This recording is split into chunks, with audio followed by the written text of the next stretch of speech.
United States Senate Foreign Relations Committee will come to order. This will be our first meeting, obviously, of the 119th Congress. We want to welcome you all here. This is an interesting meeting to start. In a moment, I'm going to have Senator Scott introduce the nominee here, and we'll proceed after that. Before we do, I want to talk about some changes in the committee, not only for this hearing, but also for hearings in the future. I am significantly less tolerant than my predecessors regarding demonstrations or communications or disruptions during the committee. This place is not a place for demonstrations or communications with members of the committee. We have work to do. We do the government's work here. It's important, and we have a very, very limited clock every single time that we meet. So as a result of that, we're not going to tolerate any type of disruptions, communications, or anything like that that distract the committee. Distractions will include not only noise, not only standing up, not only holding up painted hands, painted signs. None of that will be allowed. If you do that, I'm going to pause the committee. I'm going to ask our friends, first of all, my faithful Sergeant of Arms here, who's perhaps tougher than the Capitol Police, but also the Capitol Police to assist. And we will pause briefly and then take up our work. If you are removed, you'll not be permitted back into one of these public hearings for at least 12 months. And that's the purpose of this is, as I've stated, and it's important work. It can't be interrupted. So with that, Senator Scott, please, the floor is yours. Thank you. Mr. Chairman, ranking member, and committee members, it is an absolute honor to sit before you today to introduce my good friend, fellow senator from Florida, and future Secretary of State, Marco Rubio. I also like to recognize his wonderful family who's here today, his wife, Jeanette, daughter, Daniela, sister, Barbara and Veronica, and nephew, Orlando. And back home, Amanda, Anthony, and Dominic. All of us here today know that Marco is an exceptional nominee. He is the perfect person to carry out President-elect Trump's policies and to protect America's national security and to bring peace and stability back to the Western Hemisphere. The son of Cuban immigrants, Marco learned at a young age about the suffering and oppression of socialism and brings valuable knowledge from his roles here on the Senate Foreign Relations Committee and the Senate Intelligence Committee. In our state of Florida, we hear often from those who came to the United States to escape dangerous regimes and live the American dream that most Marco and many of us have had the opportunity to live. Every person we meet serves as a reminder of why the United States must always stand for freedom and democracy. President Trump's record in his first term was clear. He unapologetically fought to protect freedom and democracy across Latin America and ended the failed Obama-era appeasement policies that had created a vacuum for tyranny in the region. After 4 years of Joe Biden, President Trump will have to start that fight over. But he has an incredible asset with Marco Rubio on his team. Marco sees the values of our allies and Democratic leaders who will stand up to our adversaries and who will work with the United States, deny footholds to Communist China, Iran, and Russia, and fight alongside America to protect our shared national security interests and create better trade relations. While the Biden administration has abandoned America's allies, President-elect Trump and Senator Rubio are clear-eyed and understand that where freedom and democracy exists, America has strong allies and trusted trade partners.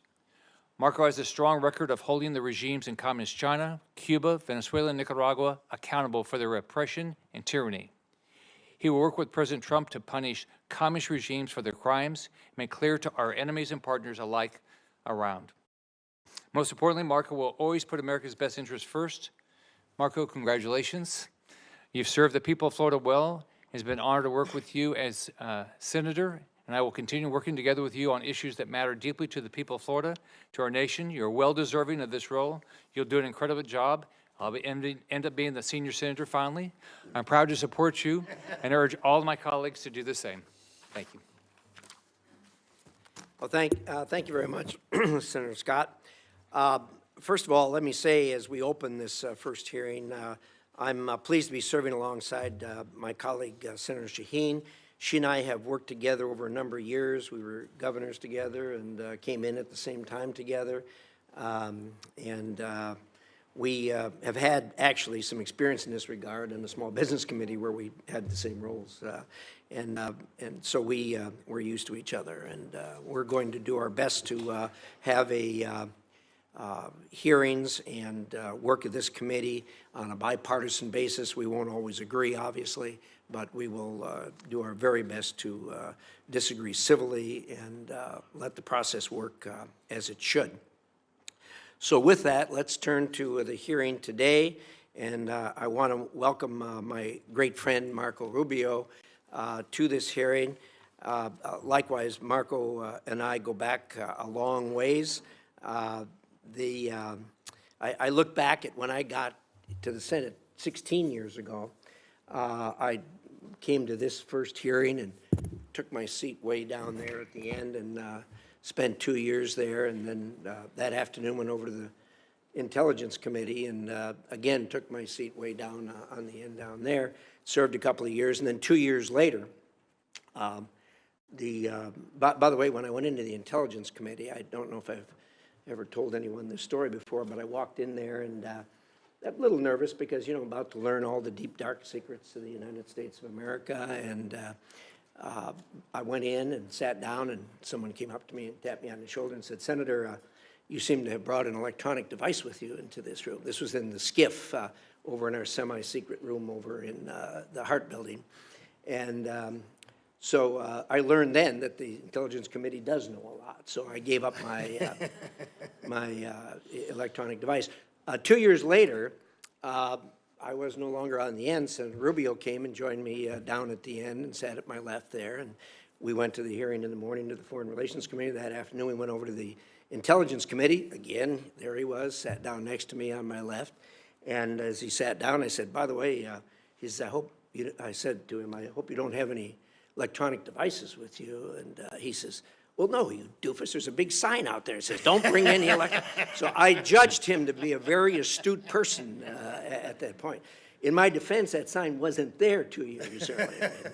They don't give you a course on what you can and can't bring in. So anyway, that was my introduction to Marco Rubio. Since then, we've worked together for a long time on issues and have found ourselves almost always in violent agreement on virtually every issue we dealt with, both here in the Foreign Relations Committee and on the Intelligence Committee, and worked together closely as we were ranking member on and chairman on those two committees. There's out of all the issues we've done, I can only think of one issue that we disagreed on. It's a very, very small issue, a very tiny issue. It deals with intelligence, so unfortunately we won't be able to discuss it here today. But Marco, I have a small gift for you as you part here in your last hearing here. I'll give it, assuming you survive this hearing, I'll give it to you at the end of the hearing. So welcome, and in a moment I'm going to give you a chance to make your opening statement. I'm going to talk a little bit, Gene is, and then we'll get to you. Unfortunately, we meet at a time when America faces threats from nearly every corner of the world. It's no secret that hostile powers from China to Russia, from North Korea to Iran, have formed an authoritarian axis bent on weakening the United States.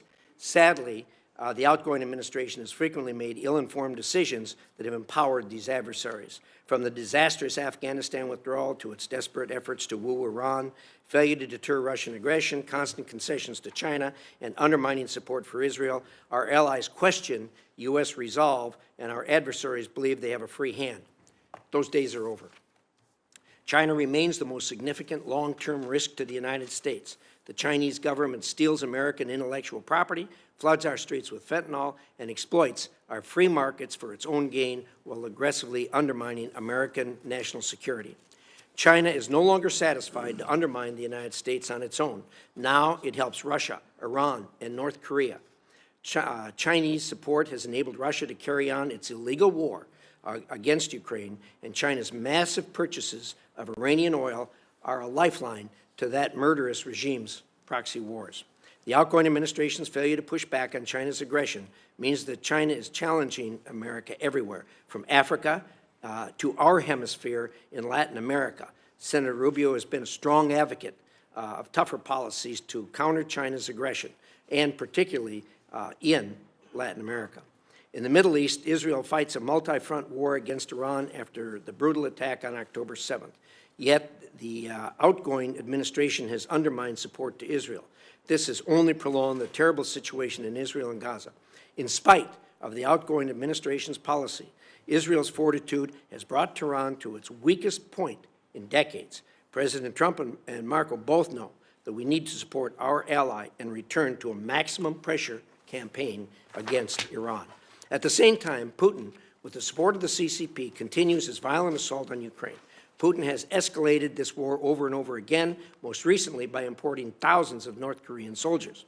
I've said repeatedly since the beginning of 2022 full-scale invasion, we need to help Ukraine end this war quickly and permanently. I'm confident that if anyone can end this war, it's President Trump. And Marco is the right man to help ensure it is done in a way that guarantees security and stability for Ukraine, the U.S., and our allies, and prevents Russia from launching another war. Unfortunately, the threats to American interests don't end there. A genocide in Sudan, a much-needed but still uncertain regime change in Syria, human rights abuses, human trafficking. The list of challenges facing America is long. And because of that, we must rein in and enforce accountability at the United Nations, whose agenda and wasteful practices frequently do not align with those of the United States. In Asia, it will be important to work with our allies in Japan, Korea, Taiwan, and the Philippines to boost their military spending and bolster their ability to deter China. We should work with Australia and the United Kingdom as part of the AUKUS agreement to develop and advance military capabilities to counter Chinese coercion in the Indo-Pacific. And I hope the State Department will acknowledge the nuclear arms race our adversaries are pursuing and make the changes needed to confront this new reality. Further, U.S. foreign assistance is not charity. American taxpayer dollars should only be spent to advance U.S. interests, and every penny should be scrutinized to ensure its necessity and effectiveness in advancing our America's interests. Often enormous amounts of money are spread thinly around the world and never really accomplish goals. This also needs to stop. A final word on the operations of the State Department itself. The Department must focus itself on the core mission of effective diplomacy. Every program, office, and policy at State must effectively advance U.S. foreign policy goals, not advance progressive ideology. The outgoing administration often undercut effective foreign policy by inserting ideological and political requirements into the fabric of personnel decisions and policy execution. Rather than making hires or promotions based on merit and effectiveness, the Department created a new diversity, equity, inclusion, and accessibility requirements that distracted from this mission, undermined morale, and created an unfair and opaque process for promotions and performance evaluations. Fealty to progressive politics became the benchmark for success. As we look around the United States, that view is diminishing very quickly amongst even large corporations, amongst even large progressive-leaning corporations. Adherence to these goals was assured at the State Department through a rigid enforcement structure that included senior advisors for DEIA in nearly every bureau and Soviet-style anonymous reporting portals where employees were encouraged to denounce colleagues who would not toe the company line. This must end on day one. We need a return to merit, and I know Marco will right that ship. Senator Rubio, this is a long laundry list of crises. You've earned yourself one of the hardest jobs in America, but after serving with you for so many years, I'm confident you are the right person we need to take on these threats. Thank you very much. And to my good friend, Senator Shaheen, I yield the floor. Well, thank you very much, Chairman Risch. Congratulations on your new role. As you point out, while this may be our first Foreign Relations Committee hearing together in these new roles, it's certainly not our first time working together. We came in as governors, so we like to get things done. We've also had the same role in 2017 on the Small Business Committee. So I look forward to working with you and to our opportunity for this committee to get a lot of work done. I want to also congratulate the new members of the committee. Republicans McCormick, Daines, Scott, Lee, Curtis, and Cornyn. And on the Democratic side, Jackie Rosen. Nice to have you all on the committee. One point that we've always agreed on, the chairman and I, is the need to work together so this committee can function more effectively. That means holding hearings, it means advancing bipartisan legislation, it means confirming career Foreign Service officers quickly. I believe it's in our national security interest to have our embassies fully staffed and to confirm career ambassadors with the requisite expertise, which is why it was important to both of us to have Senator Rubio's hearing as soon as possible. And Senator Rubio, welcome. You and I have also had a good working relationship for many years. I believe you have the skills and are well qualified to serve as Secretary of State.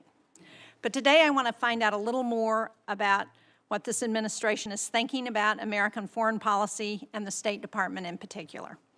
As I said, I believe this committee has a responsibility to get your team out in the field, and we hope you will send us qualified, experienced, and well-vetted nominees.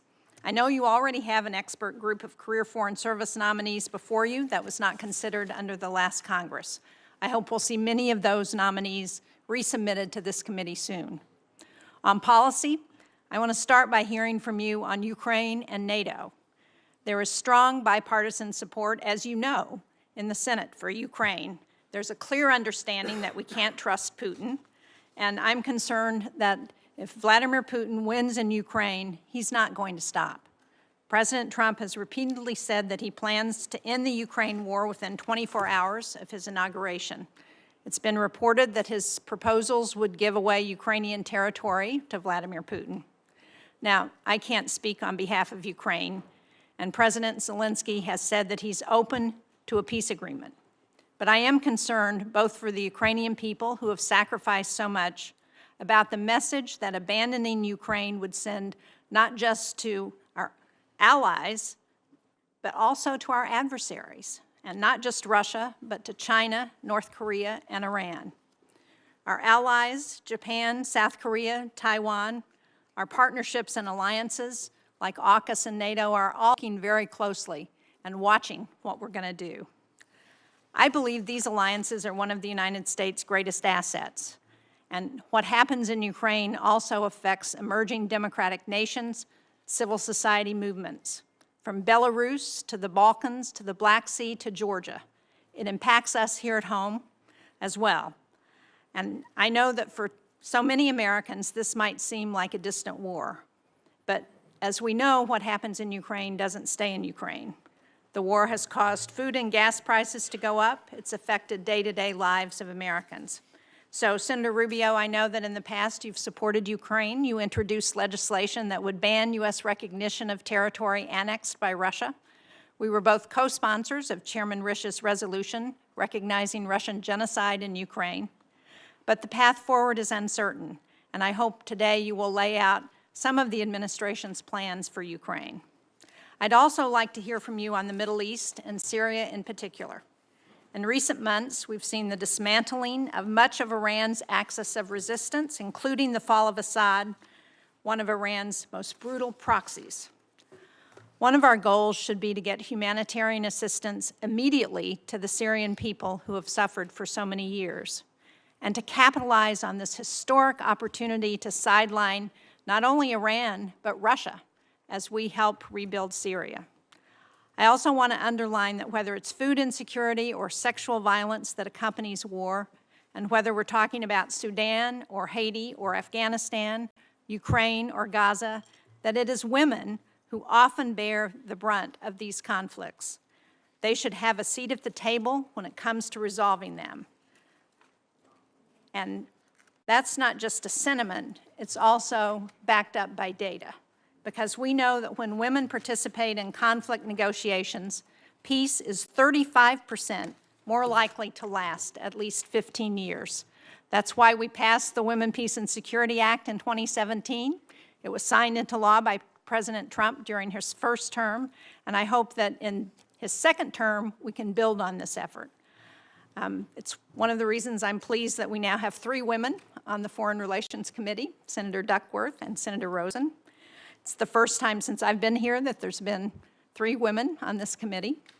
And I'm interested to hear your vision for the State Department's Office of Global Women's Issues, and more broadly, how the administration will work to empower women and girls on the global stage. As Chairman Risch has said, the list of challenges facing America is very long.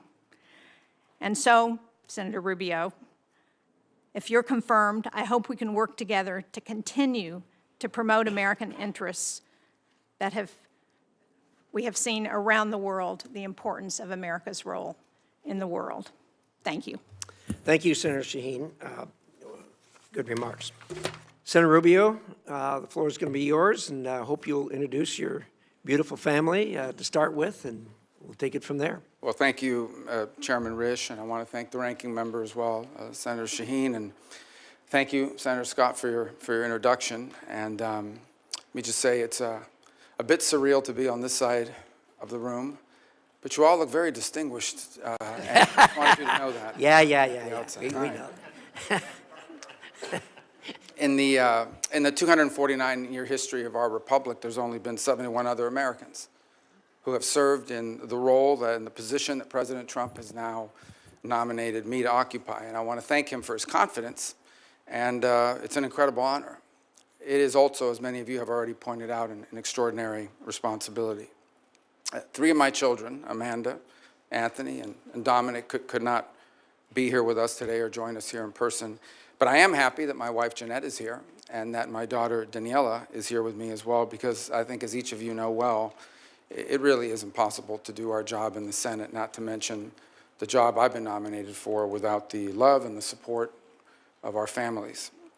I'm also very pleased that my sisters, Barbara and Veronica, and my nephew, Orlando, are joining me here today. And to me, it's a reminder that the path that brings me to this moment was paved by those who are not here with us today, by 2 parents who arrived here on May 27th of 1956 from Cuba, and they had nothing but the dreams of a better life.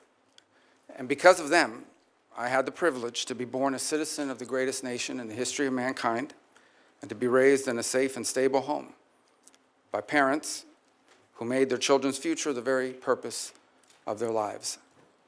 I also want to acknowledge all the blessings that God has bestowed upon me in my life. My faith is critical, and it's something I will lean and rely on heavily in the months that are ahead. In a tumultuous world where, in my faith, we are called to promote the cause of peace and the common good. And that task has gotten harder than it's ever been. And I will rely heavily on my faith and pray for God's blessings, that He will provide me the strength, the wisdom, and the courage to do what is right in these tenuous moments. At the end of the Second World War, the United States was, in the words of then Secretary of State, tasked with creating an order, a world order, a free half, as he quote in his quote, out of chaos, without blowing to pieces, without blowing the whole of the world into pieces in the process. And in the decades that followed, that global order served us quite well. Americans' incomes rose and communities flourished. Alliances emerged in the Indo-Pacific and Europe that led to the emergence of stability and democracy and prosperity in these regions. We've had forever war ever since. Little Marco, keep your hands.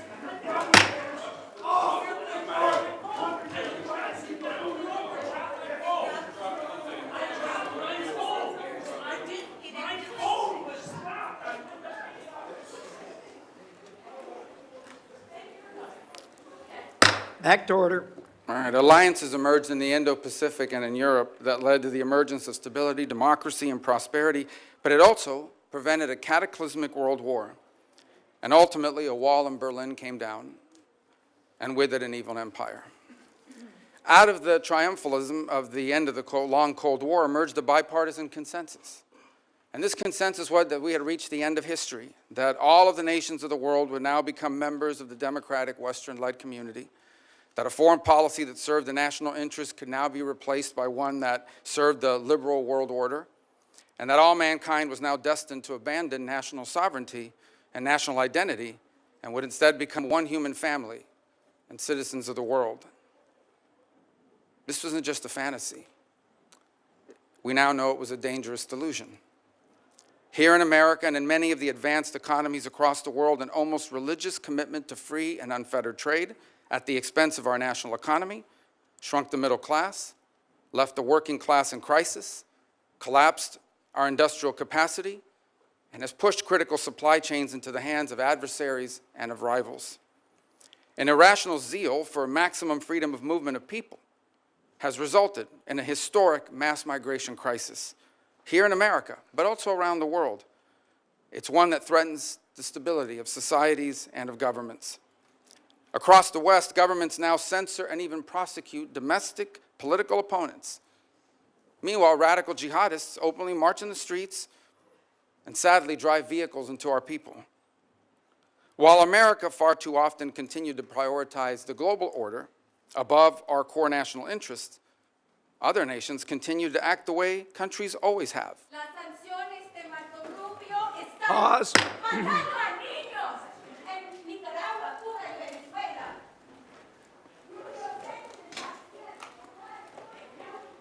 Back to order.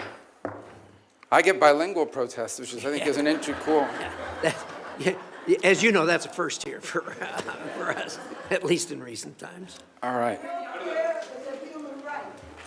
All right. Education is a human right. Sanctions against Back to order. All right.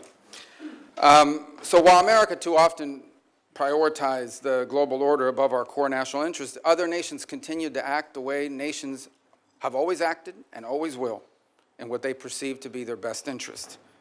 And instead of folding into the post-Cold War global order, they have manipulated it to serve their interests at the expense of ours.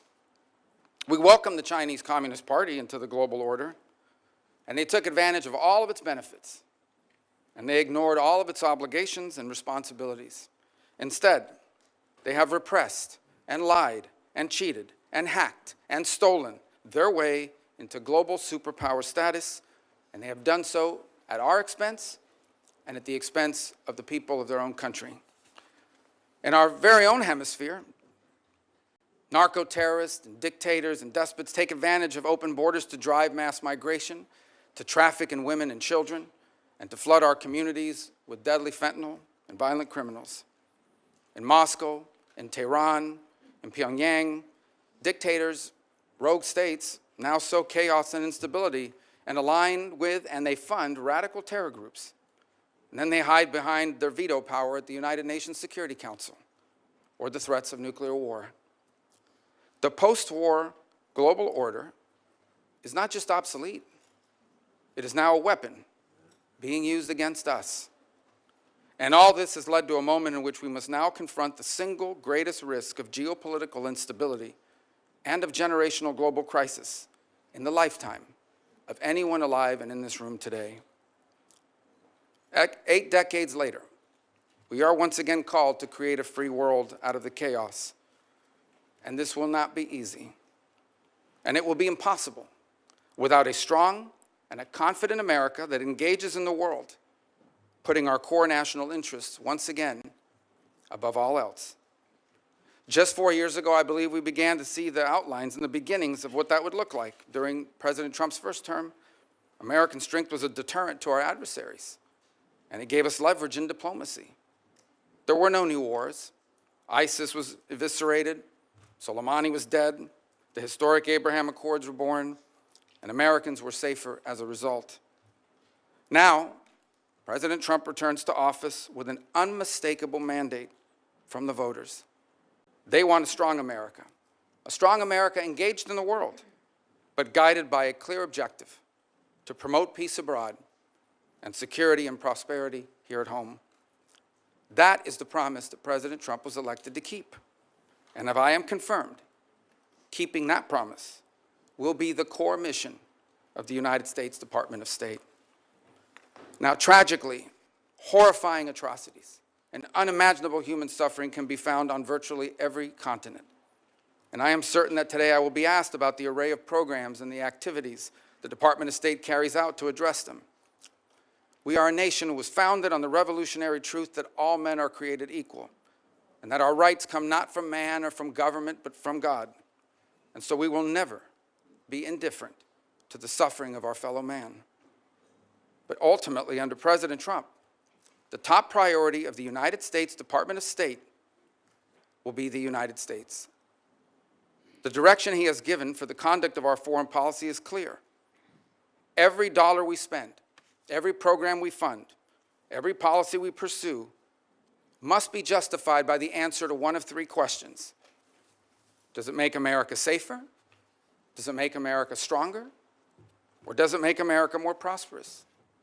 Under President Trump, the dollars of hardworking American taxpayers will always be spent wisely, and our power will always be yielded prudently and towards what is best for America and Americans before anything and everything else.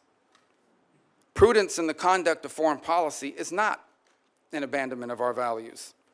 It is the common sense understanding that while we remain the wealthiest and the most powerful nation on the earth, our wealth has never been unlimited, and our power has never been infinite. And placing our core national interest above all else is not isolationism. It is the common sense realization that a foreign policy centered in our national interest is not some outdated relic.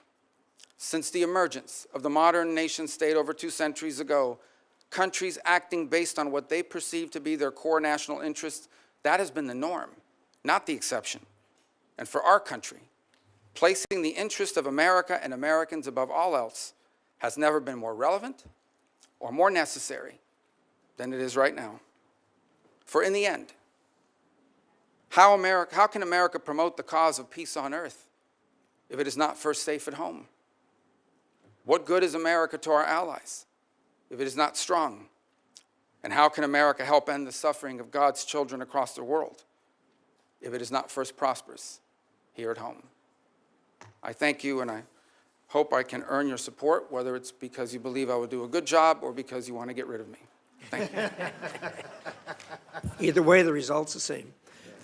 Thank you, Senator Rubio. I've always been impressed with your view, particularly on a 50,000-foot level, of the kind of problems that we face in our lane, and national security lane, foreign relations and intelligence. So appreciate those remarks.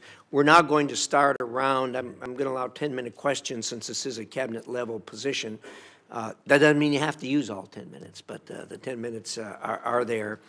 And what I'm going to do in this hearing and what I'm going to do in future hearings is I will call on people based on seniority on the committee at the time the gavel goes down. And if you come after that, you'll be put in line after that, and we'll go down the list like that. In any event, with that, Senator Rubio, could you talk for a minute about the Russian energy reliance? I think all of us were impressed when the war started that the Europeans knew the necessity of cutting the cord with Russia on their reliance on Russian energy, which had developed since the Iron Curtain came down, all of us believing that Russia would behave itself, which turned out to be a very misplaced view.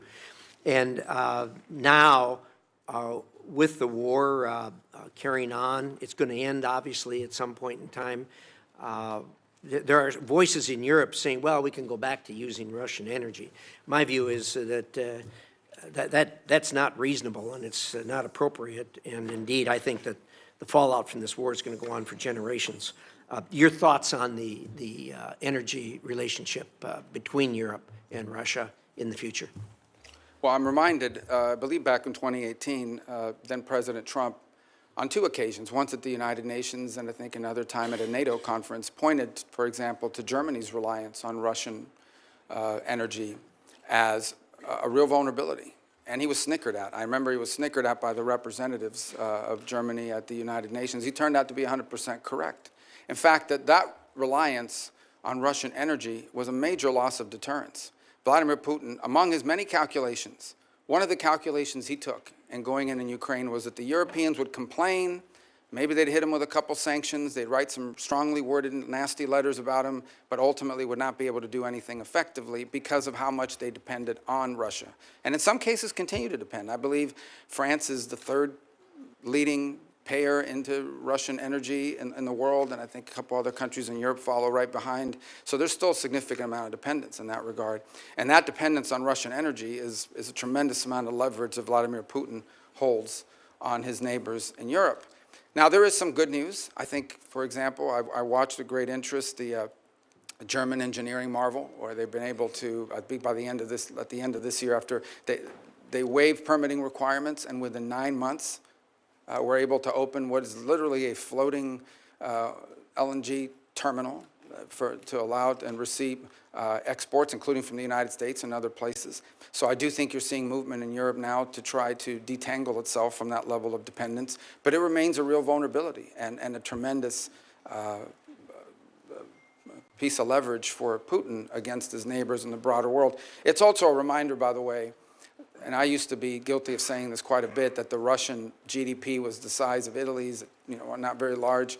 I think one of the things we learned from this endeavor is that it's not just the size of the GDP, but what it's composed of. And the Russian GDP, while smaller than some other countries, is largely reliant on the production of raw materials, on the energy, on food production, fertilizer and the like. And these are critical components of national strength and a reminder of how important they are for us here domestically as well. Thank you. I appreciate that. I do think, too, we ought to acknowledge that the Europeans did a job that was well beyond our expectations the first winter. As they struggled through, they did really well as far as cutting the cord with Russia, being as how hard they were tied to that. Let's talk about AUKUS for a minute. There hasn't been much discussion about AUKUS. Well, there hasn't been much discussion about AUKUS really since the thing started. A lot of us have been pressing the administration to gear that up. It has not been forthcoming. I'd like to hear your thoughts on AUKUS, the importance thereof, and getting this thing moving as it was intended. Well, one of the things we'll have to endeavor to see, obviously, there's a tremendous amount of this that relies on the Department of Defense and other entities in government. To the extent the Secretary of State and the Department of State is engaged, it's something that I think you're going to find very strong support for in this administration, because it's one of the, I think it's almost a blueprint in many ways of how we can create consortium-like partnership with nation states that are allied to us to confront some of these global challenges, be it in the defense realm, in the technology realm, in the critical minerals realm, in the sensitive technologies and critical technologies on, for example, artificial intelligence and advances in even quantum computing. This obviously is more defense related, but it's one example of how we can leverage the power of these partnerships with allies, 2, 3 countries in some cases, broader in others, to reach outcomes and objectives, such as creating a geopolitical and strategic balance in the Indo-Pacific region and beyond. So we'll have to look at that and to see what components of whatever impediments exist can be removed by the action of the Department of State. But it also reminds us that in many of these, very few of these global issues are entirely reliant on the Department of State. The Department of Energy, the Department of Defense. We have a host of other government agencies, commerce in many cases, who also play a critical role in expediting and going through, for example, some of the lists of technologies that perhaps are not being transferred because they've been deemed as sensitive. But in the case of our strong and close allies, that's the point, right, is that you want to be able to find yourself in a situation where you can accelerate partnership by making available to key allies these sensitive technologies that we wouldn't want to see in the hands or developed by an adversary or unaligned country. Thank you. I appreciate that. And our view is aligned, particularly on the excluded technology list. These are our closest and most trusted allies. And unfortunately, the current administration has really been difficult to work with as far as getting through that excluded technology list. And I hope you'll help expedite that. Let me talk for a minute about the International Criminal Court. Look, as you know, we've got real problems there. The court originally was intended, at least from our point of view, to be a court that focused on international crimes that were committed by people from countries who did not have a robust democracy nor a robust judicial system that held its own people accountable for crimes. The court's gone beyond that, obviously. They are not only focusing on people who aren't accountable elsewhere, but they're also focusing on people who come from countries that solve their own problems, like the United States of America and like Israel. The most recent obvious thing that flowed from that was the indictment on the same day of Netanyahu plus a Hamas character. Any court that is a court of law has to be able to recognize good from bad. And when you try to indict two people and show some type of moral equivalency in that regard, they're just barking up the wrong tree. And I think, unfortunately, we're going to have to rein them up. Your thoughts on that? Well, I think it's done the ICC has done tremendous damage to its global credibility. First of all, it is going after a non-member state on the claims that I believe, in fact, I think just in the last 24 hours, the Israeli High Court filed an appeal before the ICC, even though it's not a member state. And I saw some of the filings from the prosecutor, Mr. Khan, was involved in that process. And he argues that they have the right to go after non-members for their activities within the confines of member states in this case. And I think, first of all, the whole premise of his prosecution is flawed, beyond the process of it and the precedent that it sets, which is a very dangerous precedent for the United States of America, by the way, because this is a test run. This is a trial run to see, can we go after a head of state from a nation that's not a member? If we can go after them and we can get it done with regards to Israel, they will apply that to the United States at some point. And in fact, there have been threats to do so in the past. But the premise of the prosecution itself is completely and utterly flawed. As you said, they went ahead, I think they also went after Sinwar. Well, number one, Sinwar didn't travel around the world. He's not with us any longer. But he didn't travel around the world, was at no risk of being apprehended. Second of all, the moral equivalency piece of it was offensive. Let me explain, and I think I don't need to explain to this committee. Hamas carried out an atrocious operation. They sent a bunch of savages into Israel with the express and explicit purpose of targeting civilians. They went into concerts. They went into these music festivals. They knew that there were no soldiers at the music festival. They knew that these were teenagers and young families, that they went into different community kibbutzes and the like, and they deliberately targeted civilians. Deliberately. It was in fact, they kidnapped the ones they didn't murder, the families who they didn't eviscerate, the people whose skulls they didn't crack open. They kidnapped, and to this day continue to hold people, innocents that they took. A deliberate operation. In the case of Israel, responding to that attack has had to go after Hamas. How can you coexist? How can any nation state on the planet coexist side by side with a group of savages like Hamas? They have to defend their national security and their national interest, as I pointed out in my opening statement. And so there is no more, and they didn't target civilians. Now, sadly and unfortunately, and I'm sure we'll discuss it further, some of the other questions that will come up here today, one of the horrible things about war, it's a terrible thing about war, and it's why we should try to prevent it at almost any cost, is that innocent people are caught up in it.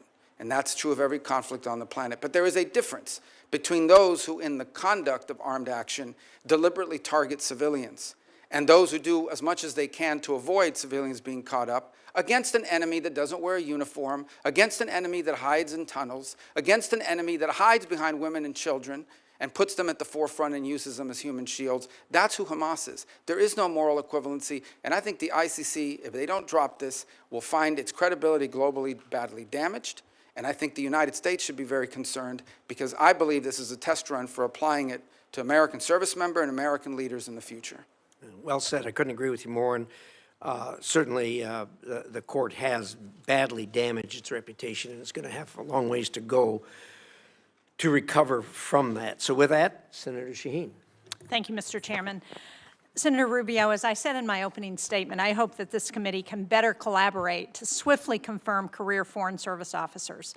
These are patriotic Americans who have served under both Democratic and Republican administrations, and they work to advance U.S. national security interests. Delays in vacant posts hurt America's interest. I know you agree with that because we've had that conversation. But will you commit to working with Chairman Risch and me to prioritize the advancement and confirmation of career State Department officials? Well, the answer to that is yes, but I would also point to this fact that I think we're going to begin by prioritizing. We're going to look at what are the key issues in the world. There are obviously every post in the world is important or it shouldn't exist. And then the question is, which are the ones we bring to you first? And those are the ones that I think are most critical. So obviously, I think you'll see our nominees for the deputy posts, which are critically important, all the undersecretaries as well. And what I've endeavored to do is we interview and identify people, and I believe I've met with and interviewed most of the candidates for those top posts, is I want to bring you people that are three things. Number one, are aligned to the mission. I think that's critically important, whether they be foreign service officers. I'm not talking about political alignment. I'm talking about alignment with the mission that we've outlined for American foreign policy, which is one of the things that I think has hurt the State Department under numerous administrations, is sometimes the mission, or what it is the core mission of the department has not been well defined. That's on us, and it's our obligation to define that. So number one, aligned to the mission. Number two, the capability to do the job. And I can tell you now that in my entire service on this committee, which spans 14 years, we always had fellows from the Department of State, I believe all of whom are still in the service of our country.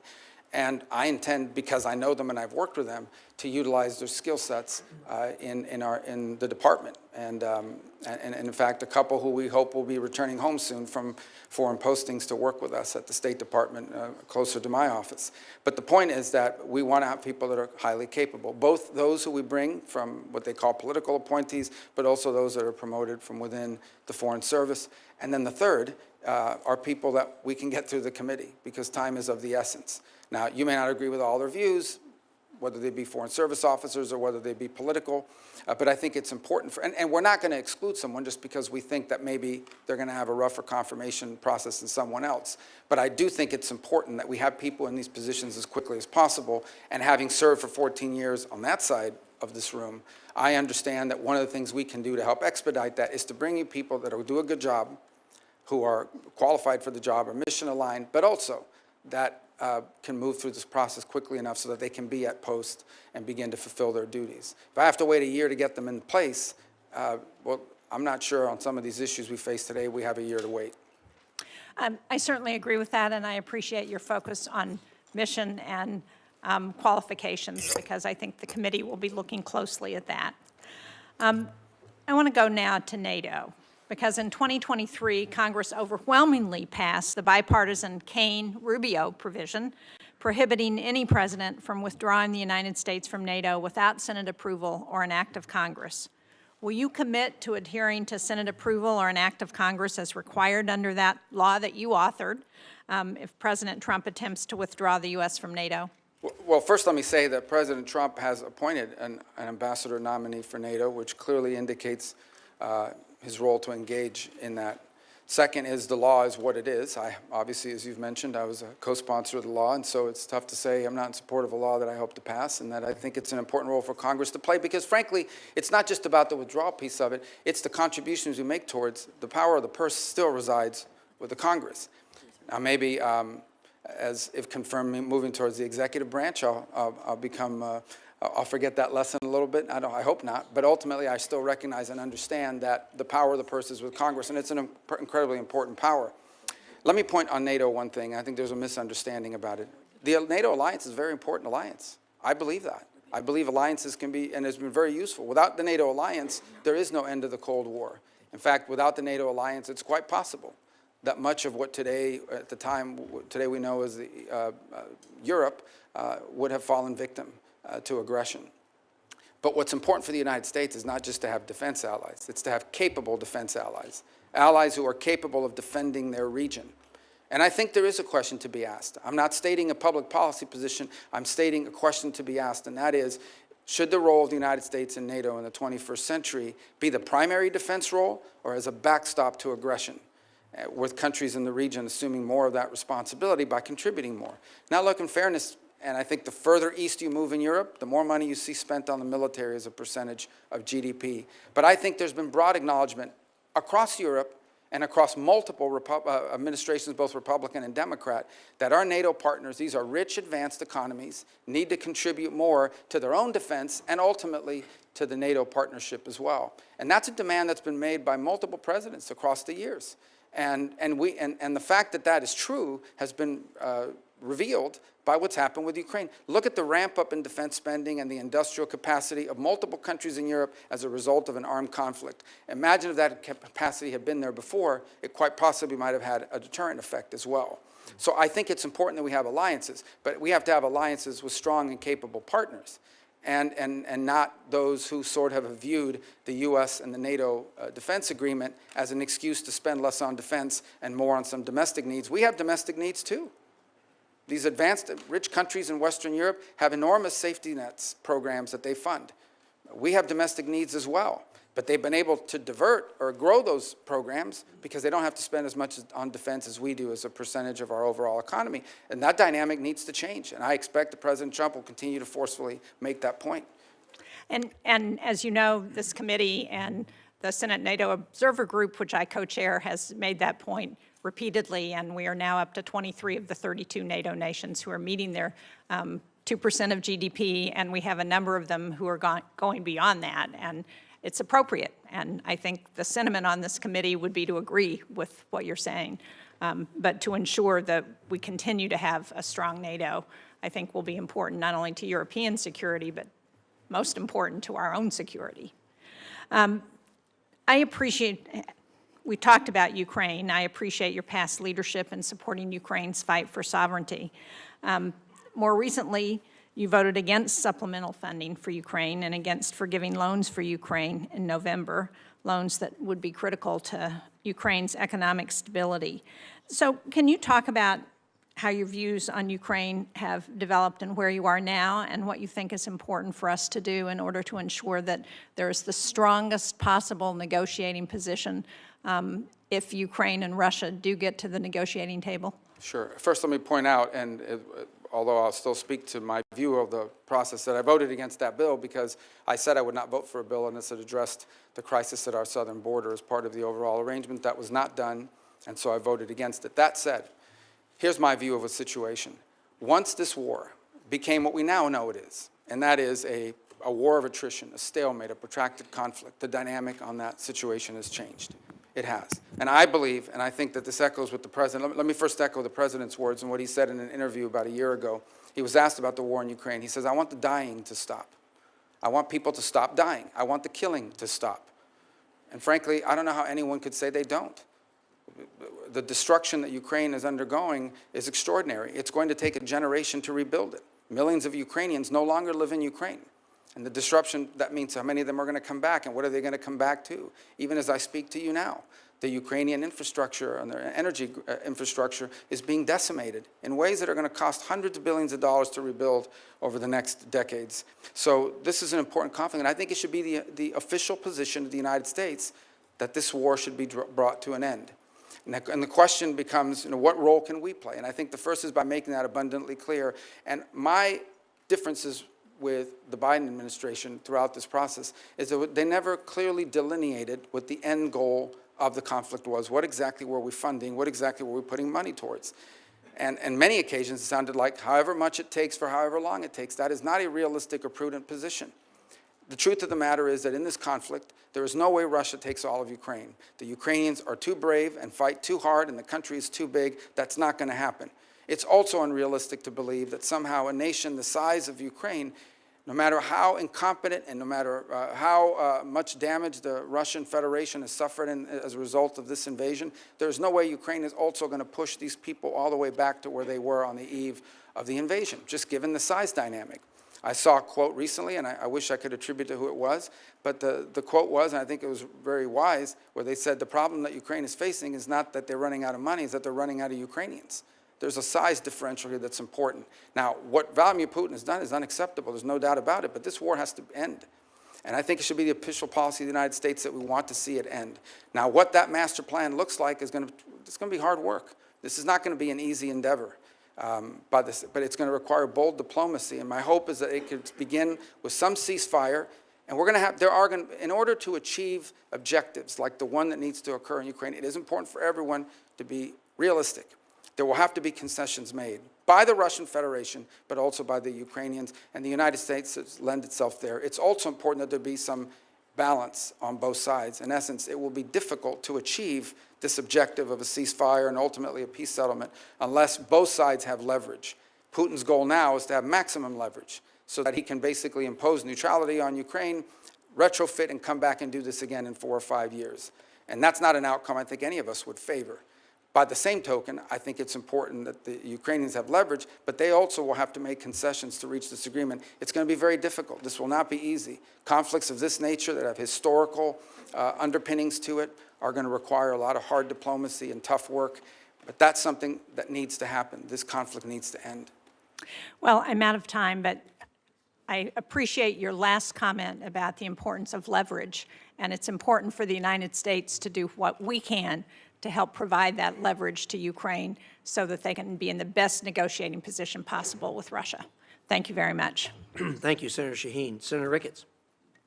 Thank you, Mr. Chairman. Well, Senator Rubio, congratulations on your nomination to this very, very difficult job. I want to thank you for your previous service in the U.S. Senate and your willingness to take on this job should you be confirmed. And I also want to thank your family as well for their support for you to be able to be a U.S. Senator and to apply for this job as Secretary of State. And I want also to express my gratitude to all the members of the State Department. We have a lot of people who choose to serve our country overseas, spend time away from their friends and family, and I can't think of a more noble calling. You're taking over a department that's very, very important to us. On Sunday, Jake Sullivan, the President Biden's national security advisor, said, quote, "The American people are safer and the country is better off than we were 4 years ago." Let me repeat, the American people are safer and the country is better off than 4 years ago.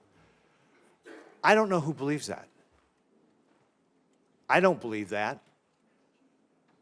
I think the election results demonstrate the vast majority of Americans don't believe that. We don't believe it at home. Inflation has hurt average Americans' pocketbooks. Open border policies have put Americans at risk. And I don't believe we see it overseas. In fact, Senator Rubio, should you be confirmed, you're being handed a job at a time when this country is in the most danger we've been in since World War II. It's a very dangerous time in the world, and your opening remarks demonstrate that you know that. We're not better off, and we're not safer. President Biden started this with his disastrous withdrawal from Afghanistan that projected weakness and an incomprehension of what it means to have a policy of deterrence. Vladimir Putin invaded Ukraine and started the largest war in Europe since World War II after that withdrawal. I believe it's because he saw weakness in this Biden administration. It's been the president's fear of helping Ukraine that has contributed to putting them in the untenable position they are today by slow-rolling the weapons that Ukraine needs to be able to defend themselves.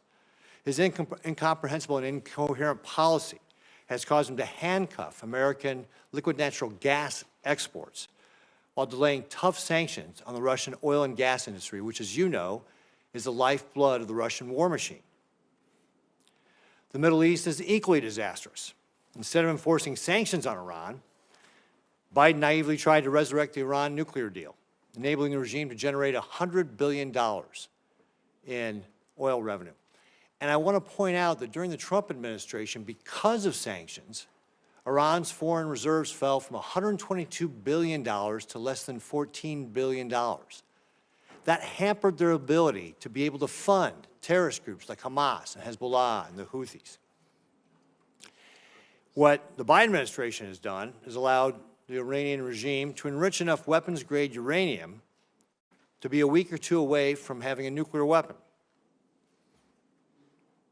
And since October 7th, President Biden has not supported Israel in the way he's needed. And because of the previous mentioned money that he's allowed the Iranians to have that has funded the terrorist groups like Hamas and Hezbollah, our allies like Israel have been attacked, and we've been attacked directly.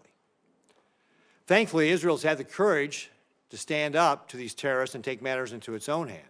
And it's led to the decimation of Hamas and Hezbollah. But no amount of revisionist history can change the fact that this was despite the lack of support from the Biden administration, not because of the support from the Biden administration. And of course, let's not forget North Korea and how dangerous they have become, and the fact that we are now seeing North Korean troops in Europe. A thought 4 years ago that was unthought by anybody. And of course, one of the most concerning things is Biden's weakness has emboldened the greatest adversary we have on the face of the earth right now, which is the People's Republic of China. The People's Republic of China is the head of the snake of this axis of dictators that are challenging the United States today. They're challenging our freedom, our security, and the very way of life we have. Beijing has had a direct hand in each of the problems I just mentioned. That's why addressing any one of them cannot be done without making sure that we are thinking about how we are deterring the People's Republic of China. When everything is a priority, nothing's a priority. And Senator Rubio, your top priority must be the People's Republic of China. Since the election in November, so this is all within the last 2 months, the PRC has hacked our Treasury Department, including CFIUS. Continue what has been described as the worst telecom hack in U.S. history. Sabotaged important undersea communication cables in Asia and Europe. Deployed ships to the South China Sea to harass our allies like the Philippines in their own territorial waters. Simulated a naval blockade of the Japanese islands for the first time. Conducted the largest naval drills in decades targeting Taiwan and the broader Western Pacific. Revealed new mobile piers suitable for a Taiwan invasion, unveiled advanced aircraft, and launched the world's largest amphibious warship, and they've allowed Iran to draw down and ship nearly 3 million barrels of oil from a storage site in China. It's obvious that Xi Jinping is positioning his chess pieces in preparation for war. He's directed his military to be prepared to take Taiwan by 2027, and folks, that's only 2 years away. Now, it's true that does not mean that he will invade in 2027, and it's also true that it's not predetermined, but it should be very concerning to all of us that he's given his military that direction. Because time and time again, dictators tell people what they're going to do, and then they go out and try and do it. The only thing that dictators respond to is force, strength, peace through strength. This was something Ronald Reagan understood a long time ago, and it's what we have to get back to in the United States.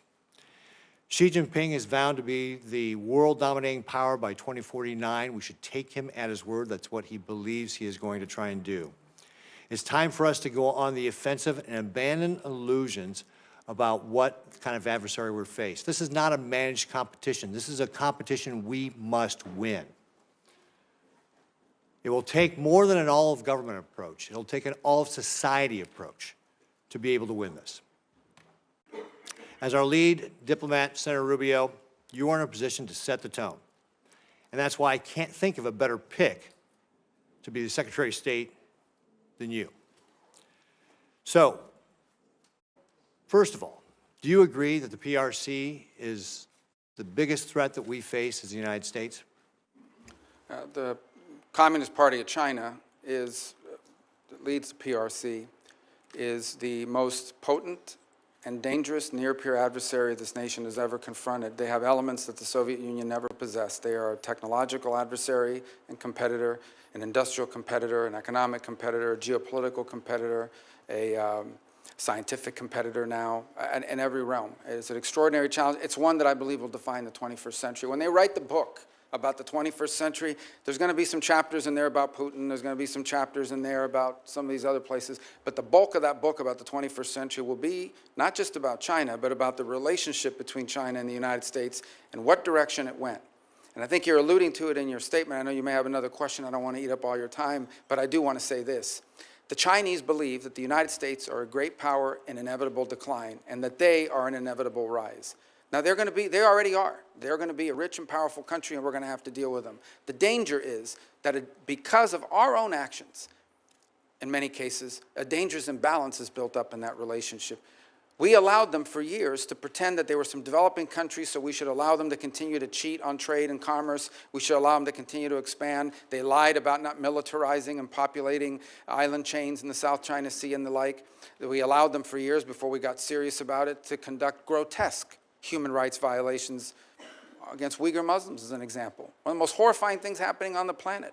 And for years, no one talked about it, which, by the way, not just has a human rights component to it, it allows them to use slave labor to produce goods that, at the expense of the rest of the world. Talk about not just a horrific humanitarian crisis, but an unfair trade practice as well. We've allowed them to get away with things. And frankly, the Chinese did what any country in the world would do given these opportunities. They took advantage of it.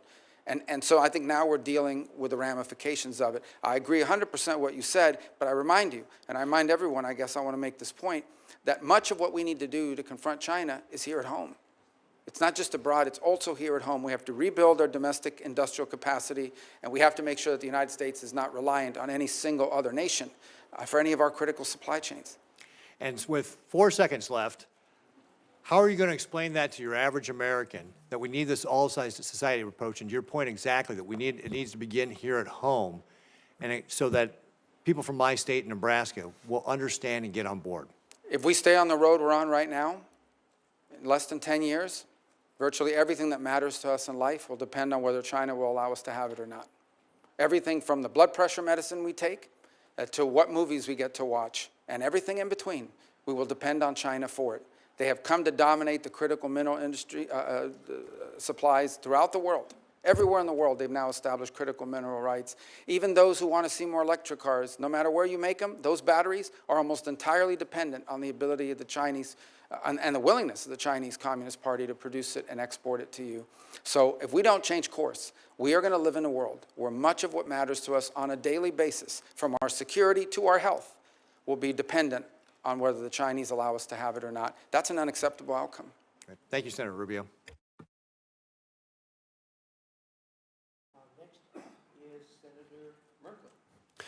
Thank you, Mr. Chair, and thank you, Senator Rubio. And I've enjoyed working with you on the Congressional Executive Commission on China, which engages in many issues related to their treatment of folks from the Tibetans to the Uyghurs, to their position regarding Hong Kong and Taiwan.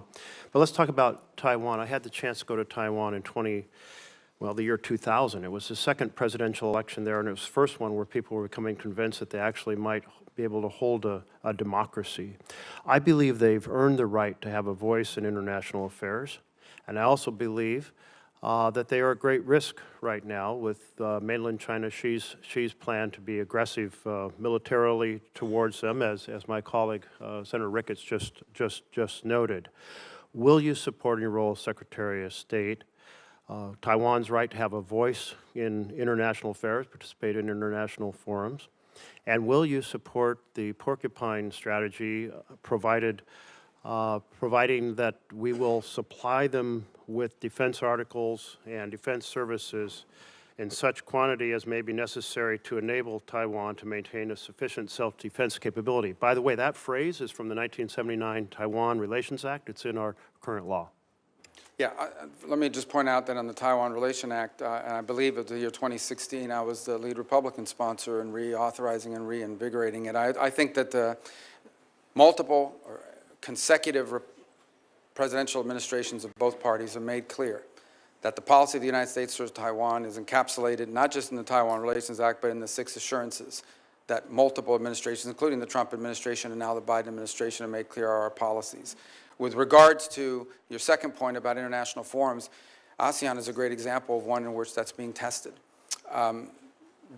Last year at their conference, the Chinese were able to prevent participation by the Taiwan, any mention of Taiwan in the memorandum. And then this year they're working very hard to make sure that no one associated with Taiwan is anywhere near it. So it's just one more example of how they're being excluded. I would also point to the Western Hemisphere. I know that sounds like half a world away, but you understand this issue. The majority of nations on earth that continue to recognize and have relations with Taiwan, the vast bulk of them, or the plurality, are within the Western Hemisphere. They've undertaken a very aggressive action in just the last 7-8 years to get these countries to flip. They got Panama to flip, and they got Panama to convince the Dominican Republic to flip. They've targeted multiple other nations, and Nicaragua most recently, to flip. So I think that's an important thing for us to keep in mind and make a priority. And I also think it's important to recognize allies in the region like Paraguay that have not flipped, and others who have stayed strong in that regard. On the porcupine strategy, because I know it may sound weird to people, or if anyone's watching this, I know what the ratings are, but hopefully not high. And, but let me just say that when the porcupine strategy, what it really means is you want to make the cost of invading Taiwan higher than the benefit.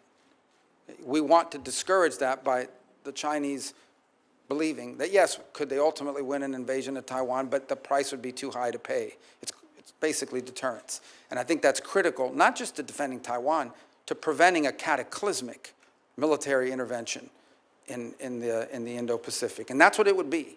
And I would make one more point, and again, I don't mean to want to be alarmist about it, but if you listen to Xi Jinping, and it's important when you listen to him, and I say listen, read, don't read the English translation that they put out, because the English translation is never right. You have to read the real translation on what they actually said in their native tongue. What they're basically saying is that this is a foundational and definitional issue for Xi Jinping personally. And as a result, I think we need to wrap our head around the fact that unless something dramatic changes, like an equilibrium where they conclude that the costs of intervening in Taiwan are too high, we're going to have to deal with this before the end of this decade. And so strongly support for the porcupine strategy. Thank you. And I know people in Taiwan. I just don't like saying porcupine, but yes. You know, when I went to Taiwan in November and met with the president and other leaders, they are extremely nervous right now. And part of the reason they're nervous is they're concerned about how things play out in Ukraine as possibly creating an incentive for China. And I take your point about the current stalemate and the fact that there is a range of objectives that are out of reach for other side. But I do feel like our partnership with NATO and our continued supply of war material that enable Ukrainians to keep fighting until that resolution is done is extremely important, because if Ukraine collapses, it will say a lot to China about whether we will stay the course in assisting Taiwan. Not to mention, it will be a catastrophe for democracy and a catastrophe for the Ukrainians. I don't know if you share that view. Well, I think, first of all, our goal, as President Trump has stated, is he wants the dying to stop. He wants the killing to stop. So it's very difficult to reach an accord or an agreement that begins with a ceasefire and ends with a peace agreement unless both sides have some leverage. Now, there's some leverage that exists beyond military capabilities as well. We have a significant number of sanctions on the Russian Federation, and they continue to grow and expand, and other nations do as well. And that will have to be part of this conversation in terms of bringing about a peaceful resolution. And then there's the question of the long-term security and stability of Ukraine. Beyond even if the conflict were to end, there needs to be the capability of Ukraine to defend itself. And it's a point that I made back as far as 2014, when the United States under the Obama administration chose not to provide weapon capabilities, and I think we lost deterrent during that period. I'm going to keep rolling here for a few other questions. One of the things China is doing is deeply engaged in transnational repression, which means threatening people here in the United States that they will disappear or kill or harm their family members back in China if they exercise their free rights here in our country. And also they're seeking to repatriate Uyghurs who have escaped China. And right now there are 48 Uyghurs that are in Thailand, and Thailand is on the verge of repatriating them back to China. Will you lobby for Thailand to not send these Uyghurs back to the horror they will face if they're returned? Yes, and the good news is that Thailand is actually a very strong U.S. partner, strong historical ally as well, and so that is an area where I think diplomacy could really achieve results because of how important that relationship and how close it is. I think it's also one more opportunity for us to remind the world of what exactly we're talking about here. This is not some obscure issue. These are people who are basically being rounded up because of their ethnicity and religion, and they are being put into camps. They're being put into what they call re-education centers. They're being stripped of their identity. Their children's names are being changed. It's one of the most horrifying things that's ever happened, and they're being put into forced labor, literally slave labor. And I will say our work together on the Forced Labor Prevention Act, Uyghur Forced Labor, was tremendous. Thank you for championing that.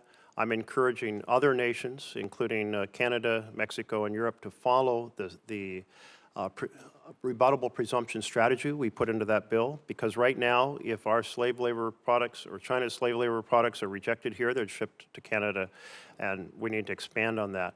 I want to turn to another point. Our companies face in China often the requirement for partnerships or location or what products they can produce or the theft of their intellectual property. Meanwhile, we're helping their economy by being a major supplier of fossil gas, LNG, to China. Should we be strengthening the Chinese economy by sending them LNG? Well, I think that is a good point to raise in that regard, because I will tell you that is one of the things that's going to have to be discussed in the broader relationship with China. And that is, it is one of the things we actually export to China. They import a lot this way. One of the few things that we export is, in great capacity, is these long-term contracts that are tied up either directly to China or through third countries. Because some of this obviously is exported to a third country who in turn sends it to China either as a direct sale or as a byproduct. So I think that has to be on the table as a number of other measures that we have in leverage as we engage the Chinese in this geopolitical perspective. I would go further and point out that the Chinese also have, I believe, the world's largest surplus refining capacity.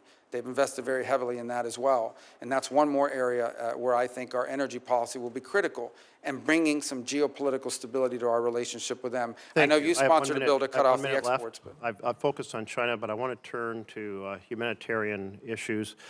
I, by the way, fully support Israel's ability to respond to Hamas, but I am very concerned about how it has played out in terms of the massive humanitarian conditions in Gaza. Will you help lead the world in responding to those humanitarian conditions? And there is a proposal for a broad regional agreement that would provide security to Israel, peace with all their Arab neighbors, building on the Abraham Accords, that in return would create a framework to have a concrete steps towards a Palestinian state. I believe that's our best bet to break this cycle of hate and war that we've been trapped in my entire lifetime. How will you pursue breaking this cycle of hate and war, and will you support humanitarian support to Gaza? Yeah. So my first point is I am hopeful, and again, I've been here, so I don't know if any news has emerged in our time during this hearing, but I am hopeful that there is an agreement in place that will bring hostages back immediately in an exchange and in a three-phase plan that Secretary Blinken sort of has outlined over the last 24 hours, and that credit to both the Biden administration and the Trump transition work side by side on helping this become about, and I hope that comes about. And part of that phrase, part of that deal, as I understand it, is it has this very tenuous but important 6-week transitional period where it's going to require international cooperation to bring some level of stability and administration. And that could serve as, assuming it works, that could serve as a foundation to build upon. I would also point to one more thing, and that is, we don't know yet for sure, but there are opportunities available now in the Middle East that did not exist 90 days ago. Whether it's what's happened in Lebanon, whether it's what's happened in Syria, whether it's what hopefully will happen with the ceasefire and the release of hostages after horrifying detention and unjustifiable actions by Hamas. Whether it's any of these three things or all in combination, there are now factors at play in the Middle East that I think we can build upon and may open the door to extraordinary and historic opportunities, not just to provide for Israel's security, but ultimately begin to confront some of these other factors. But these things, again, are going to be hard work, and they'll require us to take advantage of those opportunities if they exist. Thank you. Senator McCormick. Great. Senator Rubio, good to see you again. I'm looking forward to working with you closely on many of the issues we're going to discuss today. As a senator, you've been a strong voice for American leadership, and I'm really confident you'll be a strong Secretary of State on behalf of President Trump and the American people for advancing America's interest. I believe you're the right man for the job. When we met privately, we talked about a range of topics, from China to Israel to the fate of the hostages in Gaza to energy policy. We also talked about something that hits home here in Pennsylvania for my constituents, which is the fate of Mark Fogel. As you and I discussed, Mark has been imprisoned by the Russians since 2021. I've had a chance to meet with his mom, 95-year-old Mafa. She was at the Butler rally with myself and President Trump in the front row when he was shot. We need to bring him home. It took far too long for the State Department to designate Mark as wrongfully detained by the Russian government, and was really a gut punch to many of us in Pennsylvania that Mark wasn't included in the swap last year. So, Senator, will you commit to working with me and others in our delegation to make Mark's return home a high priority? Absolutely. And in fact, I've been involved already. I've met with those families as well. We've had conversations about this. And there are two things I'd point to. Number one, this is a ridiculous case. I mean, this is an American that clearly there was an order given at some level that if you see an American and you have anything you can charge them with, let's charge them and let's collect these because we can trade them in the future for something. There's a global market for this now. And it's one of the challenges of the 21st century. There is now an active global market for detaining Americans wrongfully in Venezuela, in Russia, in China, or somewhere else, Iran, and then using them to trade for something they want in the future. And so I think there needs to be greater awareness put out about that reality. Although people are still going to travel and Americans are still a free people that have the ability to travel, this is a real risk. In this particular case, this has nothing to do with politics. No one can claim, nor do they, that he's a spy or that he's involved in a national security threat. And so this is a case that has to be elevated, and hopefully one that can be done through strong private diplomacy, at a minimum as a goodwill gesture. Because if they're not willing to do this, then not to mention the broader challenges posed to us by what Putin is doing in Ukraine, then I think the chances of improvement in U.S.-Russian relations are impossible. But this is not that this would solve that problem, but it is at a minimum the kind of thing you would hope to see if anyone is serious about improving relations, especially if we can get the situation in Ukraine to a peaceful standing. And I hope that this case will be one that we can reach a good result on. Good. Thank you. On the sad topic of hostages, as you know, Dean and I, my wife, live in Squirrel Hill in Pittsburgh. We've been part of a meeting with hostages in Israel and in the United States as recently as last week. Noah Aragami and Ronan and Orna Nutra, who lost their son, sadly, Omar, recently came to visit. And, President Trump said recently that all hell will be to pay if the hostages aren't released.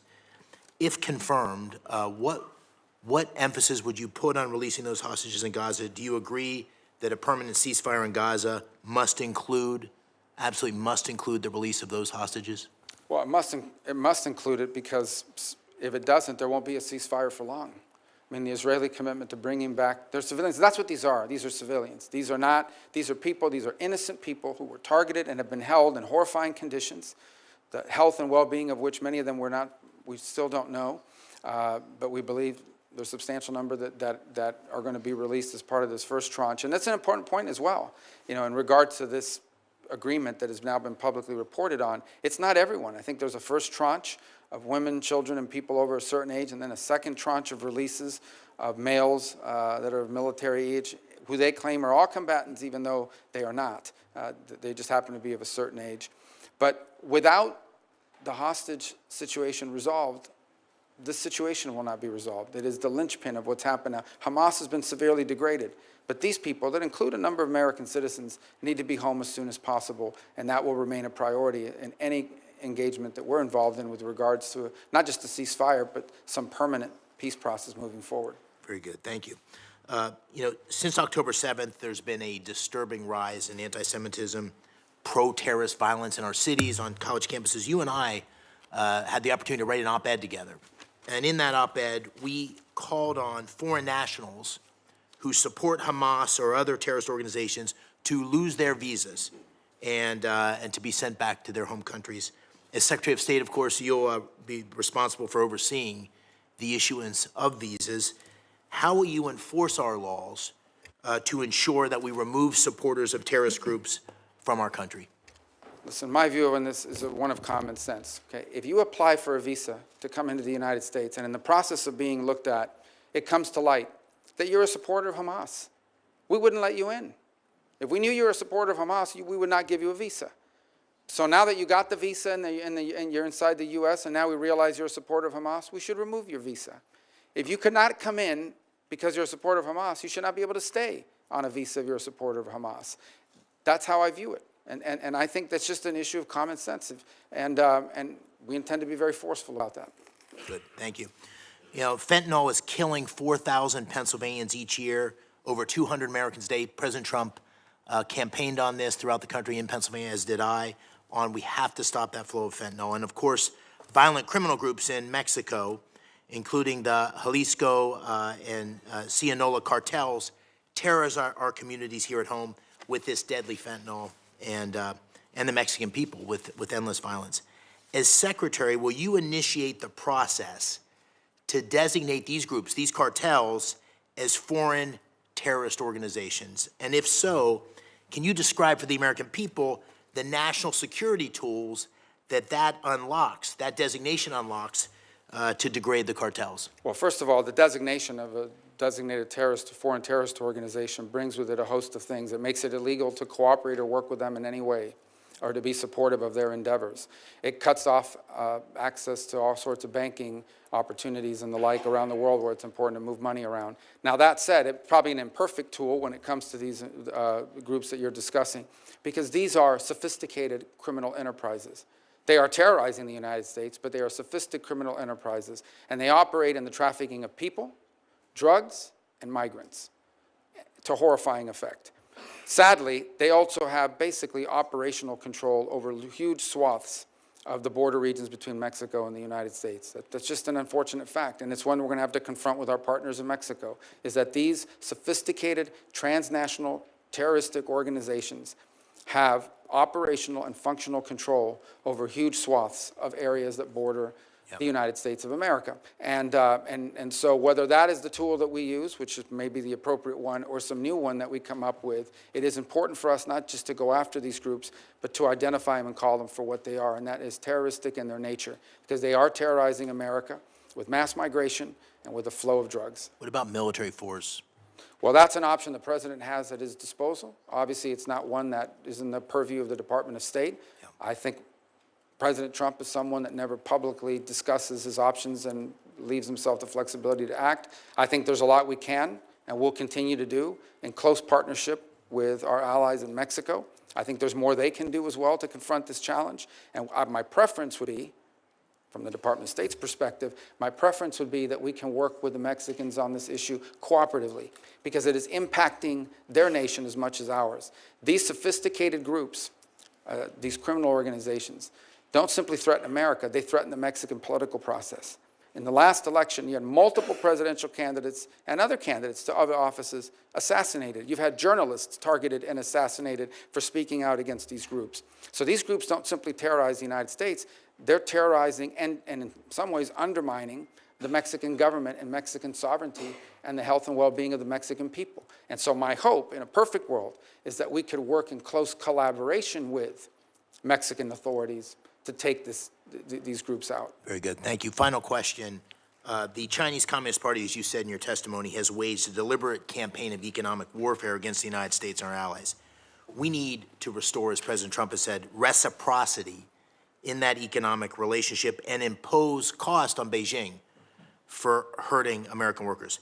How can the United States counter that campaign? How do you think about the economic tools that the administration can apply to cut off the flow of American capital and technology that supports China's geopolitical ambitions? Well, and again, much of what it comes to trade and so forth in this administration will be handled through the Department of Commerce, but we'll certainly have an economic undersecretary and a whole entire bureaus that will be dedicated to what we can contribute to that endeavor. So I'll just share my views broadly on it. Number one, I think it would make common sense to everybody that if, by and large, a relationship in which their companies can do whatever they want here, but we can't do it there, is a pretty unfair relationship.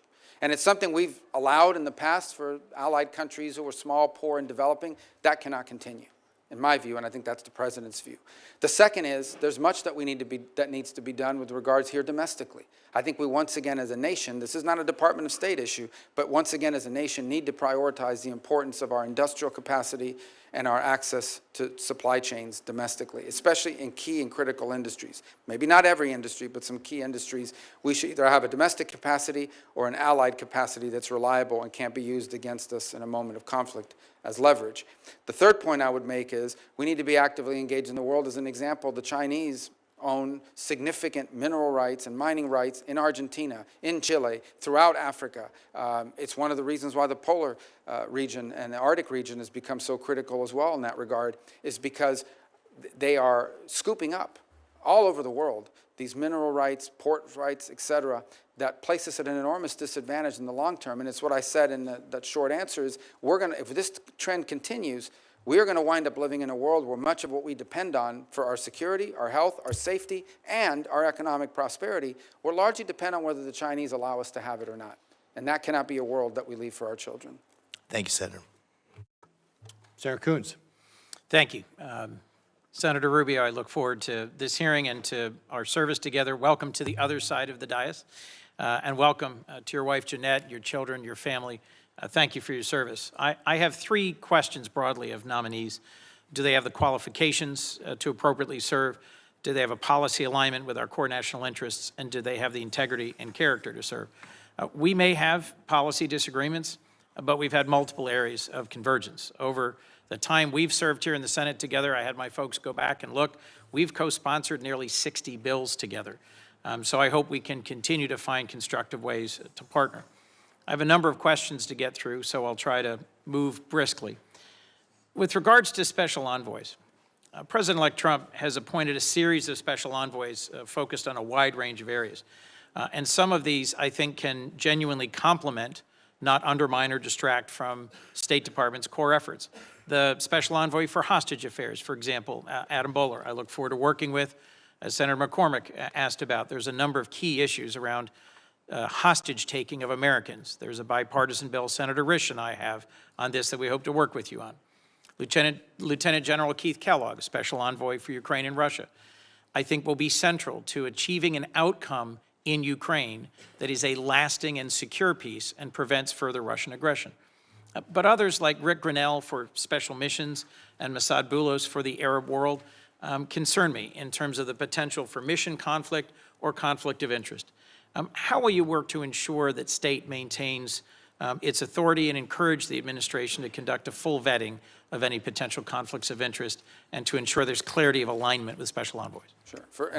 Thank you for the question, because I think it's a valid one. With the exception of Mr. Boulos, who I don't know, may have met once but don't know, every one of the envoys that have been named so far is someone that I've worked with in the past and expect to work well with in the future. To me, the expression of a special envoy is critically important. Where it's most successful, it's on a complex issue with a defined goal and an expression of presidential priorities. So Sudan is an example of a special envoy, and Mr. Perriello and the job he's done there. And this is in addition to the fact that we have an ambassador and we have other diplomatic presence there that can be very complementary. So the way this will work and how I anticipate it will work is these envoys work for the president in coordination with us. These are all people. With the exception of one who I'm not disparaging, I just don't know him, but I've worked with everyone else that you've mentioned, are people that are going to be focused on this like a laser. And they will need to do so not simply in coordination with the Department of State because of subject matter expertise. Let's say you reach an agreement or you reach an outcome, you're still going to need the technical support necessary to pull this off, and we have a array of experts in the Department of State that will help achieve that. And it'll involve other elements of the U.S. government. So as an example, if you're going to reach an agreement on migration, say in the Western Hemisphere, that also could entail the necessity to have a conversation about trade policy and tariffs that will involve commerce and others. That's the only way this will work, and that's how I anticipate it working. I've agreed to co-chair with Senator Haggerty a commission on reform and modernization of the State Department that Senator Cardin created with him. We cannot, in my view, do more with less given the challenges of the global moment. I think we need more investment in U.S. diplomacy and development as instruments of national power, but we also need to address efficiencies and make sure that we are streamlining and focusing the department and supporting its workforce, the Foreign Service. How will you work to make sure that the Trump administration's efficiency mandate will strengthen and not deplete core state functions? Well, first of all, I think the work of this new committee that's being set up as a result of the legislation that passed will be critical. My understanding is the impediment was that not all the appointments have been made. Maybe that's now changed, and we eagerly await that, because I do think that there are two things that are very important. The first is, when we talk about efficiency, the efficiency isn't simply just saving money. The efficiency is improving performance. A key part of the State Department is customer service. We provide consular affairs, passports, visas, all kinds of work around the world for Americans who are stranded or in trouble or need to get somewhere. Improving that experience for the consumer is one of the top priorities we need to have. How can we leverage, and I think Secretary Blinken has begun this work, we need to build on this, how can we infuse technology, AI and the like, not simply to improve the customer service aspects of the State Department, but improve the productivity. If somehow through leveraging technology appropriately, we can get people at the State Department to achieve 3 times the amount of work than they do now, because it takes less time to do these tasks, or frees them up to do other tasks, that would be an enormous win. And I hope the Commission will look at those aspects of this as well. I understand, Senator, if I might move to another question, that multilateral organizations concern and frustrate many of us. Some of their actions have been counter to American interest. But when we've withdrawn from multilateral organizations, and in particular some UN entities, it's also given an opening to our adversaries. The previous Trump administration withdrew from UNESCO, the Human Rights Council, the World Health Organization. And I'm concerned that if we do so without thinking through the consequences, we may abandon our chance to implement our agenda around human rights, around 5G standards, around technical standards that matter for the 21st century. Do you support sustained U.S. participation in multilateral organizations, and how will you work to strengthen our leadership in those institutions in ways that prevent our adversaries from advancing their competing agendas? Well, I want to point back to what I said at the opening, and that is our engagement in any international agreement or any international arrangement or any international organization has to be driven by the answer to one of 3 questions. Will our involvement in this organization make us safer, make us more prosperous, make us more secure? It has to be justified by an American interest. It just does. I mean, we're in an era where we need to really, it should have always been that way, but now more than ever. And so each of these will have different components to it. I think there's a second component of funding, and that is, should the United States be funding organizations who in many cases are pursuing and or achieving outcomes that are contrary to the national interest of the United States. Each of these will require a serious examination as we work through them, and a justification to Congress about why we're no longer funding it or we're no longer participating. I think you do point to one that I can tell you right now is one that will be critical for us to be engaged in, and that is the setting of standards. But the setting of standards, for people to understand, is it's not simply from these organizations, it also becomes practical. So throughout Africa, we are now seeing the deployment of these safe city programs by Huawei. Now, this isn't just a commercial deal for Huawei. This is the ability to ingrain itself in the telecommunication of these countries and establish itself as the leader in 5G. And now all of the other technologies that depend on 5G, additive manufacturing, the 3D printing and so forth, autonomous vehicles, they will all have to be drawn to the standards set by Huawei. That's not because an international organization set it up, it's because they've established market dominance, and it's a concern we have in multiple parts of the global south and the developing world. We need to be engaged that way as well. I very much look forward to working with you on deploying the full tool set that allows us to compete in the global south, including the Development Finance Corporation, something Senator Corker and I led on this committee, in which I know you see the potential for. As I come to the end of my time, I've worked hard with Senator Graham to get signed into law 2 different bills I wanted to mention. The Global Fragility Act, which presses the Department of Defense, Department of State, AID to have a common strategy in fragile states. And we've really struggled to effectively implement that. And much more recently, the U.S. Foundation for International Conservation Act, something that Chairman McCall and Senator Graham and Congressman Meeks and I worked on. It would create a public-private foundation to address security and conservation in ungoverned and insecure spaces in the global south, in South America, in Africa, and Southeast Asia.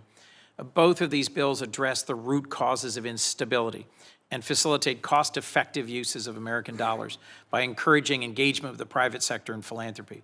Can I count on your support to work as the Secretary have confirmed in the State Department, to implement these two laws more effectively in the coming years. Well, and the conservation one, I believe, just passed, right? Most recently. Just signed so into law. Yeah. We're getting there just in time to help you with it, and it's had strong bipartisan support. On the global fragility, this has been ongoing for quite a bit of time, and we'll have to go back and check on the progress. I don't know until I know there's a 10-year plan, and there's the 5 countries that we've identified. And by the way, no country likes to be identified as fragile, so we have to be sensitive about how we do it. But I think that's a component. We got to go back and see where we are on that 10-year planning, because that's an important way of leveraging both economic security and development efforts in the whole of government. And I think key to this is going to be not simply the Department of State, but it's that steering committee that's supposed to meet every 3 months at the National Security Council that coordinates all this work is happening. Look, laws are great, programs are great, but if someone's not in charge of it, someone's not running it, and someone's not measuring at the end of those periods of time whether it's reaching its intended outcome, we're going to have a huge problem. But the goal of that legislation, as I recall, is, and believe still, is we want to get ahead of this before a crisis. This is about preventing crisis, which is, frankly, is a lot cheaper and a lot better than actually dealing with crisis after the fact. And so identifying places around the world that are in danger of becoming chaotic, uncertain, insecure, and getting ahead of it and helping them through a variety of means to prevent that from happening. And preventing those crises from happening is going to save us a lot of headaches, a lot of danger, and a lot of money. In closing, I'll just repeat something I've heard from several of my colleagues. I think that our global network of alliances and partners rooted in our shared values, a commitment to democracy and human rights, is essential to our national security. And how the war in Ukraine ends, and whether a peace agreement there lasts and secures Ukraine from ongoing Russian aggression, is critical to our credibility and security and to sustaining that network of allies and partners. I hope that's something you strongly agree with. I look forward to working with you towards that end. Thank you, Senator Coons. Next up is going to be Senator Daines, and after that will be Senator Murphy. And about that time, it's going to be noon. We're going to take a short 5-minute break at noon. Not a Senate 5 minutes, but a for real 5-minute break at noon. And those of you who have a seat here, I'd suggest you don't leave, because it's going to be difficult to claim your seat back if you're here as an observer. So with that, Senator Daines, welcome to the committee. Chairman, thank you. Marco, it's good to have you here. I've got a great view here from the dais, seeing your family behind you, seeing Jeanette, Daniela, the rest of the Rubio family. What a moment of great honor, celebration for the Rubios, culminating on Monday, when your family will celebrate the 1-month anniversary of Anthony Rubio's touchdown as a Florida Gator. So congratulations on every front, proud dad. Look, you are charged with one of the most important tasks I think the administration will have, and that is advancing President Trump's agenda and representing the interests of the United States around the world. I can't think of a better nominee for Secretary of State to serve under President Trump than Marco Rubio. You'll have a lot of active conflicts we're working together on as we think about what's going on in Ukraine, Israel, Sudan, ongoing nuclear weapons programs in Iran, the tyranny in Venezuela, the New START treaty that's been completely disregarded by Russia, and not to mention what we have to think about strategies relates to China. I could continue to list the results that we saw from the Trump administration with the Abraham Accords and really moving forward here with significant substantive advancements of American interests abroad. But look, this next administration and the leadership of President Trump and your service will be extremely consequential. This posting could not be more important. Marco, as you know, Iran's the world's leading sponsor of terror. In 2024, Iran exported roughly 587 million barrels of oil, an increase of over 10% over the prior year. These illegal oil sales fund Hamas, the Hezbollah terrorism, the Houthis, the nuclear arms programs, drone technology that's being used right now by the Russians against Ukraine. These oil sales are directly resulting in global unrest, and they're costing innocent lives. Senator, if confirmed, what would be your goals and strategies to think about addressing Iran as an adversary? You asked that question at a very interesting moment. So Iran today, 2 points I want to make about Iran, and it's really important. When we talk about Iran, I'm talking about the radical Shia clerics and not the people. The people of Iran are people of an ancient civilization, an ancient culture with tremendous pride and advances. And I don't know who take great pride in their Persian heritage and identity. And I don't know of any nation on earth in which there is a bigger difference between the people and those who govern them than what exists in Iran.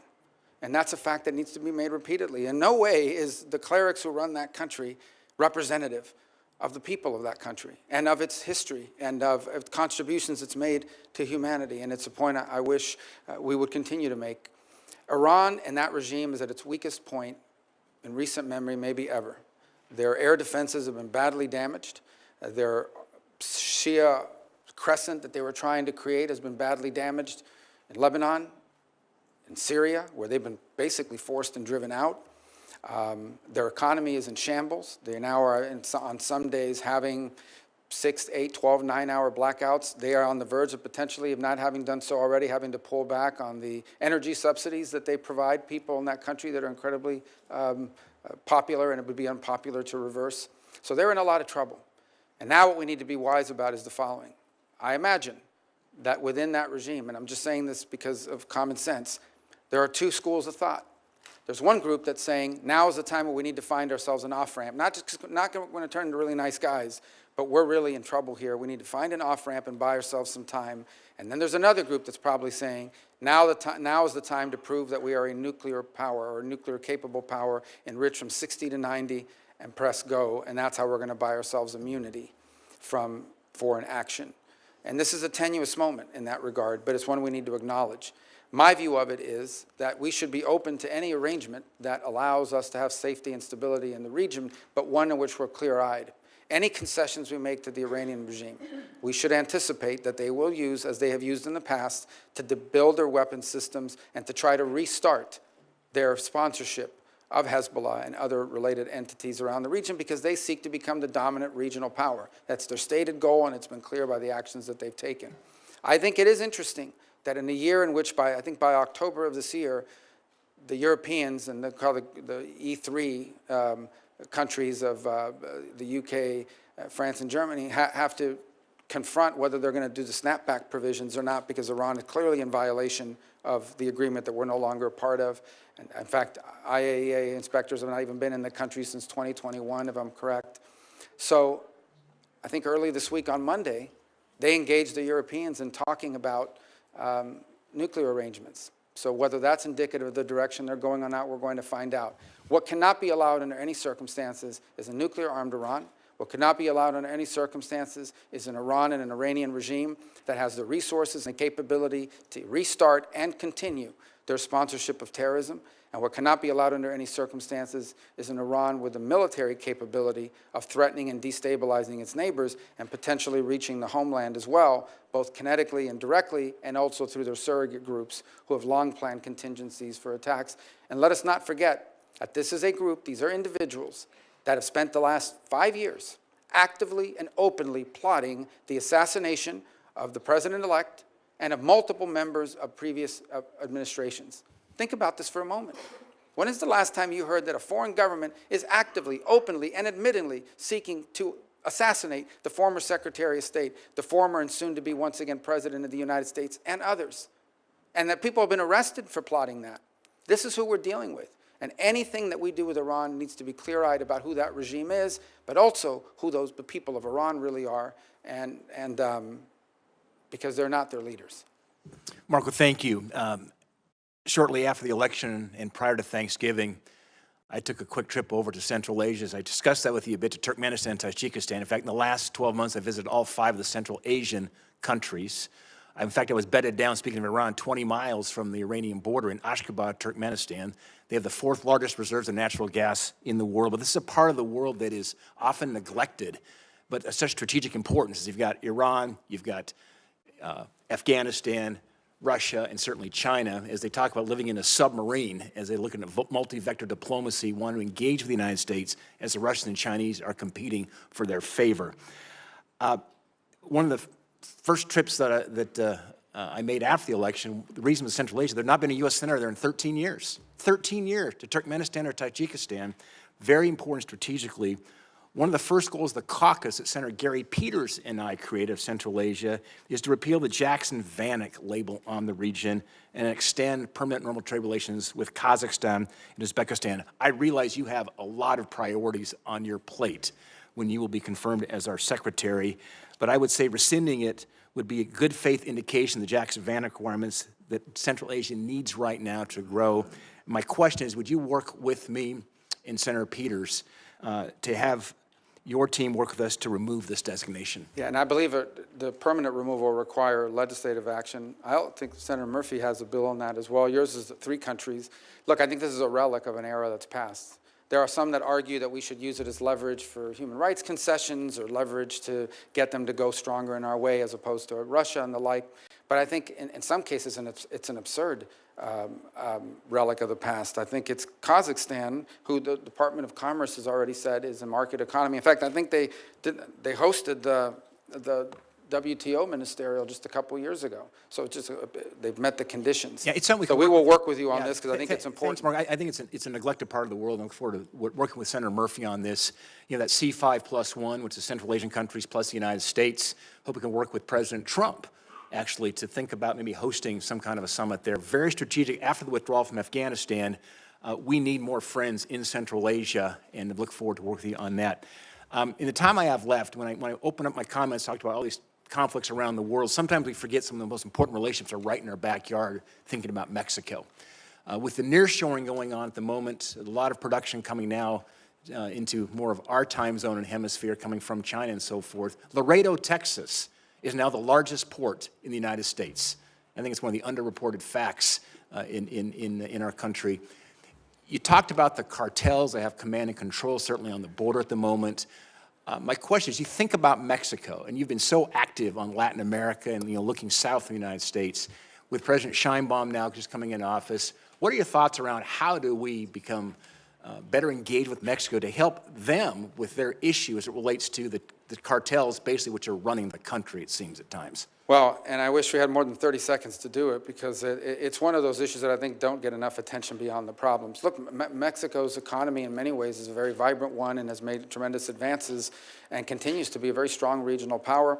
They can become frustrating at times for us because they have enshrined even in their constitution, a sort of non-aligned, non-interventionist foreign policy with regards to some of the abuses. And so it's been disappointing, for example, to see the position they've taken with regards to Venezuela and others. By the same token, our economic interests are so deeply intertwined. I think there are 3 areas of friction. The first is on trade and violations of trade agreements and so forth that have been laid out, and some of the things that I've seen, even as a senator from Florida in the agricultural sector, that are going to continue to be an irritant in our relationship that we hope we can resolve. The second is the security situation at the border.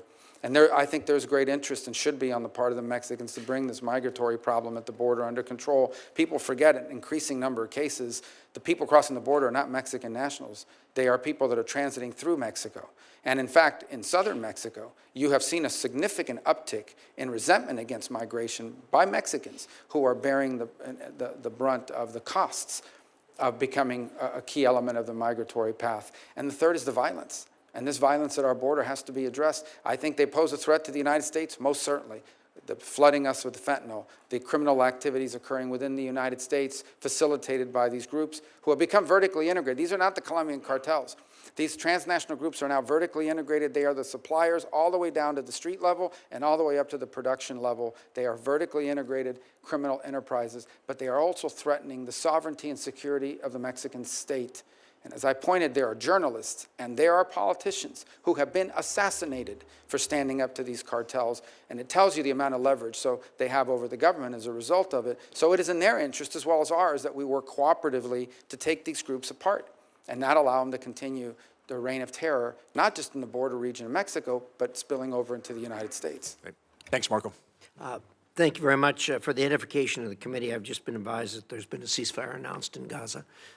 Before we all celebrate, though, obviously we're all going to want to see how that executes. With that, Senator Murphy, you're up, and then we're going to take that short break. Thank you very much, Mr. Chairman. That is indeed good news. Senator Rubio, I want to talk to you about a topic that I think is going to be real trouble for you and for U.S. national security interests, at least for the first few minutes of my time, and that's the growing personal financial entanglement of President Trump, his family, and Middle East governments. I'll give you an example of what I'm talking about. For nearly 8 years, the Trump organization has been pursuing a real estate deal to build a hotel complex in Jeddah, Saudi Arabia.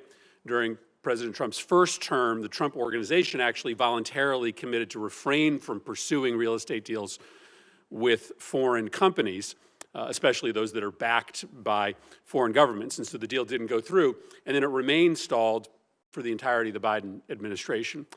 And then magically, 30 days after the November election, Saudi Arabia's biggest construction company that's affiliated with the government announced that the deal was going forward alongside an additional $200 million deal for a Trump property in Oman. Now, it used to be that somebody with these big financial business interests would come into government and take actions like setting up a blind trust or divestment in order to make sure there was no connection between their personal financial interests and the business they were conducting in government. But President Trump has just done the opposite, right? Over the last 8 years, while he was in office and since he's been out of office, he and his family have become more deeply dependent on revenue from governments in the Middle East.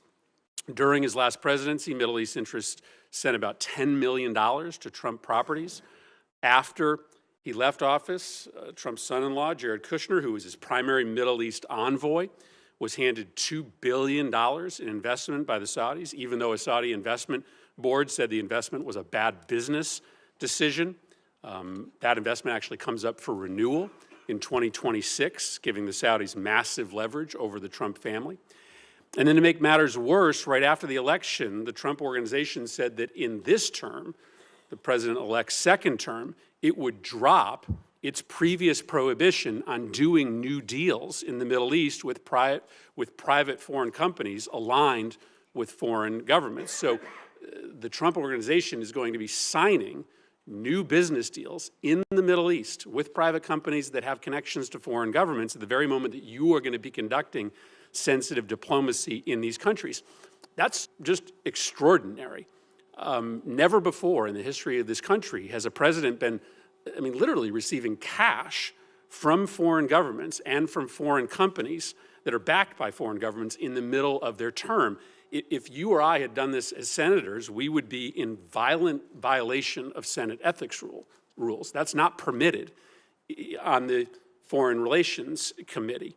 And so I guess my question to you is a pretty simple one. Do you see how this fundamentally compromises your diplomatic efforts?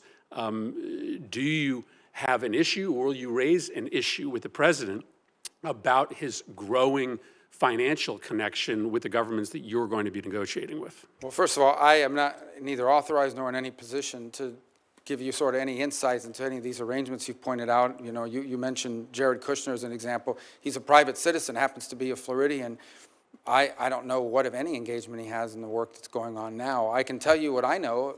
Obviously, I'm not in the State Department yet, but I can tell you as an example, the president's envoy to that region, who was charged, Steve Witkoff, who was charged with being an envoy towards reaching an accommodation between the Israelis and the Saudis, has been working cooperatively and together with the Biden administration. And in fact, I dare to say that all involved deserve credit for the ceasefire that the chairman's just announced.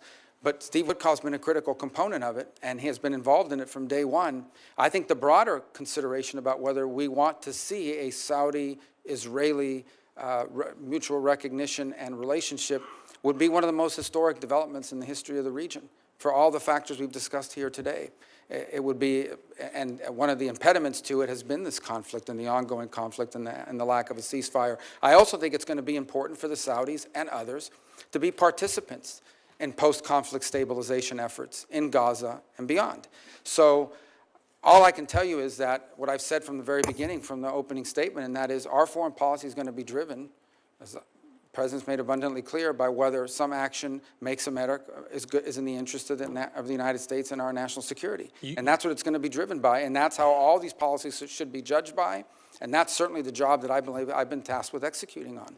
Well, let me then simply ask you this question. Do you believe that the president should refrain from doing new business deals with Middle East governments during his term in office? Well, my understanding, again, I'm speaking out of turn, but the president doesn't manage that company.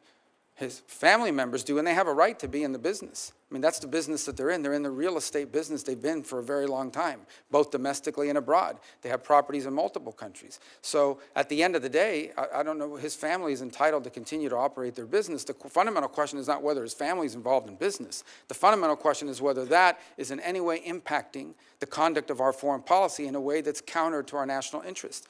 And the president's made abundantly clear that every decision he makes and every decision we are to make at the State Department should be driven by whether or not it serves the core national interests of the United States. And that's how I hope our policies will be judged by, not what business his family is conducting while the president is here in Washington working not on his business, but from the Oval Office. You are correct. That is the fundamental question, whether or not a policy is being pursued in U.S. national security interests or due to the president's personal financial interests. That is the reason why, as United States senators, we are not allowed to have complicated existing financial arrangements with foreign governments, because you do not want to create the impression that there is a conflict of motivation. And I just wished that this president applied to this incoming administration the same rules that we hold ourselves to as United States senators.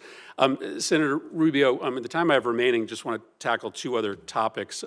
One that I know is of mutual concern to you and I, and that's the need to confront China in non-military ways as they try to exert influence around the world. Last time President Trump was in office, he was calling for pretty massive cuts to the State Department's budget. But as you know, China uses all sorts of non-kinetic tools like misinformation, economic diplomacy around the world to exert influence. I'm hopeful that you're going to be an active voice to try to make sure that you have the tools, including when it comes to combating Russian and Chinese misinformation, to be able to confront all of the ways, many of them asymmetric, that China in particular, but Russia as well, presents challenges to U.S. interests. Just wanted to get your commitment to make sure to build that full, comprehensive foreign policy toolkit. Yeah, not only have I been someone concerned about foreign disinformation, I've been the target of it from multiple nation states. And I've learned over time that the best way to confront disinformation is through a flood of free speech that allows the counterpoints of view to be heard and understood. I think where we get ourselves into trouble, and we've learned this now, and I think multiple U.S. companies are now admitting, is when we get ourselves into a position of determining what's true and what's not, and then using the tools of government to go after that, particularly when it implicates domestic entities. But yes, it is one of the tools that they have in their toolbox. By the way, it's not just disinformation.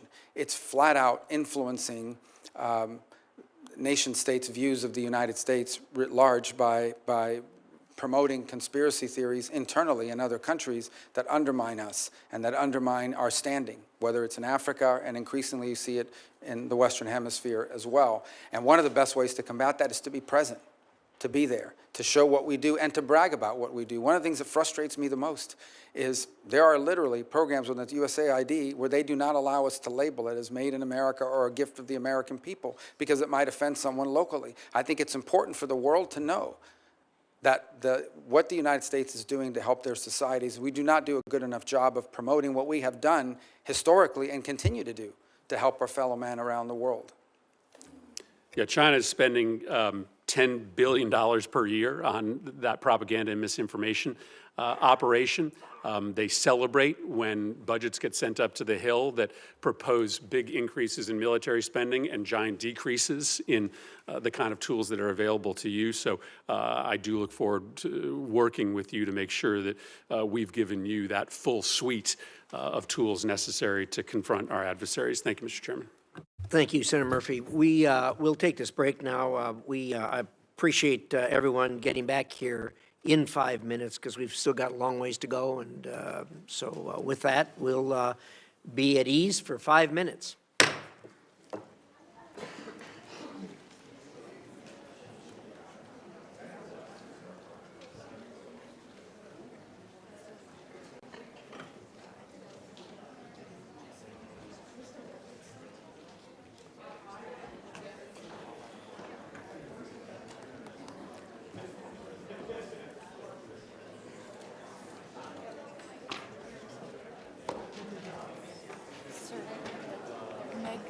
Once Senator Rubio enters the room, Meg may have some forms for you to sign. Oh, yeah, okay. Yeah, I heard. Going this way, guys. We're going to the anteroom.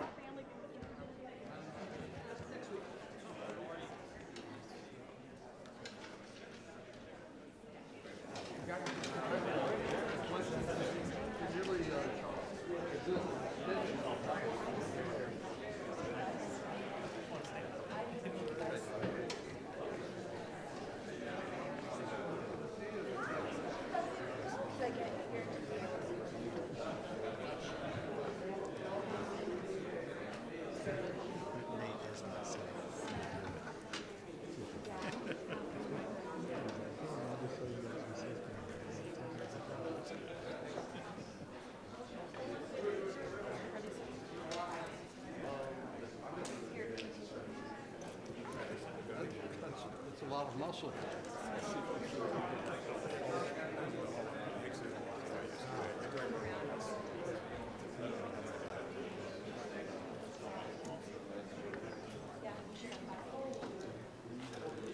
So, Phil, you're not going to get to meet for a while.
I'm just going to show him this.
fluorescent blue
and worldwide protests. Now, the Associated Press, through their reporting on this developing story, they have these little blurbs where they continue to bring us some of the latest updates, whether it be reaction from officials around the world or some of those behind-the-scenes talks that they've gained access to. Of course, a lot of these officials do speak on the condition of anonymity. But the AP is saying here that Trump, President-elect Donald Trump, who in less than a week from now will be inaugurated January 20th, and he will step into the Oval Office for a second presidential term, is celebrating this deal on social media, saying, quote, "We have a deal for the hostages in the Middle East. They will be released shortly. Thank you." Now, the deal will see some hostages freed and the pause in war in Gaza. 3 U.S. officials confirming that to the Associated Press, with one official saying it was expected that the ceasefire would be implemented in the coming days. All 3 requested anonymity to discuss the contours of the deal before the official announcement by mediators in Doha. President Joe Biden was preparing to address the breakthrough agreement later on Thursday. That's according to officials. But still, dozens of displaced Palestinians in the central Gaza Strip lined up at a charity kitchen on Wednesday as they awaited word of that ceasefire. A lot of them going back, or hopefully going back to where they used to reside. But still, that entire area has been reduced to rubble, as we know that tens of thousands of Palestinians have been killed during this entire conflict. Israel making this announcement late on Wednesday that Hamas had tried to change agreed upon understandings for security arrangements along Gaza's border with Egypt, but it strongly rejected those proposals. Qatar's prime minister, who has been mediating the talks, met separately with Hamas and Israeli delegations, and shortly afterwards the dispute was resolved. The Qatari official said, speaking on condition of anonymity to discuss the behind-the-scenes negotiations. The Hamas official, also speaking on the condition of anonymity, confirmed that the matter was resolved. This news coming into our newsroom just moments ago, as we are still working to follow all of the latest reactions and looking to see if President Biden may be speaking on this matter, addressing it officially later today. We know that tonight the president will be delivering his farewell address from the Oval Office. And this entire situation with the Middle East, specifically when it comes to the war that has broken out between Israel and Hamas, has been a strong point within the Biden administration as he has continued to push for more of these ceasefire negotiations and talks to really come to fruition to get a lot of these hostages released.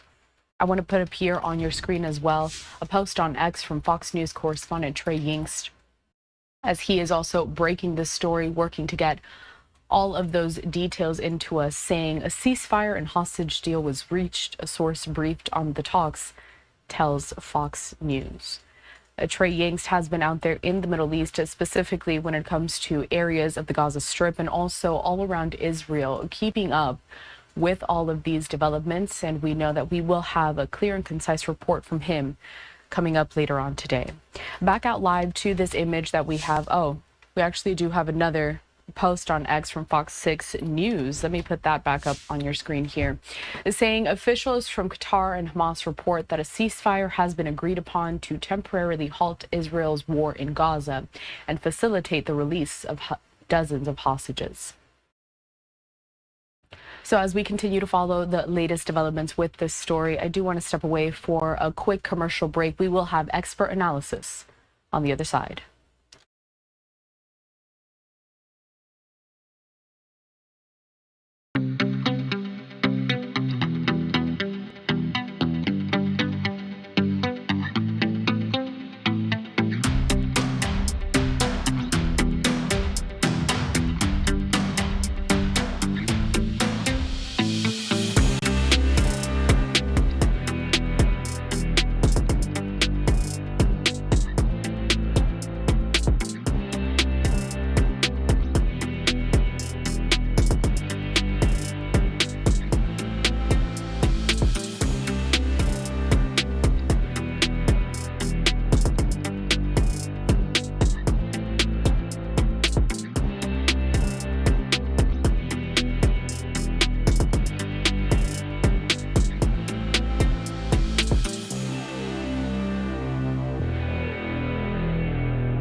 Welcome back into Live Now from Fox as we are following big breaking news out of the Middle East. After 15 months of a war between Israel and Hamas, both sides have come upon an agreement, a ceasefire deal. I want to bring up this. This is a live picture out of a hostage rally. I do believe this is over in Israel. And we have seen many of these hostages rallies over the last several months, and now it does seem we are on the precipice of more of these hostages being released by Hamas that are being held in the Gaza Strip.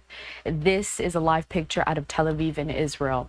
But I do want to bring into the conversation someone who has provided a lot of insight as we have been monitoring these situations. So joining us now is Alex Trayman, the CEO and Jerusalem Bureau Chief of the Jewish News Syndicate. Alex, thanks so much for joining us on such short notice.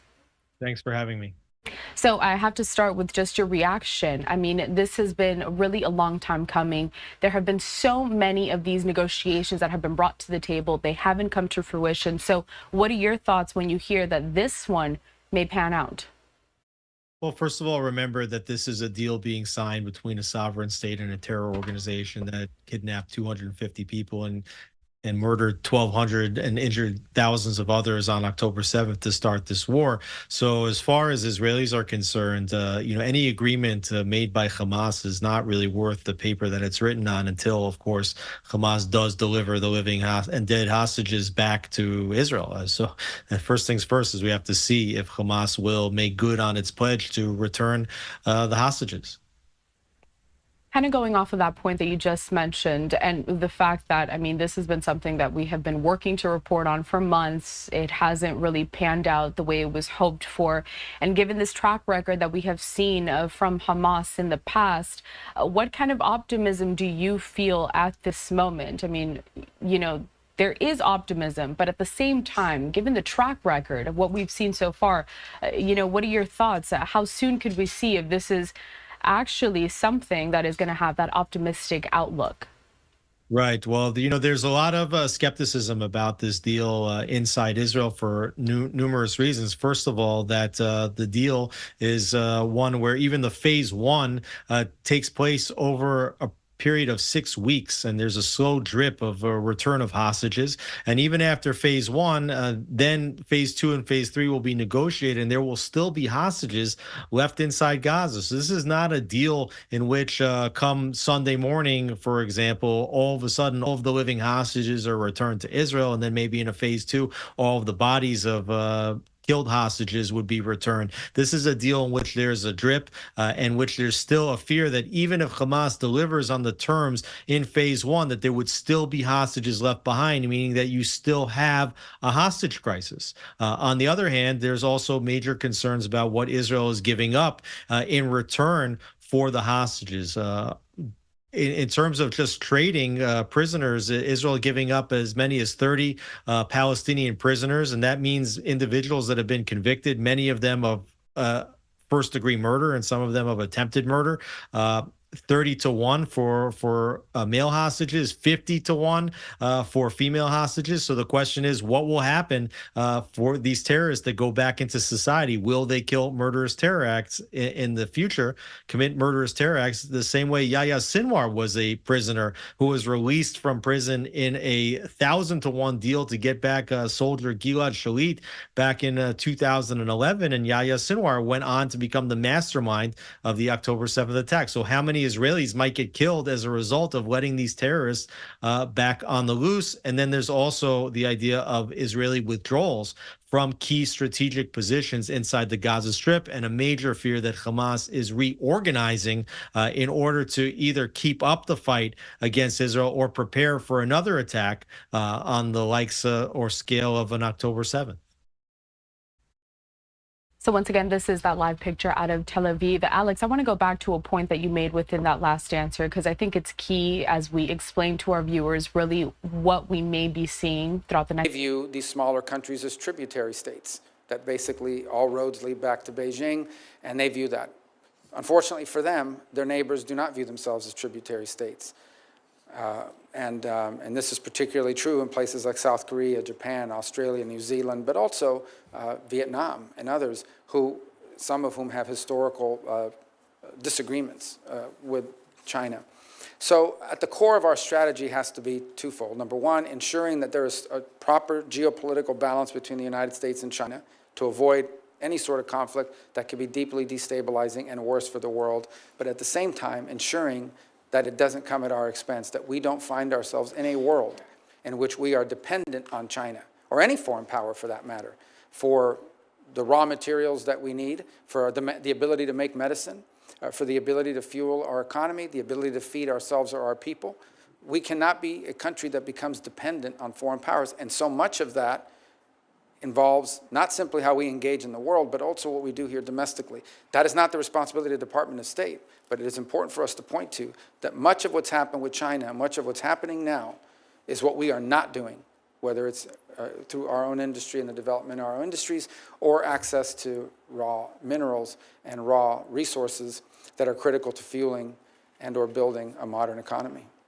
You talk about China playing by a different set of rules, and they do the ones that we think of as traditional rules. But and I appreciated your comments to Senator Ricketts about China and even the definition of them as a developing nation. I think it's a big problem. They can't be allowed to continue to play openly with a different set of rules in addition to the hidden rules. I oppose China exploiting its status as a, quote, developing nation within international organizations. I think it helps them gain an additional unfair advantage in what you described as this unbalanced relationship.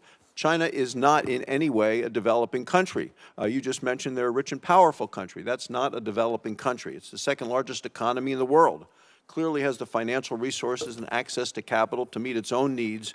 So I think we need to end China's preferential treatment and hold it accountable on the global stage. I mean, we see it in the World Bank, we see it in other locations. Are there things that we can do and you can do as Secretary of State to try to eliminate this unfair advantage that they have? And it's an open unfair advantage. Yeah, absolutely. I think we need to, first of all, and I mentioned this in my opening statement, we have to acknowledge that many of the global institutions that were created not just in the post-war era, but the post-Cold War era have been weaponized against us. And I can use a number of examples. The first is, you think about the Security Council of the United Nations, which was created ostensibly for the purpose of preventing global conflict. Sadly, two of the greatest drivers of instability in the world today hold a veto vote at the Security Council. It's basically rendered the Security Council almost irrelevant. By the same token, I would say I am not against multilateral organizations so long as that or any foreign arrangement we have serves the national interest of the United States. I do not believe, and the President has made this abundantly clear, President Trump, that under no circumstances should any foreign entity or multilateral or international organization have veto power over the national security interests of the United States of America. The second point that I would point to is that the Chinese have very aggressively played this. They have figured out, and it isn't hard to figure out, that even the smallest nation state has a vote at the United Nations General Assembly. And they have worked hard to not just court, but entrap a handful of votes around the world, and including in our own hemisphere. If you look at the Caribbean Basin, in Grenada and places like that, where they go into these countries, and they don't just provide $1 million to $1 billion to build the stadium, they also give you $5 or $6 million under the table for your family and friends. They do that in place after place. We've seen that practice as well in Africa. So we need to understand that there has to be, in many of these parts of the world, look, we're not bribing anybody. We're not going to do that, and it's certainly illegal for American companies to do it. But it's hard to engage these countries who in many cases have legitimate needs when they say, the Chinese, we prefer to have your stuff, we prefer to have American investment, but you're not offering any, and so we're left with the only alternative, and that is to take the Chinese investment, even though it comes with strong strings attached that include things like debt diplomacy or debt traps and expectations of diplomatic cooperation at these international forums. My final question has to do, because you used the phrase, we need to be able to fuel our economy, and I'll talk a little bit about energy. Look, people who live in foreign developing nations, they want to be able to fuel their economy as well. They need a stable energy source to grow their economy, to improve lives. Many of the countries you've traveled to and I have, we've seen what energy poverty can do to people to make it harder for them. You know, we have an ability to help these countries develop a stable energy supply. But this current administration, the Biden administration, has put restrictions in place on funding of certain energy resources, such as coal, even natural gas. The United States should be working to promote an all-of-the-above energy strategy and help our friends and allies have affordable energy as opposed to what is the politically correct type of energy to be used. So I believe we should be helping these countries with energy. And are you committed to ensuring the State Department is promoting all forms of energy projects across the globe, including oil, gas, coal, affordable energy that will help people raise their standards of living? Yes, in fact, it should be a centerpiece. One of our centerpieces of our economic diplomacy. We talked earlier, I think it was Senator Coons had mentioned the work on fragile states and the hope of preventing fragility so that states don't collapse into some of the havens that you now see where terrorism takes a hold and so forth. And one of the things you can do to help a country become more stable and then more prosperous is access to reliable and affordable energy. And that is that's not simply for everyday life. That is critical if you want to build a manufacturing sector. It's going to be especially critical in a world in which all these new technologies like AI are going to require a tremendous amount of power generation that's going to draw upon global energy resources to begin with. So absolutely, it needs to be at the centerpiece, and we'll work very closely with the Energy Department in ensuring that it's a centerpiece of our foreign policy. Thank you, Mr. Chairman. Thank you, Senator Barrasso. And next up, we have Senator Booker. Thank you very much, Mr. Chairman. Marco, the President, Senator Rubio, the President made a great decision in choosing you. I'm happy to see you there. You're a thought leader in foreign policy. I, however, don't think most Americans know how great of a thought leader you are in NCAA, NFL, and high school football. And I'm a little disappointed that you're not going to be the head of the NCAA right now. Not yet. We sat in my office recently. I told you about my concerns about Africa right now. Democratic Republican administrations have not prioritized the continent. It is literally the fastest growing continent on Earth. We now see the future. By 2050, 1 out of every 4 human beings on the planet will be in the continent of Africa. And because of the demographic issues we have around the globe, from Europe to the United States to even China, 1 out of every 3 working people on the planet will be in Africa. It is rich with arable land and critical minerals. It has an economic potential that could create tremendous markets for American companies and American businesses. More than this, we know, while it has incredible assets and opportunities, a lack of focus on Africa could endanger the whole planet. We know in the days of infectious diseases, for example, an outbreak of an infectious disease anywhere is a threat to public health everywhere. More than that, we see the climate challenges, migration patterns there threaten to destabilize the Middle East and other areas. Egypt, for example, literally is hosting millions of refugees in Egypt right now.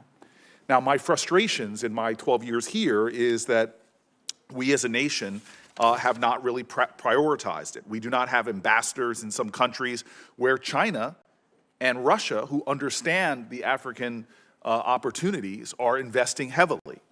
I've gone around the world, and in my times in African countries, I often encounter people that saying, hey, the Chinese are here, where are you? And it's not just ambassadorial placements. Other critical positions in embassies just aren't being filled. And therefore, we're being outplayed by the Chinese and the Russians. African countries and leaders have told me time and time again, we prefer you. We'd rather deal with you. We'd rather work with you.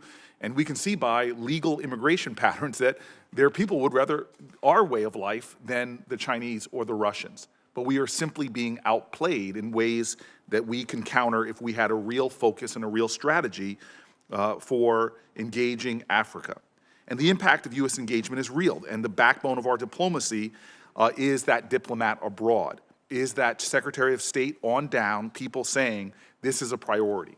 I said this to you in our office, and I want to make it plain now that we are at a point in this country that what we do in the Senate and in the White House and in the State Department are planting seeds for the future. We could reap a tremendous harvest in 10, 20 years, prioritizing and emphasizing our work in Africa. And not to do so undermines the 3 points that you said at the beginning that I agree.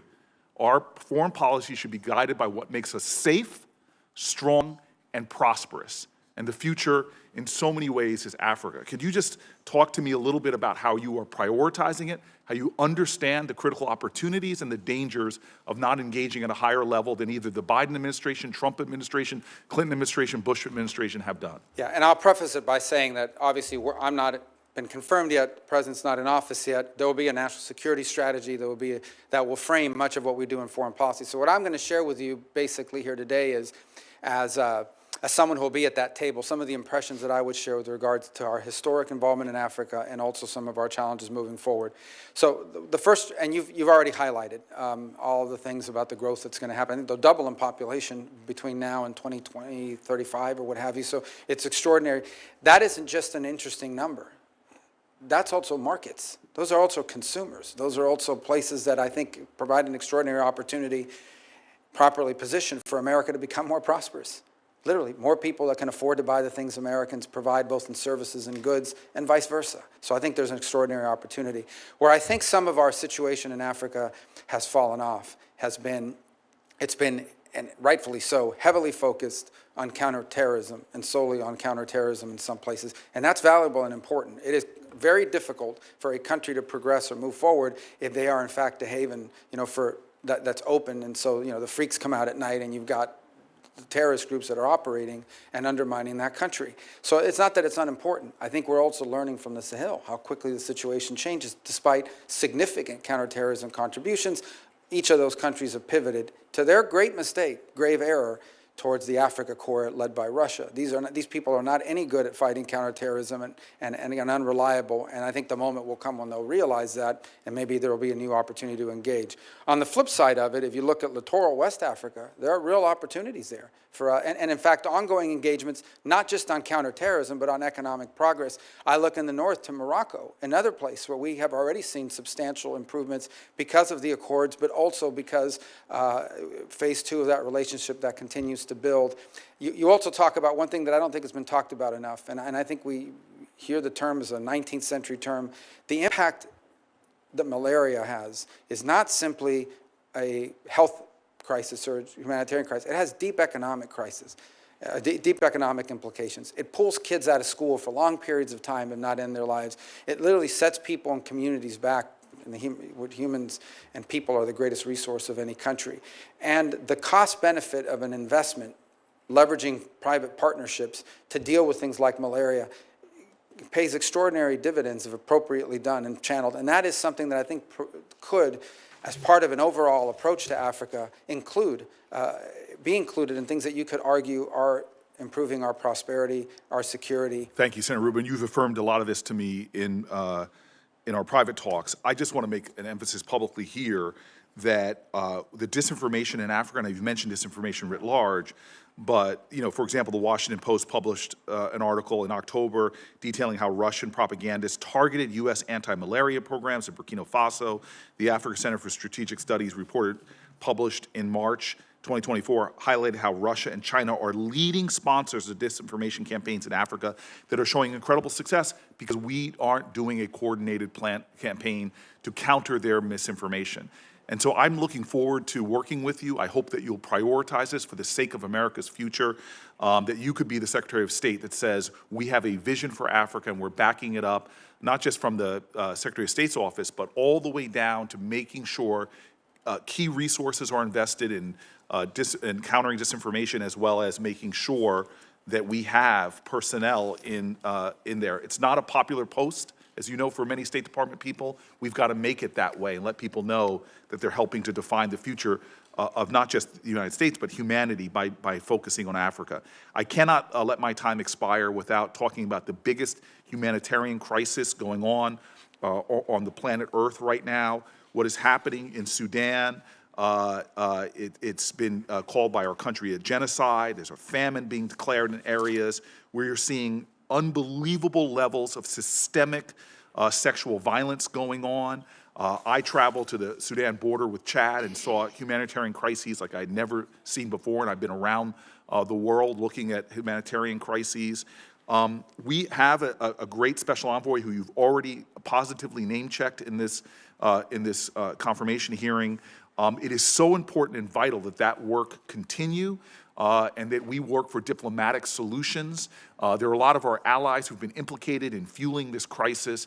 This is an opportunity to end this crisis by diplomacy, to bring about one of the most important peace processes there are.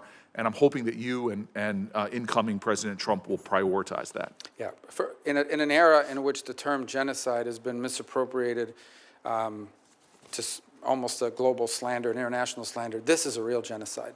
By its very definition, this is a real genocide. This is the ethnic targeting of specific groups for extermination, for elimination, by groups, by the way, that are being funded by nations that we have alliances and partnerships with in other parts of the world. And we should express that clearly. I think in part of our engagement with the UAE, and it'll have to be a pragmatic engagement. I mean, they're important players in what we hope to resolve in the Middle East. And I think as part of that engagement, we also need to raise the fact that they are openly supporting an entity that is carrying out a genocide. And I think for those who are interested in going out and actually protesting a real genocide, this to be the one, and I just don't see it. I don't see people mentioning it. It is morally reprehensible that this crisis gets virtually no attention in our country, especially because of the role we should be playing. And my time is over, but I want to say this, no need to respond. But the other place on the planet that gets no attention, that we are responsible for in our hemisphere, is the crisis in Haiti as well. Correct. I know that you know this intimately. And again, I just want to keep calling out these moral omissions of our country, often, at least in the press, of an inability to focus our compassion, empathy, and understanding of our interwoven destinies with places like Africa and places like Haiti. Thank you, Senator. Thank you, Senator Booker, for that. Those are things that needed to be said. Having said that, you have underlined probably the most difficult crises we have on the planet, and I think everybody's ready to sign up on a path forward. So far, nobody's laid out that path forward. And you're right, we have an obligation to at least try to design a path forward. And when that happens, I have no doubt that we'll pull together Republicans and Democrats and as Americans to do something about this. But I'll tell you, the identifying who are the people there that are the good guys that you can partner with is very, very difficult, as you know. Thank you. Thank you, Senator Rubio, for your comments in that regard. We will move now to Senator Paul. Senator Rubio, congratulations on your nomination. One of the questions that I've asked over time to secretaries of state as well as ambassadors and others from the State Department is, can you name for me instances where sanctions have changed behavior for the better? And I'm not going to ask you that question now. I'm going to wait till you come back to ask you. There's a preview of what I'll ask you the next time. But the reason I bring that up is that I think hopefully people think of sanctions as a way of trying to modulate behavior. You want better behavior out of a country. A country's doing something you don't like. You'd like them to change their behavior for better through sanctions. And I think it rarely works. And I think we pile more on. Now, some would say, well, sanctions are just to punish them, and we just want to, you know, Russia invaded Ukraine, we're just punishing them. And so as punishment, they kind of work. I don't think they're deterring Russia's behavior or changing it. But really, sanctions can have effect in a couple of ways. I think the threat of a sanction, the same way the threat of a tariff can have an effect on behavior. But once placed, I think a sanction or a tariff only has effect on someone's behavior if you remove it. Now, you mentioned earlier a little bit about discussing ways to unwind some of the sanctions ultimately on Russia. People mentioned, well, we never want to let them sell energy again. No, you have to let people enter back into the world. That's how you're going to get behavioral changes. And it really will have to be part of the peace. If there is going to be a negotiated peace, the one aspect that makes us part of that war are all the sanctions. And so it really should be offered up of removing that and going back to normality when we can find a resolution to the war. I'll give you an example of where I think often the State Department loses its sight of its mission. Instead of being the Department of Diplomacy, which I think it's supposed to be, it becomes just an extension of the Department of War and muscle, and we show how strong we are through the State Department. But really, when bellicose statements come from other parts of the government, I see the State Department as the one that shows up and tries to still have a conversation. In the past, I think because of remarks, you had been banned from travel to China. The ambassador that's been nominated also has had statements that make us question whether or not he'll be received in China if he becomes the ambassador to China. When Blinken and Yellen went to China recently, they decided, and I'm not arguing with the goal was to get China not to sell dual-use parts to Russia to use in the war against Ukraine. A noble goal, I share the goal. But they got to China and they shamed them in public and called them names and told them they're terrible people and they should quit doing it. I would argue that there's another way to try to get behavioral changes. I would argue that the opposite of sanctions is trade. And so we have a lot of sanctions on China. If I'd been the one going to China with a mission, I would have said to China very quietly, we may not be able to undo everything, but perhaps we could undo one bit of sanctions that will enhance your economy by X amount if you'll agree to quit selling dual-use parts to Russia. And I think that's just it's a different look on things, and I don't think we're getting it very often. I guess my hope is that you will think about a different way of doing business other than just saying, let's sanction everybody and let's call people names we don't like, because I don't think it helps. I think it actually makes the situation worse. And that doesn't mean we curl up in a ball and just say, do whatever you want, but there has to be some give and take. There has to be something we take back. And so I guess my general question to you would be, we know a lot about the stick, we know about sanctions and this and that. Do you see any possibility of any carrot with China to make relations better with China? Well, let me first say, indeed, I've been strongly worded in my views of China. Let me just point out, they've said mean things about me, too. And I'm not sure that they're fans of mine in that regard here. My role now as the Secretary of State is to lead the diplomatic wing of the country, and that will involve engaging them. The fact of the matter is, in a mature and prudent conversation, and I would expect that they, at the end of the day, are also mature and prudent practitioners of foreign policy. They've got 1 billion people and nuclear weapons and a large economy. We have 400 million people, the largest economy in the world in nuclear weapons, and it is in their interest, our interest, and the interest of the world for two great powers to be able to communicate. In fact, despite everything I have said, I have consistently throughout my career said that it is that geopolitical balance between our countries, or imbalance, developing imbalance, that is the greatest risk to global security and prosperity, because that could quickly trigger not just a trade and economic conflict, but an armed one, which could be catastrophic. Never in the history of mankind have two powers like the United States and China ever faced off in a global conflict, and the outcome would be catastrophic, and we should want to avoid it, and so should they. So the bottom line is this: yes, we are going to have to deal with China. They're too big and too important in the world, and they're going to have to deal with us. And my goal is that it is dealt with in a way that furthers our national interest. What cannot continue to happen is the China all of the benefits of the international system and none of its obligations, all the benefits of global trade and commerce and none of its obligations. Your point on sanctions are important.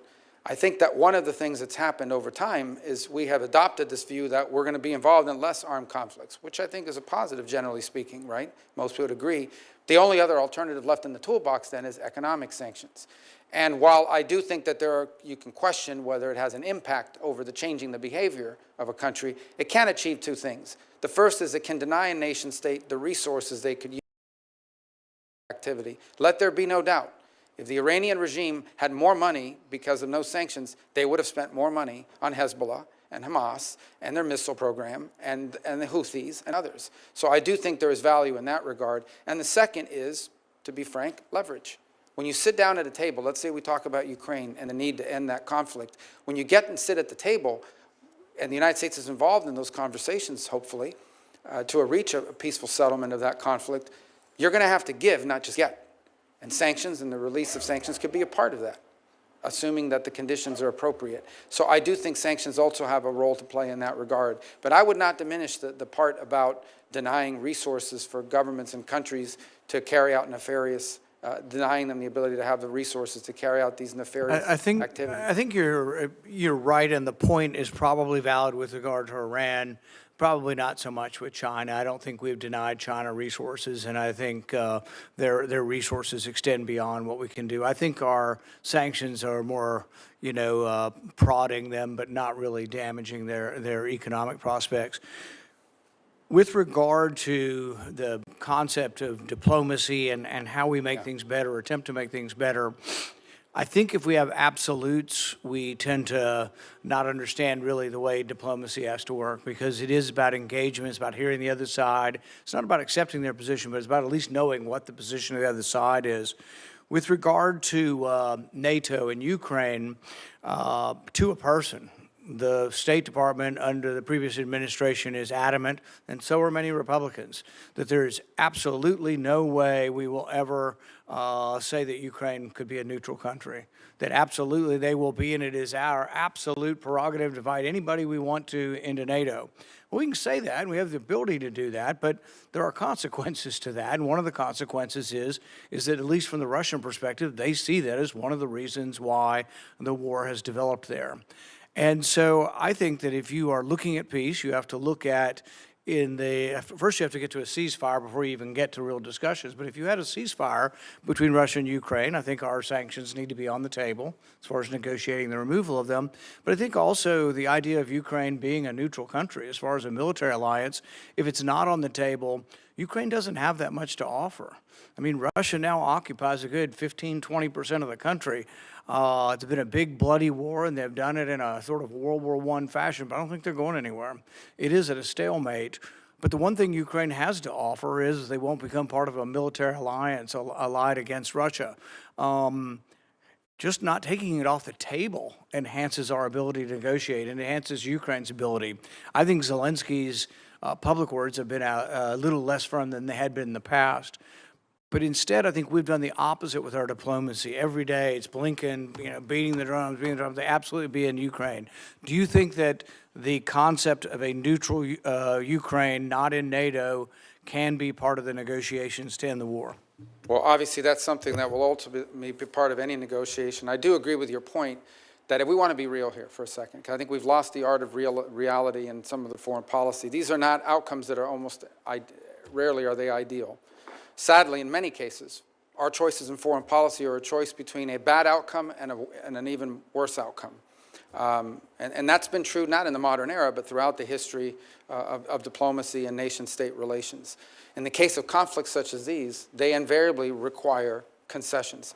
I don't think it would be wise nor appropriate before we're even in office or even at any public forum such as this to discuss the parameters of what those potential concessions can be for either side. Suffice it to say, I do think, to be honest with the committee and the full Senate, if you want to reach agreements to end armed conflict where people are dying on a daily basis and enormous destruction is occurring and a great potential for escalation exists on a daily basis, if we want to be honest about bringing that to an end, true diplomacy will require concessions from every party engaged in those conversations. That's the nature of diplomacy, and it's best conducted directly and in an appropriate forum and not in public.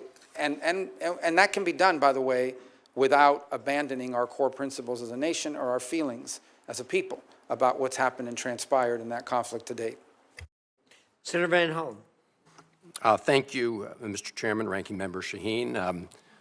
Senator Rubio, good to see you. It was great to sit down with you and talk about some of these important issues yesterday. Let me just say at the outset that I appreciate your response to Senator Booker's question about what's happening in Sudan, specifically as the Biden administration just found that the RSF under Hamedi is engaged in a genocide, and we need to do everything we can to stop what's happening there. You referred obliquely to some of our sort of Gulf partners who have not done what they should be doing.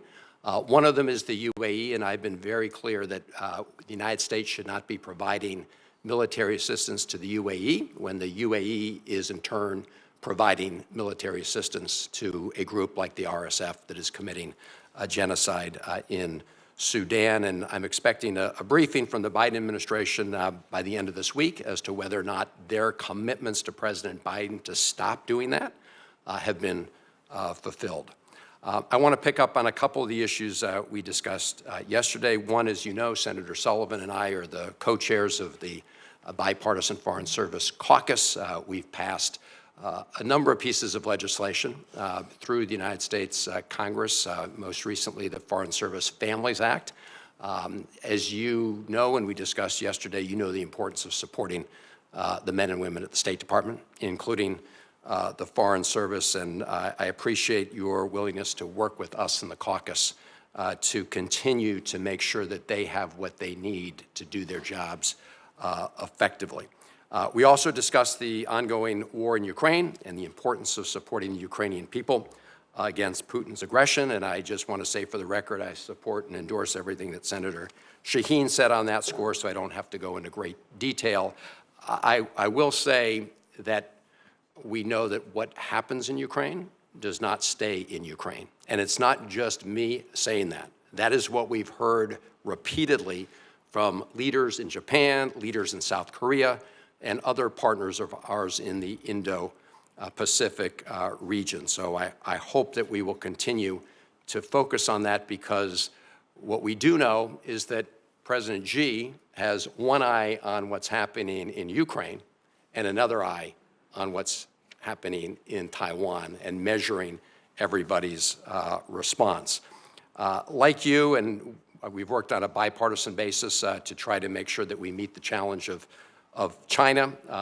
Lots of important pieces of legislation that have passed, but none yet to really rise to meeting those challenges. I do support the Biden administration's ongoing efforts to restrict the flow of very high-end technologies, the highest-end chips, to China that can be used in their military. We're going to have to work successfully with our allies to do that, just like the Trump administration back in the day worked on the Huawei issue. So my view is that we need to expand that effort.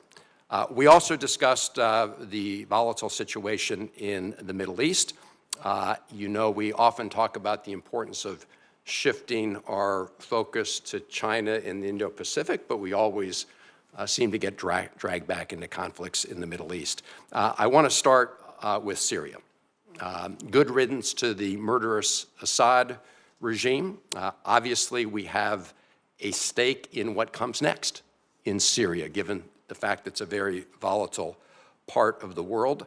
I support the very cautious engagement of the Biden administration with HTS, but we should acknowledge their very poisonous genealogy, beginning with al-Qaeda morphing into al-Nusra.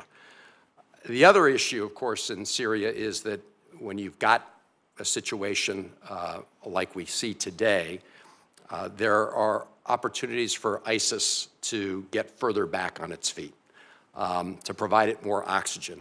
And as you know, the tip of the spear in our fight against ISIS has been our Syrian Kurdish partners, the SDF. But at this moment, President Erdogan of Turkey has been backing attacks of the so-called Syrian National Army, which Turkey largely controls, against our partners, the Syrian Kurds, which opens the door to a revival of ISIS. Because of the actions of the United States government, Turkey has so far paused that effort.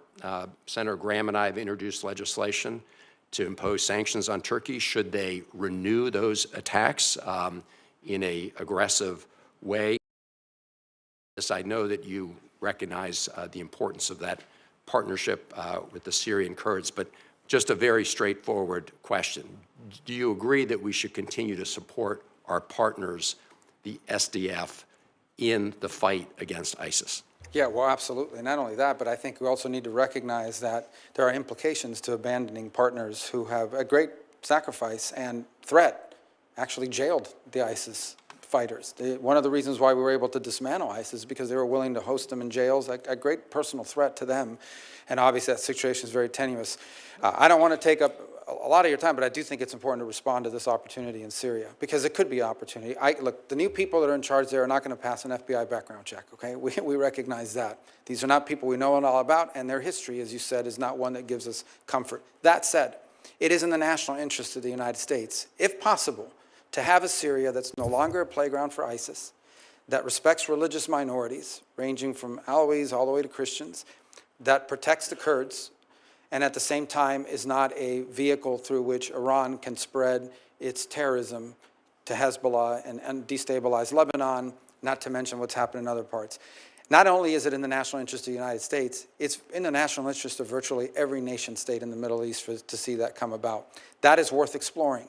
There is an interesting dynamic at play, and Senator Paul asked a moment ago about the impact of sanctions. I would argue that the Caesar sanctions directly contributed to the downfall of the Assad regime in many ways. We find ourselves in this interesting situation now where, because I think it was reauthorized as part of NDAA, we now have these sanctions in place against the government that no longer exists. But nonetheless, it's an opportunity for us to explore how we could use that tool, the removal of it, and others, if in fact the territory is fertile for these outcomes. There are impediments to this that go beyond simply the new people in charge. And one of them, as you pointed out, is Erdogan and what his intentions are. Right now, there's a very tenuous ceasefire with regards to the Kurds. It's important for that to be maintained. I think it's important to signal to Erdogan early, including through this hearing, that they should not view a transition in power in the U.S. as a window in which they could take advantage of to sort of violate whatever agreements were in place. Right now, what we want in Syria is stability so that we can explore what opportunities exist to bring a different dynamic, because it would have an impact on Lebanon, on Israel, on the situation in Gaza, and on the broader Middle East. And to walk away from an opportunity that may not come back. By the way, the Russians have been run out of there, the Iranians have been run out of there, but they are pragmatic foreign policy operators. If we don't explore these opportunities, they will work their way back in there at some point. And I agree with everything you just said, and look forward to working with you on that. Let me turn to the Israeli-Palestinian conflict, which we also discussed yesterday. And we all witnessed the horrific October 7th Hamas terror attacks on Israel. We've also witnessed the devastation and human rights catastrophe in Gaza. Like you, I've met Israeli families who lost loved ones on October 7th. I've met with hostage families. I've also met with Palestinian families who lost kids and other innocents in this war. So I was very pleased to see the announcement today of the ceasefire and the return of hostages. Let us pray that it holds and that it is implemented. But of course, as we discussed yesterday, the question is what happens next. And we all agree that Hamas can have no role in the governance of Gaza or any other place. We also know that for all its flaws and faults, the Palestinian Authority has recognized Israel's right to exist for the last 30 years since the Oslo Accords. Their security forces are trained by U.S. Forces. They today are fighting Palestinian militants in certain parts of the West Bank. But at the same time, their funds have been restricted by the Netanyahu government today. These are the funds that belong to the PA. We've seen a record increase in the number of settlements in the West Bank. And so the PA is not able to deliver on what had been the hope of Oslo, which is self-determination, security, and dignity for both Israelis and Palestinians. So you have said that the ideal way forward, recognizing that we've been at this a long time, is a two-state solution. There are members of the Netanyahu government that today want to annex all of the West Bank. So my question is, do you agree that annexation would be contrary to peace and security in the Middle East? And what is your vision going forward? First, let me say that, yeah, the idea would be that there not be conflict and the people could live side by side with one another without being in conflict and with the ability to pursue prosperity. Sadly and unfortunately, the conditions for that to exist have not been in place for some substantial period of time. I point to you as an example, back in 2020, the Trump administration offered 58 billion, or about 50 billion or 58 billion, 58 to $50 billion in investment to the Palestinians. And that included, I believe, 28 or 29 billion specifically for Gaza, and it was rejected. That offer was made back in January of 2020, and then it pivoted over as a result of that rejection to what we now know as the Abraham Accords. Second, I would say that Israel is a small nation who at its narrowest point is 9 miles wide. It has been historically surrounded by enemies that seek their destruction. Hezbollah to the north, Hamas to the west, Iran further north with nuclear weapons, constantly. In fact, I would argue that if Israel had not been firm and strong in its response in this endeavor, most recently, they may very well have faced an existential threat, as they continue to in many ways. Now, here's the good news, and it's not just about the ceasefire today, although that's very important. The good news is that potentially we have had a dynamic shift in the region that has an historic opportunity, if appropriately structured and pursued, that changes the dynamics of what might be possible. And that, we've discussed Syria, we've discussed events in Lebanon quite a bit as well, the degrading of the Iranian capability, which I hope will continue, and hopefully the ability to reach some agreement between Israel and Saudi Arabia on normalization and being able to engage both for their mutual security and also economic prosperity. The real open question for the Palestinians is, who will govern? Who will govern in Gaza in the short term, and who will ultimately govern? Will it be the Palestinian Authority or some other entity? Because it has to be someone. That was the initial goal for Gaza when the Israelis withdrew from there, and they turned it over. And they turned it over with greenhouses, and they turned it over with all kinds of economic development. Hamas won an election. They took over, and they destroyed the place and built tunnels for terrorists to operate from. So the key is not simply governance. It's who will govern. You can't turn it over to people who seek your destruction. And so I do think this is a very complex issue, and I think that's understating it. We all recognize it. But I also believe that we should not underestimate the potential opportunities that now exist, and it'll take some time to fully understand what those are, that perhaps open the door to things that were not open in the future. But from the Israeli perspective, which I fully understand, it begins with their existence, because you cannot coexist with armed elements at your border who seek your destruction and evisceration as a state. You just can't. No nation on it. We wouldn't tolerate it, and they can't either. And it begins with having that level of security, and if they do, then I think there are opportunities that come about as a result of it. Those opportunities historically have not existed in recent times. Perhaps we're living in an era where that will be, the likelihood of it is higher because of recent events, unexpected events in Syria and Lebanon and other places. Senator Scott. Thank you, Chairman. So I was in Miami or Hialeah on Monday, and when there was a video where you were recognizing Elena Garcia and Dario Fernandez and Tomas Regalado, everybody applauded. They're so excited about your being the Secretary of State. Your homegrown son, and so they're just all excited. The other thing they're excited about is that they have somebody that is going to care about Venezuela and Cuba and Haiti and Nicaragua, all the problems, because you've been so vocal. So I guess, can you just go through sort of one by one and say, look, we know what are our options? Not that you know exactly what you're going to do, and a lot of these decisions will be made by somebody else anyway, but what are, like right now, look at what's going on in Venezuela. The Biden administration's allowed oil to flow. He stole the election, completely violated what Biden told him he would do. Maria Corina Machado probably was only alive because of your hard work making sure that Donald Trump put a tweet out. You look at Cuba now. They just dropped the state-sponsored terrorism, which makes no sense. We've got people like Jose Daniel Ferrer in prison. Kids as young as 14 in prison for peaceful protests. So, give me some of your ideas of what is possible. Let's take one, but let's start with Haiti, because in many ways it's globally complex, and I think the chairman sort of alluded to this a moment ago.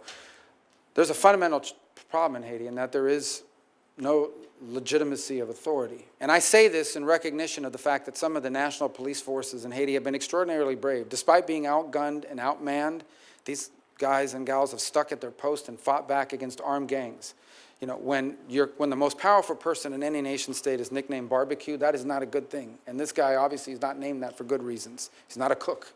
These are bad gang elements that are operating within Haiti and have destabilized not just Haiti, but threatened to destabilize the Dominican Republic, not to mention the migratory pressure that it places on the United States, on the Bahamas, and on other places in the region. There is no easy answer. The Kenyans are there, and I can tell you, I think they deserve a lot of credit for being willing to take on that mission. In recent days, missions from various other countries have arrived, El Salvador being among them, to sort of contribute to that effort. I don't think anyone can tell you they have a master plan for how you fix that overnight. I do think it does begin with stability and security. You've got to establish some baseline security, and it's not going to come from a U.S. military intervention. So to the extent that we can encourage foreign partners, and I would include foreign partners in the Western Hemisphere, who should be contributing to this effort, to provide some level of stability and security in Haiti so that you can explore the opportunities to have a transitional government that has legitimacy, that can ultimately lead to the conduct of elections, and then have governing bodies in that country that can bring about a nation state that can begin to build some of the things you need in order for permanency. But it's going to take a long time. And I say this with sadness in my heart. There have been good times, and there have been bad times and worse times in Haiti, but sadly, there's not really been a golden era in Haiti's history, and your heart breaks for these people and for what they've gone through. But you also, as a policymaker in the United States, recognize the implications it's had on our country. It's not just in the migratory pressures it's placed on us, but as I pointed out earlier, the threat it poses on a daily basis to destabilizing the Dominican Republic. You mentioned Nicaragua. It's a very weird situation, for lack of a better term. The Sandinistas earlier, one of the first things they did in the new year is they kicked out every nun in the country. They've gone to war with the Catholic Church, which was the last institution in the country capable of standing up to them. But now they've begun this process of amending their fake constitution to basically create a family dynasty, so that Ortega and his wife will now be co-presidents. There's no democracy that's been completely wiped out. They have literally put plane loads of opposition figures and exported them here to the United States and around the world. They literally arrested anyone who signed up to run for president. They arrested every single, you signed up to run for president, they put you in jail. So it's a big challenge, but our national interest is most challenged. Number one, because of migratory pressure. Number two, because the Nicaraguan regime is allowing people to fly into Nicaragua visa-free from anywhere in the world and then transit to the United States. They have become the point of entry for people from all over the world because you come in without any visa, They charge you $1,000 or whatever the going rate is today. And from there, you get on the migratory route and into the United States. They have been direct contributors to the migratory crisis we face at our southern border. And the third is the Nicaraguans have basically invited the Russians to establish a military naval presence in Nicaragua, in our hemisphere. That poses a threat to our national security. That needs to be addressed. Venezuela, sadly, is not governed by government. It's governed by a narco-trafficking organization that has empowered itself of a nation state.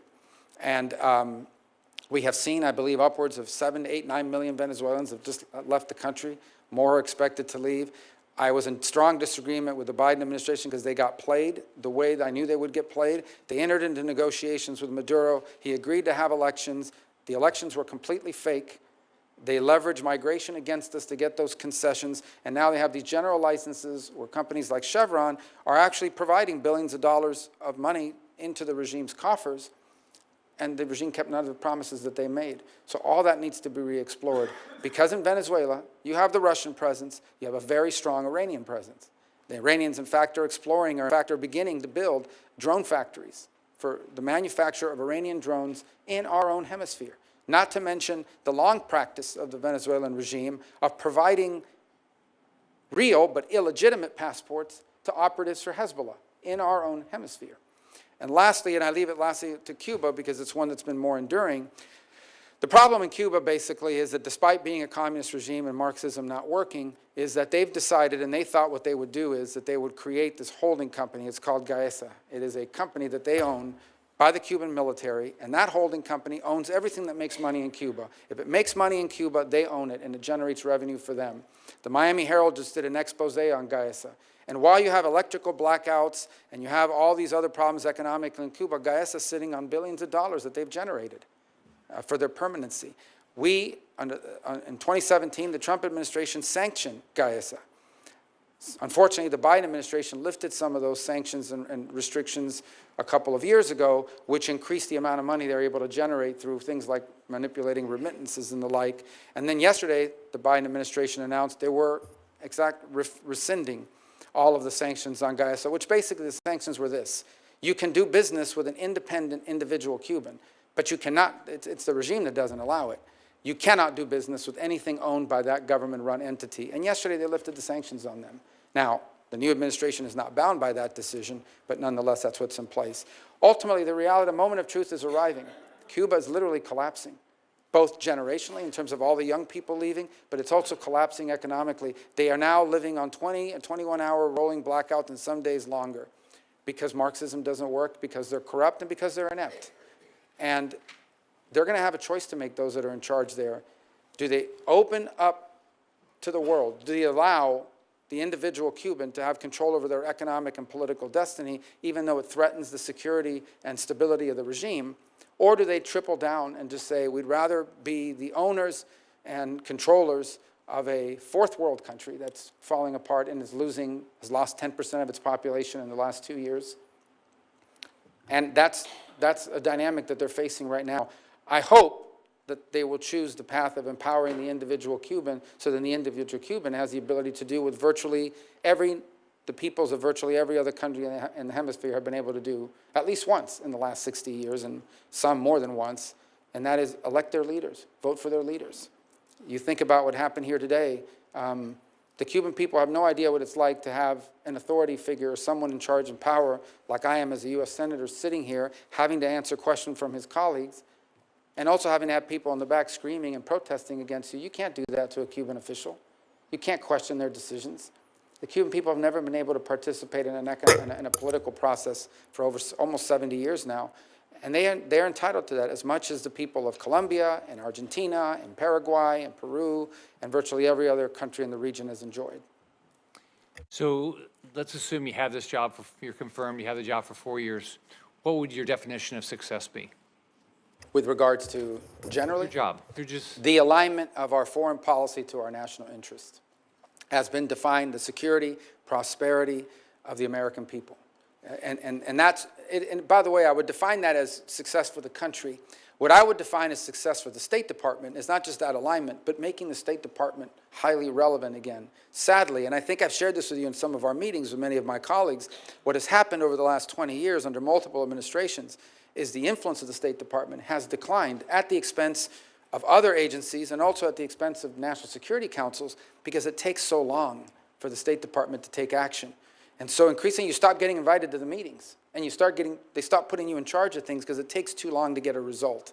So we want the State Department to be relevant again, and it should be, because the State Department has a plethora of talented people who are subject matter experts and who have skills in diplomacy, and it's not being fully utilized because increasingly on issue after issue, we've seen the State Department marginalized because of internal inertia, because of the way the structure works. So we have to be able to we have to be at that table when decisions are being made, and the State Department has to be a source of creative ideas and effective implementation. So I would define making the State Department relevant again in the setting of our foreign policy is critical. And I think that's something that maybe is not as perceived by the general public as it is by those of us who watch it on a daily basis. Thank you. Thanks. Senator Rosen. Well, thank you, Chairman Risch, Ranking Member Shaheen, for holding this hearing and for welcoming me to the committee. You know, I'm joining this committee at a challenging time for the global community, from conflicts with Iranian proxies in the Middle East to Vladimir Putin's war in Ukraine, growing tensions with China, a genocide in Sudan, and so much more. And I look forward to working with my colleagues on both sides of the aisle to find bipartisan solutions to these problems. And I also want to thank you, Senator Rubio, your family that's here, and those that couldn't be here, for working with me over the last 6 years and your service to our nation. And I'd like to congratulate you again on your nomination. And I'm going to move on. I just want to make a quick statement because ensuring the United States remains a steadfast supporter of Israel, I know, is one of your top priorities and one of mine. And throughout your time in the Senate, you've been one of Israel's most unwavering supporters. I want to thank you for supporting Israel. I look forward to working with you to ensure that the U.S.-Israel security partnership remains ironclad and that our friendship remains unconditional. And I want to thank you for your response to Senator McCormick's hostage question. We all hope, since we've been in this hearing, that there's news maybe of an imminent agreement being reached to free, I hope, all the hostages. We hope to hear that confirmation soon.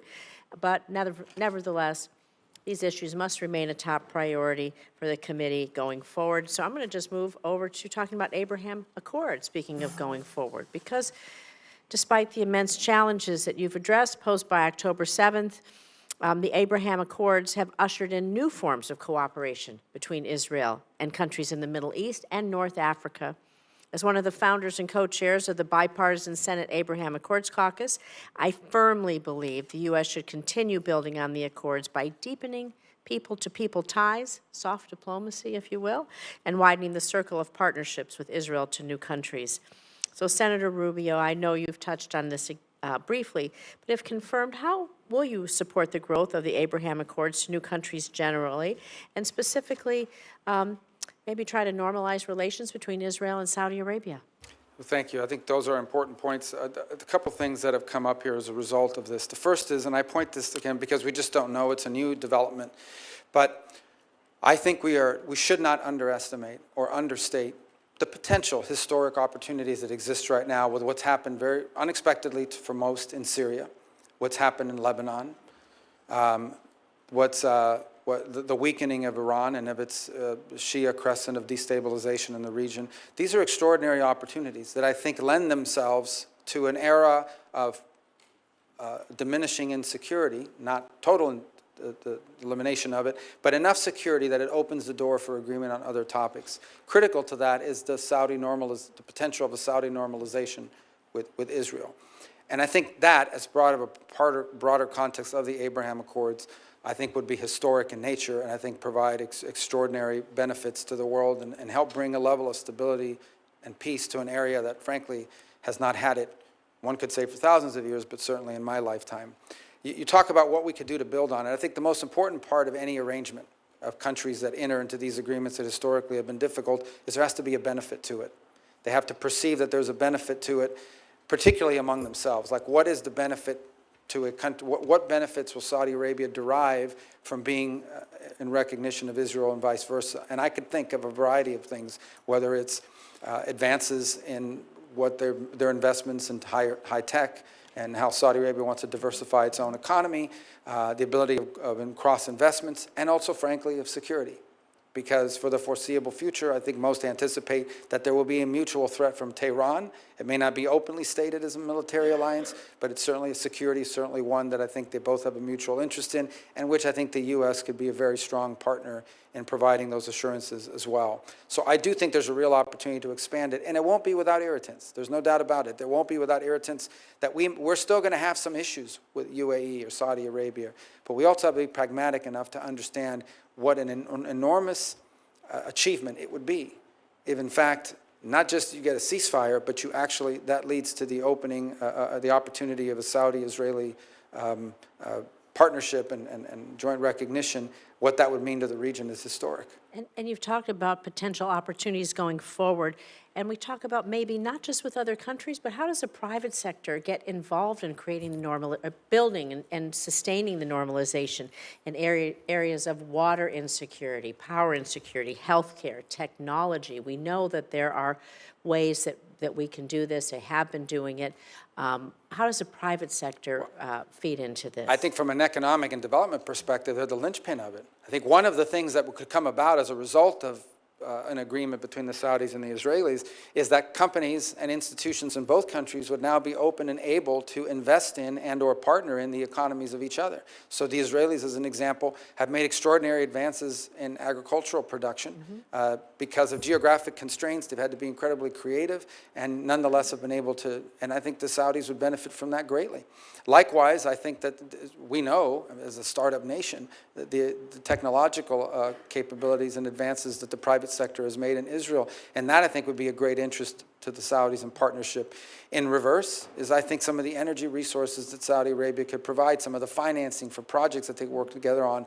The linchpin of all of these is private sector engagement, but without the governmental imprimatur, or without the government creating the pathways for that to be possible, because of recognition, because of diplomatic relations, that's what opens, because those don't exist, that hasn't been able to happen. This would open the door for that, and I think be transformative.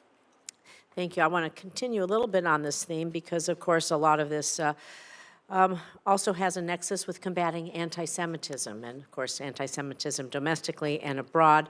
I probably founded the Senate, the first ever Senate bipartisan task force to combating anti-Semitism. You and I have done a lot of work there. You're a member of the task force, and we work closely with the Special Envoy's office at the State Department. We know that global rates of anti-Semitism, they are skyrocketing. It's critical the White House ensures the Special Envoy in their office is sufficiently staffed, supported, and resourced. So I know we've talked about this in our meeting, and of course, like I said, we worked on this before. Can I have your commitment that you'll work with the White House to do two things? Quickly nominate a qualified candidate to be Special Envoy. Quickly and qualified, we really need to get somebody on board. Yes, and I think it needs to be someone that, as we've discussed, also enjoys broad support across different sectors. But the key ultimately is, there was I don't know if it was a study or a survey or something that came out yesterday, but it showed something that's really disturbing. I think it said 60% of people on Earth hold anti-Semitic views, according to this poll, or in 60% of the countries, but I think it's at 60%. Look, unfortunately, bigotry and hatred has been a part of human nature from the very beginning, but anti-Semitism is a unique danger. The suffering that it inflicted on the world historically, but in the last century, is unimaginable and can never be allowed to be repeated. And it's something that we should make sure we're constantly speaking out against and identifying for what it is. I think the U.S.'s role as a leader in speaking out in that regard is indispensable. And we need to be forceful about it at one of the things that's most troubling is what seemed to me that one of the things that's undermining the legitimacy of many of our international organisms is they've become havens for anti-Semitic activity. That oftentimes is disguised as anti-Israel, but I believe is frankly anti-Semitic. And of course, we've seen incidents of that in the United States as well. We cannot ignore what anti-Semitism has cost humanity in the past, because if that lesson is forgotten, it will very quickly repeat itself potentially in every region on the planet. Thank you. I want to just quickly, a yes or no. We know, you've talked a lot about how important deputies are in mission sets of different things. We know that if we don't have a deputy envoy in place, they keep the wheels turning, they keep the organization going for the, waiting for the special envoy to be confirmed. Do I have your commitment that we'll quickly put in a deputy envoy to make sure that the work can continue until? Yeah, we'll work to do that as soon as possible. Thank you. I wanted to, I only have 56 minutes. I do not have 56 minutes. I have 56 seconds. That would be a little crazy. I know that the first Trump administration created the Women's Global Development Prosperity Initiative. It was the first whole-of-government initiative to promote women's economic empowerment, dedicated global resourcing for these activities. As Secretary, will you commit to continuing to expand on the WGDP initiative, and if so, in what ways? Yeah, and that was a high priority of Ivanka Trump, who's no longer going to be in government, but was at the time, and she worked on that very much, and I was a supporter of it then, and look forward to being a supporter of it now, if confirmed. Thank you. And we got that 56 minutes went awfully fast. There you go. I yield back, Mr. Time Chairman. flies. You yield back all 8 seconds? Yes. Senator Cornyn. Thank you, Mr. Chairman. I can barely see you down there. I know. I was there one time. They had to extend the dais so Senator Curtis and I could actually sit with at the big boys and girls table. So, Senator Rubio, it's great to see you. I have complete confidence in your ability to lead the State Department. I think it's an inspired choice, and you couldn't be better prepared for that job. I do want to ask you a few questions, some of which I know Senator Cruz is here as well. He and I share a concern about Mexico. You've heard some concerns, particularly about the cartel activity, but I want to talk to you about water. In 1944, there was a water treaty between the United States and Mexico, and we have had chronic problems getting Mexico to cooperate and release the water that's been absolutely critical to the life and the livelihood of our agriculture community in the Rio Grande Valley and elsewhere. We've had I've talked to Secretary Blinken about this. We've written letters. We've done everything we know how to do, but I would just like to get your commitment to work with us to try to just simply get Mexico to live up to its requirements under the treaty, and if they won't do it voluntarily, to look for leverage and ways we can persuade them to do what they already have a legal obligation to do, which is to release water on a timely basis. Absolutely, and I think one of the reasons why we need to do that is twofold. The first is because it has real implications, not just for the state of Texas, but broadly for the United States. But the second is because I think this has become part of a pattern, and I would argue part of a pattern in a number of international arrangements, but in particular international arrangements with Mexico, in which you can strike any deal you want or sign any document you want, but if you're not willing to prioritize its enforcement, you are encouraging others to get away with the same thing, and at the same time, you're undermining the willingness of people to commit to enter into agreements in the future. And this has become we've seen it with USMCA, frankly. We've seen it with a variety of other commitments that have been made by partners in other parts of the world, and we're seeing it with this treaty. Where there is a treaty, they have obligations under it, and they don't seek to meet it. And it's part of the broader challenge that I alluded to in my opening statement, which is we've entered this era where we've entered into all these international arrangements, but oftentimes they've been weaponized against us, either through noncompliance or through a creative reinterpretation. And that extends to trade, all the way down to treaties such as this. Speaking of Mexico, I know that in different quarters we've had people suggest that the cartels be identified as a foreign terrorist organization. And as I've looked into that, it feels like the right thing to do because, of course, the cartels are wreaking havoc and misery and death and destruction, not only here in the United States, but also in Mexico. But I worry a little bit about some of the unintended consequences. For example, does that create some new category of asylum, perhaps, for people who claim that they are victims of cartel activity that otherwise wouldn't exist? What's your view about the designation? Well, and I think this question was asked earlier, so I'll tell you what I said. The first is that they most certainly are terroristic in their nature. They terrorize Mexicans, they terrorize on the U.S. side. They are involved in the trafficking of women and children, of labor, and both labor and sex trafficking, deadly fentanyl, and drugs writ large, as you can imagine. And I think, pose a grave danger in the process of trafficking people, trafficking terrorists into the United States. So they are terroristic in nature. What I said was that whether it's that designation or some new designation that we create, it is important that they be identified for what they are. I also pointed to something you just alluded to in your question, and that is they pose a grave risk to Mexican sovereignty as well.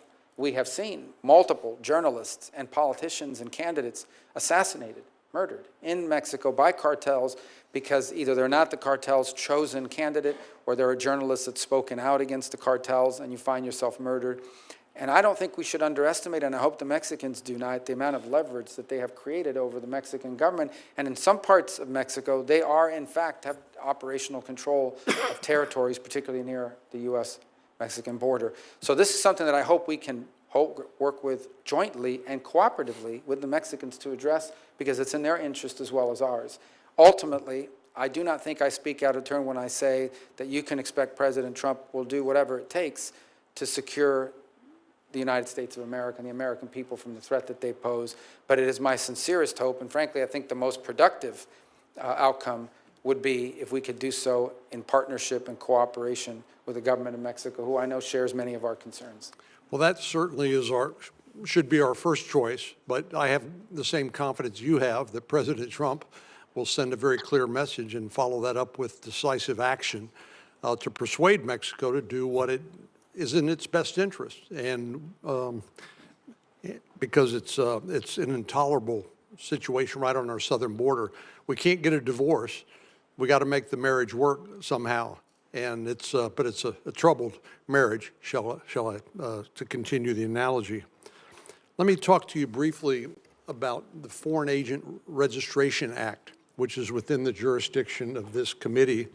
This is something I've been concerned about for some time, because we have lobbyists that work here in Washington, D.C. that actually represent foreign nations that, unbeknownst to members of Congress, they're actually advocating not on behalf of the American people and American interests, but on behalf of the interests of foreign nations. Now, there is a loophole called the Lobbyist Disclosure Act, which is frankly weak sauce when it comes to providing the kind of transparency that we need. Anytime somebody shows up in your office and is advocating for something, purporting to represent American interests, but in fact is there motivated by and being paid by a foreign interest to advocate their interest, is that something that you would be willing to work with us to further reform and refine? Yes, and as you know from our time serving together on the Intelligence Committee as well, it's something we spend a lot of time talking and thinking about as well. And I would raise 2 points. The first is, look, the straight up, some foreign government hires a lobbyist. You know that because they're registered and we're aware of it.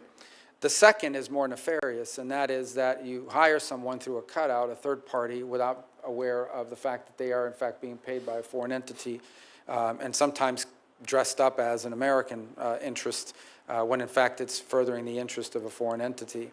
And then the third, and it's one that I don't think gets talked about enough and it isn't covered by this law, but needs to be said, is some of the most effective and vociferous lobbyists on behalf of Chinese interests in the United States for a long time was U.S. corporations, who had a pretty good deal going in China with regards to manufacturing and the like, and would come here and argue in favor of outcomes and policies that favored China. And by the way, China would weaponize this openly. They would, in fact, bring in CEOs of corporate America and encourage them to go back and talk to your member of Congress and tell them they better not do that, because if they do, companies like yours are not going to do very well in China. And that was weaponized against us, too. That's not illegal, but it's most certainly troubling and something we need to have our eyes open to as well as we move forward. Well, that's a perfect segue into my last question, and this has to do with outbound investment transparency. As you know, the Senate has passed legislation providing for a reporting requirement for American companies who are investing in China. It's not a prohibition, it's merely a disclosure requirement. because the unique circumstances that you're well aware of that China provides. There is no division between civilians or the private sector and government. Under Chinese law, the private sector, so-called private sector, is required to share any and all information that might be of use to the People's Liberation Army or to the Chinese intelligence agencies. And it is not a stretch to say that due to the tactics of people like, or strategies really, of people like Deng Xiaoping, who said, hide your motives and bide your time, we've seen massive U.S. investment in China, which has not only helped them rebuild their economy, which is fine, but more ominously, rearm their military, modernize their military so that they become a threat not only to their neighbors in the region, but to world peace. We can all imagine a nightmare in which China decides to take Taiwan, which President Xi said he's committed to do. So I think it just makes sense for us to have more transparency so that as policymakers, we can then figure out what is the right policy. I could care less whether American companies want to build more Burger Kings or Starbucks in China, but I do care if American companies are investing in dual-purpose technology or in ways that would undermine the national security of the United States. Do you share that concern? Absolutely, and in fact, I shared it beyond just simply what you've discussed. This was a few years ago when the Thrift Savings Plan, the retirement, 401k basically for federal workers, was investing in funds that are going directly to Chinese military use. So you think about it, there were people serving in the armed forces of the United States whose retirement funds were being invested in companies that were building the weapons designed to one day blow the ship that they served on, even the Indo-Pacific. And in the case of other private sectors, you're right, every sector is not created equal in terms of the threat they pose to our country, but at a minimum, we should have insight into whether American investment dollars, be they institutional or individual, are going through the funding of activities designed to undermine the United States of America. That's a core national security interest. Thank you, and Godspeed. Senator Kane. Thank you, Mr. Chair. Ranking Member Shaheen, welcome the opportunity to work with you in the Congress. Senator Rubio, congratulations on your nomination. If you're watching the hearing, you probably notice senators coming in and out, and most people understand why that is, but for those who don't, we have a lot of other hearings, a lot of other responsibilities. We get in a queue and kind of know when our questioning time is coming up. I decided that I would show up, albeit 11 minutes late, and stay because this is so important to the country and to me. But I think for those of you who have watched this hearing that was gavelled in at 10, what you've seen is a nominee who is extremely well prepared. We're used to seeing nominees who know a lot about a couple of things, and sometimes who know very little about virtually everything. But I think you've seen a hearing with a nominee who agree or disagree with the points he's made. He's not talking out of a briefing book. He's not having a thumb through a binder to decide how to answer a particular question. I've always been struck in working with Senator Rubio on this committee since I came to the Senate in January of 2013 that he has a very well-developed sense of the world and a passion and interest in all corners of it.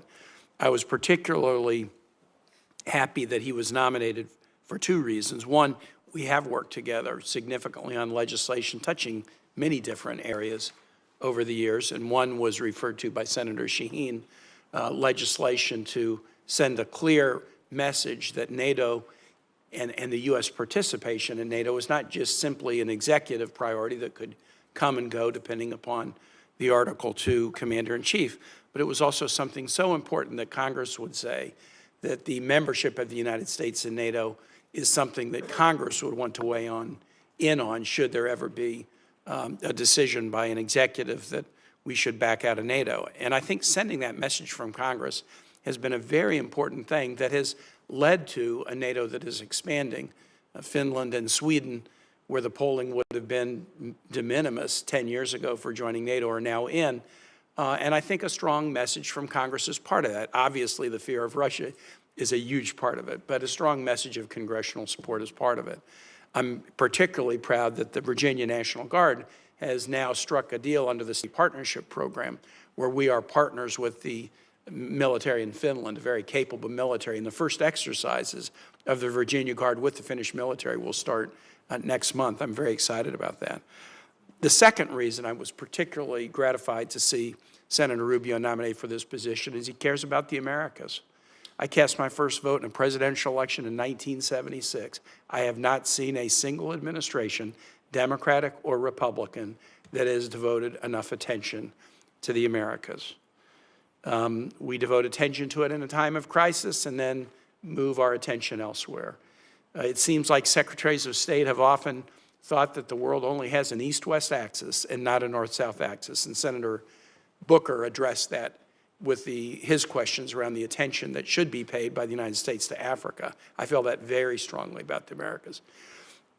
I don't have to ask Senator Rubio questions to gauge his interest and attention level. Everyone who comes before the committee tells us they're really interested in the Americas, only to find that they end up spending all their time somewhere else. I don't have to ask that question of this nominee to know that he has a passion about the nations that are our nearest neighbors, a passion about the nations who are so connected to us in our cultural roots and in our family ties.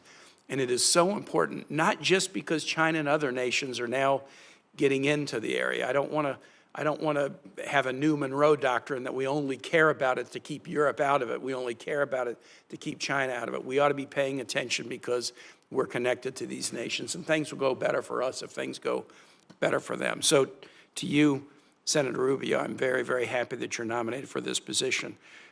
Two comments, then one particular question. One, the status of career ambassadors. I think it is a norm for every administration to ask ambassadors to tender their resignations, and it is certainly the norm for the political ambassadors to be politely let go the day that the new administration comes into place. And I think that's an expectation that everybody has. We get that. For the career ambassadors that are in place, they have been asked to tender their resignations to the incoming administration, and that's normal. But I would hope that the administration would consider, if their career, keeping him in place until their successors are ready. Because to swap out a career ambassador for a career chargé does not advance our ability in any way to operate in nations. There is a cachet that comes with being a confirmed ambassador that really helps you with continuity and diplomacy in these nations. So I know that that's a decision that the president makes, but I hope as you have a conversation with the national security and diplomacy team, you might encourage the administration. Yes, you're going to replace the politicals with career chargés, but don't replace the career ambassadors unless or until you're ready to put somebody in place, which we know can often take quite a while for the administration to even forward nominees, much less the time to get through the committee process. That would be a comment. And then second is more for colleagues, really, rather than for Senator Rubio. One thing I've tried to be consistent on in my service on this committee is fight against unilateral executive application of military power unless it's in pure instances of imminent self-defense, active self-defense or self-defense against imminent hostilities. And I have been able to get this committee to pass significant war powers resolutions under 3 different presidents now, President Obama, a Democrat, President Biden, a Democrat, and President Trump, a Republican. And I just wanted to assure everybody that I'm going to continue to be a stickler that the nation shouldn't be at war without a vote of Congress, except in the instances of imminent self-defense. And I will do that because I have done that under presidents of both parties, and I'll continue. Senator Rubio, now to the question. And you alluded to this very briefly in one of the comments that you made about the nation of Paraguay. Not only do we not devote enough attention to the Americas, but when we do, we devote attention to the headaches. And the headaches abound in the Americas and elsewhere. And so we've talked about Haiti, a problem. We've talked about Venezuela, a problem. But so often we don't pay attention to lift up, elevate, provide resources to celebrate the nations in the Americas that are doing things right. And so when I travel through the region, and I'm sure you've heard the same thing, I hear these nations that are doing things right. Why won't you pay attention to us? Ecuador threw out a pro-China government, put a pro-U.S. government. All they wanted All they wanted was a trade deal. We want to be closer to the United States. We're the only nation on the Pacific coast of the Americas that doesn't have a trade deal with the United States. This administration, I've been critical about the Biden administration, didn't do anything to advance that cause. Talk to us about some of the nations in the Americas that you think are doing things right and what we ought to do to help those nations, because we'll be much more likely to spread the right if there are other nations in the region that are doing better and better and better than if we're just trying to lecture people about how to improve. Well, just as a general matter, one of the things that's always struck me is that the region, and then maybe this is true in other parts of the world as well, but particularly in the region, it's almost better to be America's adversary or enemy than friend, because there's the impact of friendship or the benefits of friendship are not tangibly clear to a lot of them. And you know, I've seen that expressed time and again over multiple years. And it's easier to pay attention to a headache. You're going to sanction, you know, some country that's not acting in anti-American ways, but the people that are sort of doing it the right way or want to be cooperative, they're ignored, and the countries that are doing it the right way are ignored. So I think there are a number of countries that right now as we speak, and I always say this with caution because I may not mention one country and they say, well, they left us out, but I just want to point to a few that I think are present and clear for us. You mentioned one with Ecuador. Ecuador was actually left out of CAFTA because at the time, the people in charge didn't want to be a part of anything with us.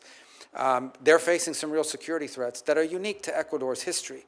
And they're facing these threats because you've got violence and gangs coming over from the Colombian border and then pushing up through Ecuador as a transit country, but they bring with it the turf fights and the gangs, and to the point where last year there was a real threat to the stability of the government, where they took over television stations and things of these armed elements did. And there's a lot we can do, and have done, but can do. Not a lot. We're not talking about a lot of money.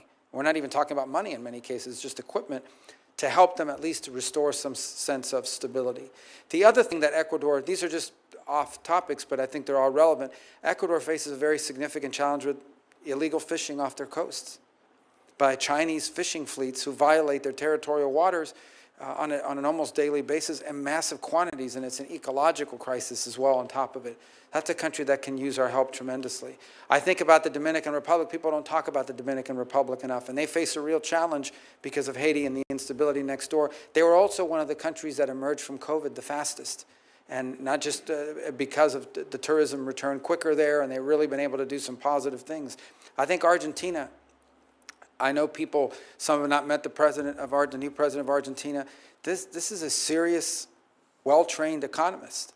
I would not, if you sit down and talk to him for a few minutes, he has real clear ideas about economic development and is doing some really necessary things in terms of restructuring the direction of Argentine economics in a way that I think is very positive. Can I just say to every other nation out there that thinks you're a good guy, he was about to mention you, but my time has expired.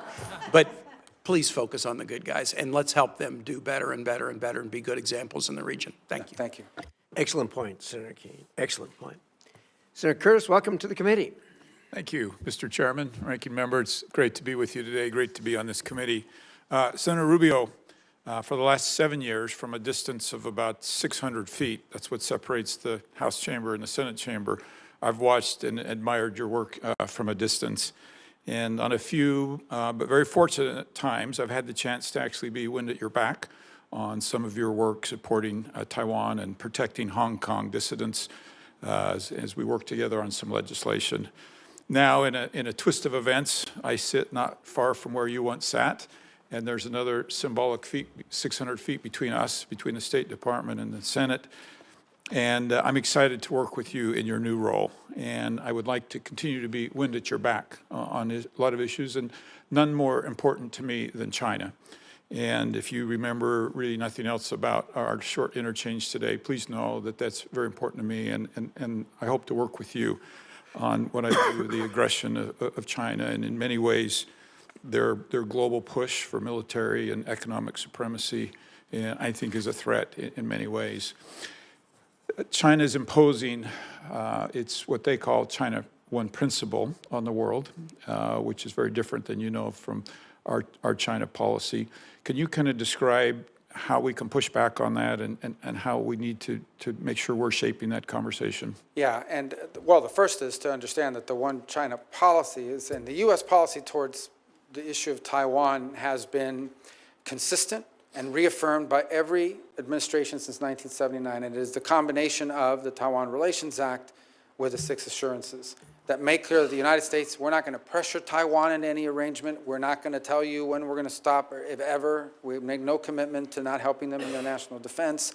We're not going to force any outcomes. And frankly, we are going to do everything, and we reject any effort to coerce, intimidate, and or forcibly drive Taiwan to do whatever China wants them to do.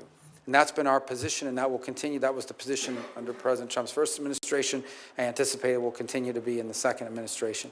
I think within that context, it's important for us to find every opportunity possible to allow Taiwan to engage in international forums where important issues are discussed, and they're not represented. Irrespective of what China claims about one China principle, they're not represented. And so the views there need to be made. They need to have an opportunity in these forums to be made clear. But I think stability is critically important. Here's the one thing I would point to here with regards to stability. If the Chinese are in fact serious about stabilizing U.S.-China relations and finding avenues of which we can be cooperative and avoid conflict, then they will not do anything rash or irrational when it comes to Taiwan or the Philippines for that matter. The actions they are taking now are deeply destabilizing. They are forcing us to take counteractions because we have commitments to the Philippines and we have commitments to Taiwan that we intend to keep.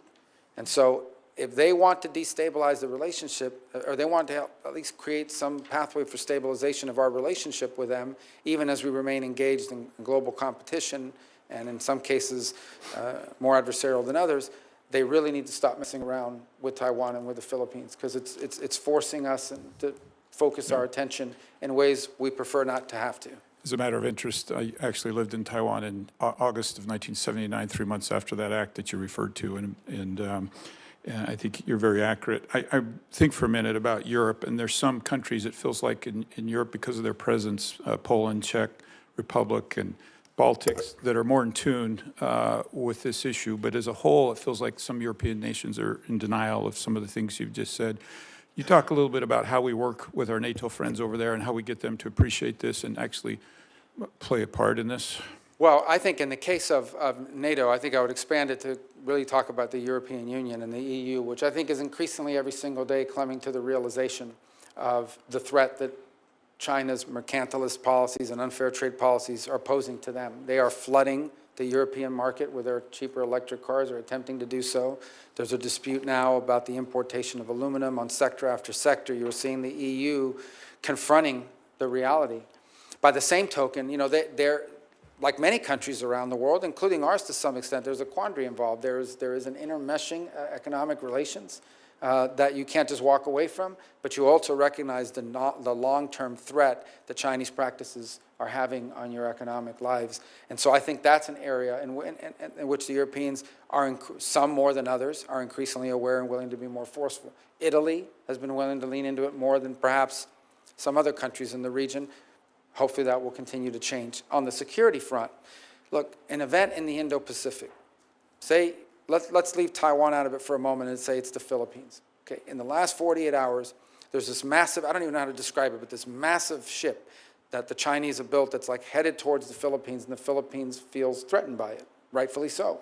We've seen this on a daily basis with the harassment and so forth, but on a daily basis.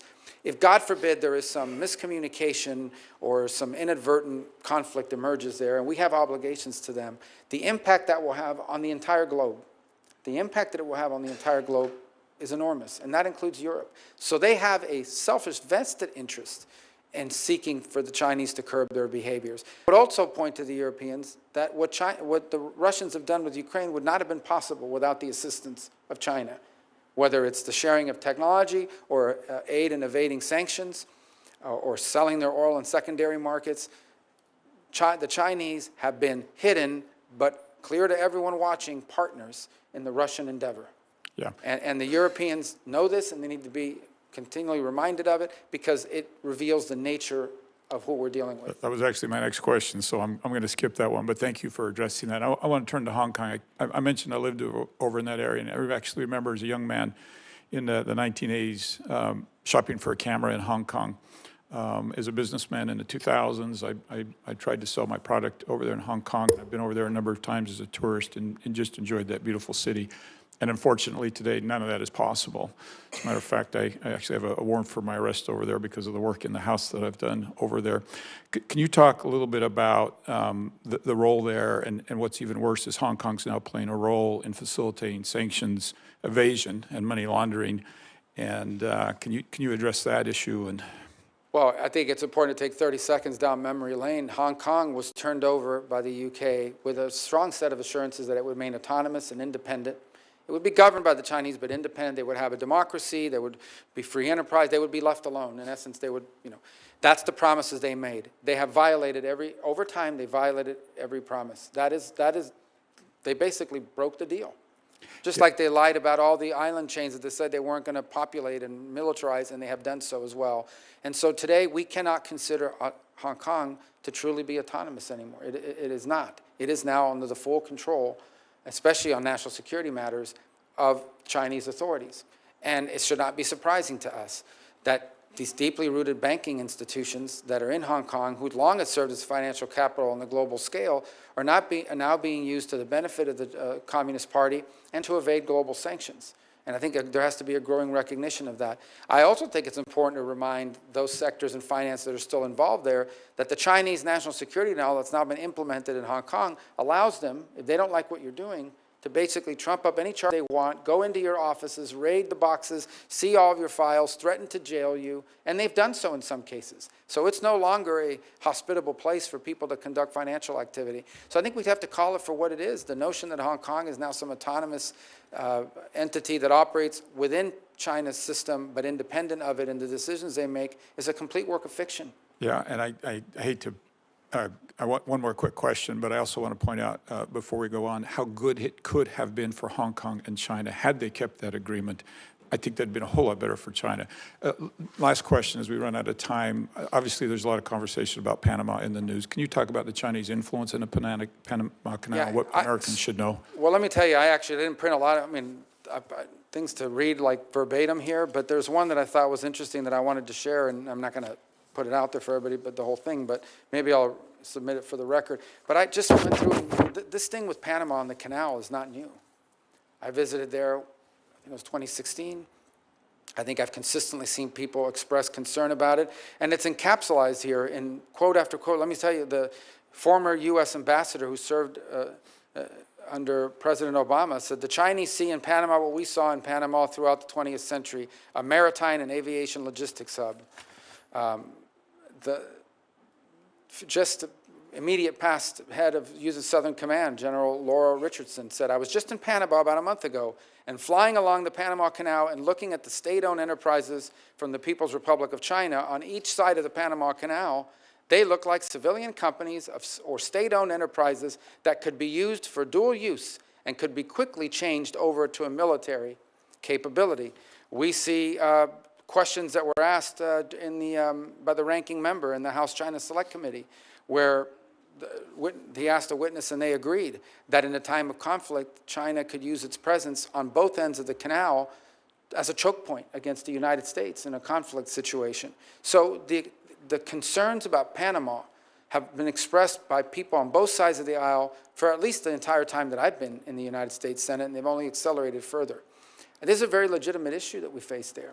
And I think I'm not here to answer this question because I haven't looked at the legal research behind it yet, but I'm compelled to suspect that an argument could be made that the terms under which that canal were turned over have been violated because while technically sovereignty over the canal has not been turned over to a foreign power, in reality, a foreign power today possesses, through their companies, which we know are not independent, the ability to turn the canal into a choke point in a moment of conflict, and that is a direct threat to the national interest and security of the United States, and it's particularly galling given the fact that we paid for it and that 5,000 Americans died making it. That said, Panama is a great partner on a lot of other issues, and I hope we can resolve this issue of the canal and of its security and also continue to work with them cooperatively on a host of issues we share in common, including what to do with Thank you, migration. Senator, I'm out of time. Thank you so much. Thank you. And Senator Rubio, I think that you're right about doing an analysis of the turnover documents, but I think even before that, we ought to do an analysis of the original documents that went into place because they were very strong documents giving us control over a 5-mile wide on each side of the canal path, and was very specific. So I think a legal analysis beginning to end is critical. Senator Schatz. Thank you, Chair. Thank you, Ranking Member. Senator Rubio, nice to see you again. Thanks for taking the time with me, and thank you for being willing to serve. I want to start with the Pacific Islands. As you know, it's an area of focus of mine, and the Indo-Pacific is, look, we've been through several administrations, and they all say the same thing. They all talk about the future being in the Indo-Pacific and that it's the most important region in the world. That continues to be true.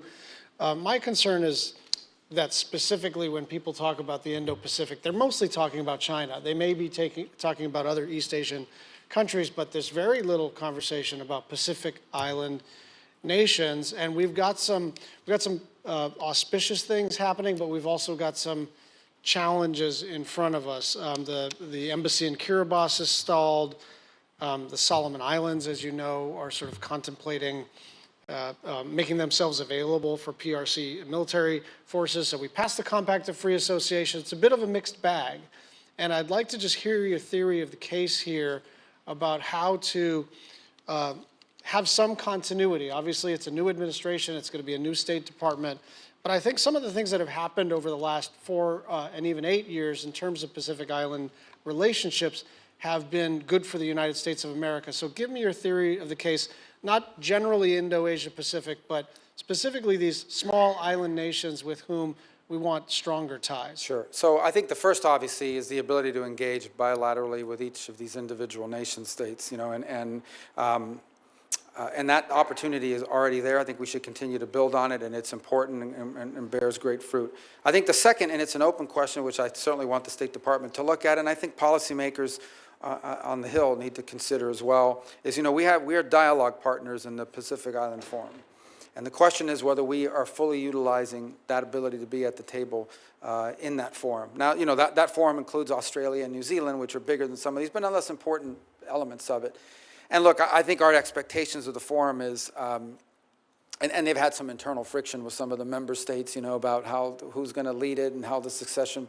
So we hope they can work that out. But it's an existing forum, which I think could potentially, as a dialogue partner, provide us the ability to not just engage bilaterally with the individual nation states, but also collectively. And we may not agree on 100 million things, but there might be some things we can do through that forum. At a minimum, have a presence at it at a high enough level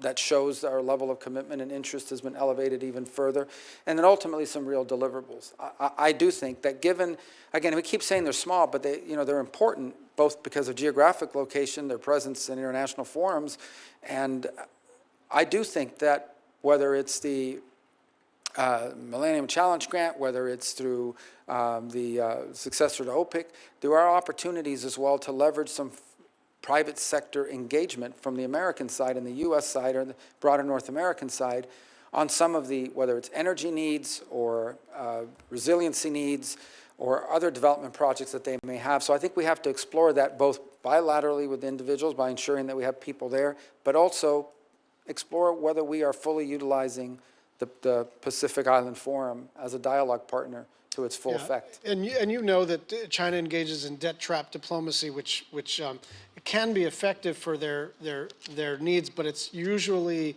you know, people get figured out eventually. And I think one of the areas where we can provide something that there's no other country that can provide is in the resilient space. In a severe weather context, we're really the only folks that really know how to prepare for, respond to, and rebuild from disaster. So, you know, the United States Navy has always been helpful in this context, but that's something we should continue to focus on. So, staying in the Pacific, and I'm glad you mentioned the Philippines.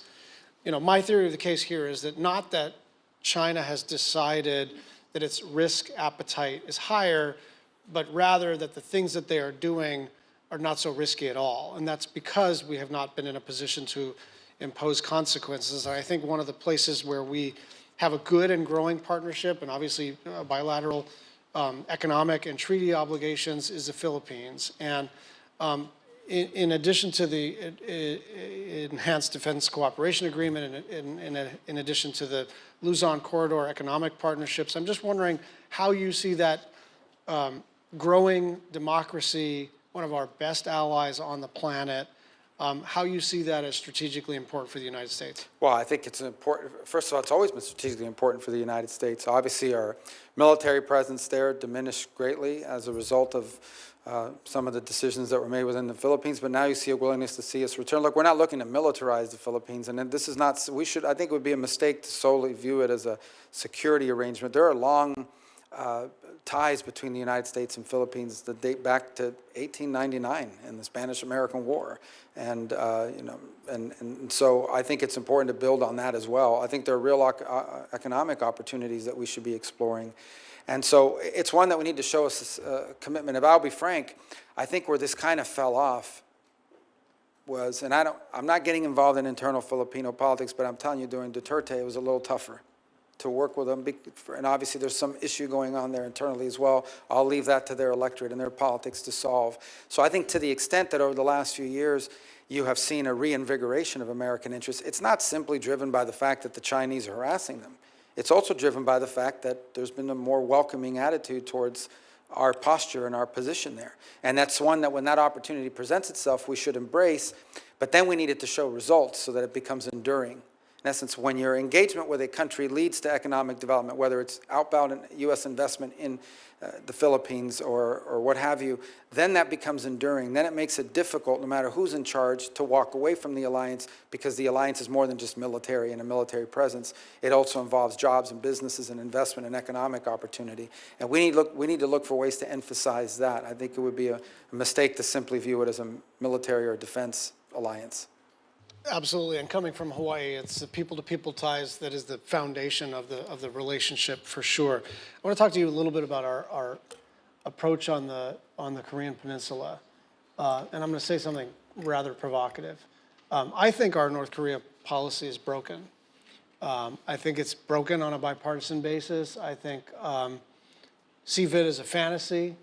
I think that the non-proliferation community wants to hold on to it for reasons related to other countries and non-pro priorities. But it's clear to me that it's not working. 10 years ago, you would have been laughed out of the room for suggesting that North Korea was able to develop maneuverable hypersonic warheads, solid fuel ICBMs, submarine-launched ballistic missiles. But all of that has happened. 40 launches in 2024 and more launches yesterday. So I just like you, I know you're a hawk. I know you've been a strong supporter of sanctions. I never have opposed a sanction against North Korea in my life, but I just think that we need to look at this thing realistically and say, whatever it is that we have been doing, it's not working. These guys keep getting more and more capable. And whatever sacrifices they are making internally in terms of the suffering of their people, they got the technical capacity. Like I remember 10 years ago being told, well, they can do this, but they can't do a nuclear tip. Oh, they can range Guam, but they can't range Hawaii. Oh, they can range Hawaii, but they can't range the continent.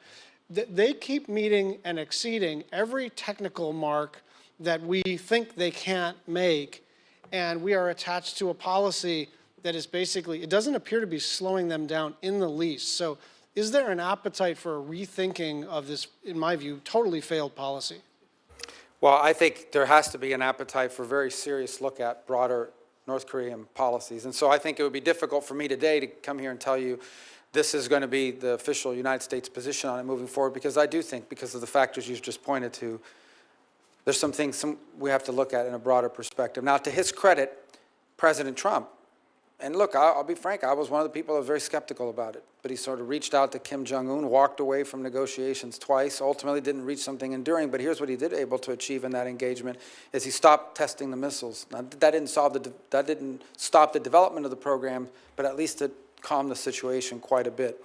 I think what you're alluding to, and I'm not saying this is going to be the policy of the United States, because that policy is set by the president, and ideally set through a process that involves a bunch of stakeholders rethinking and being creative about it. But I do think what you're pointing to is the following. You have a 40-something-year-old dictator who has to figure out how to hold on to power for the rest of his life. He views nuclear weapons as his insurance policy to stay in power. Despite it means so much to him that no amount of sanctions has deterred him from developing that capability, and, in fact, has not even kept him from having the resources to develop it.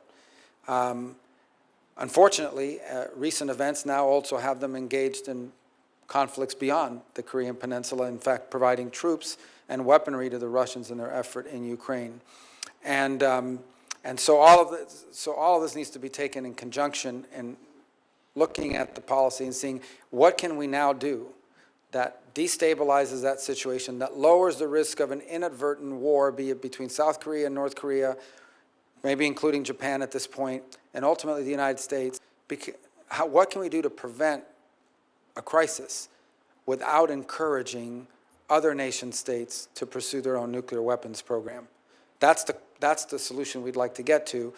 And I just didn't bring it in my folder today because we're not ready to deal, but it's important. And you got to involve the committee, and this is certainly multi-agency, multilateral. The president has to drive some of this, but I think none of this is possible without an acknowledgement of more than a decade of bipartisan failure in this space. And so if we can at least start with the premise that whatever we're doing right now is not working, we can start to work on something else. Thank you. Thank you. Thank you. Senator Cruz. Thank you, Mr. Chairman. And I got to say, boy, that sounds good, Mr. Chairman. That isn't as good as it sounds to me, Senator. Thank you. Well, congratulations, and I'm looking forward to the next 2 years working together. Thank you. And to Senator Rubio, let me say congratulations to you as well. We're going to miss you on this committee. We're going to miss you in the Senate, but you're going to do an extraordinary job at Foggy Bottom. And I will say if they capture you and tie you up in the basement, we will send a team to pull you out. You know, as I look back over the last 4 years of the Biden-Harris administration, there are a lot of policies that have done a lot of damage.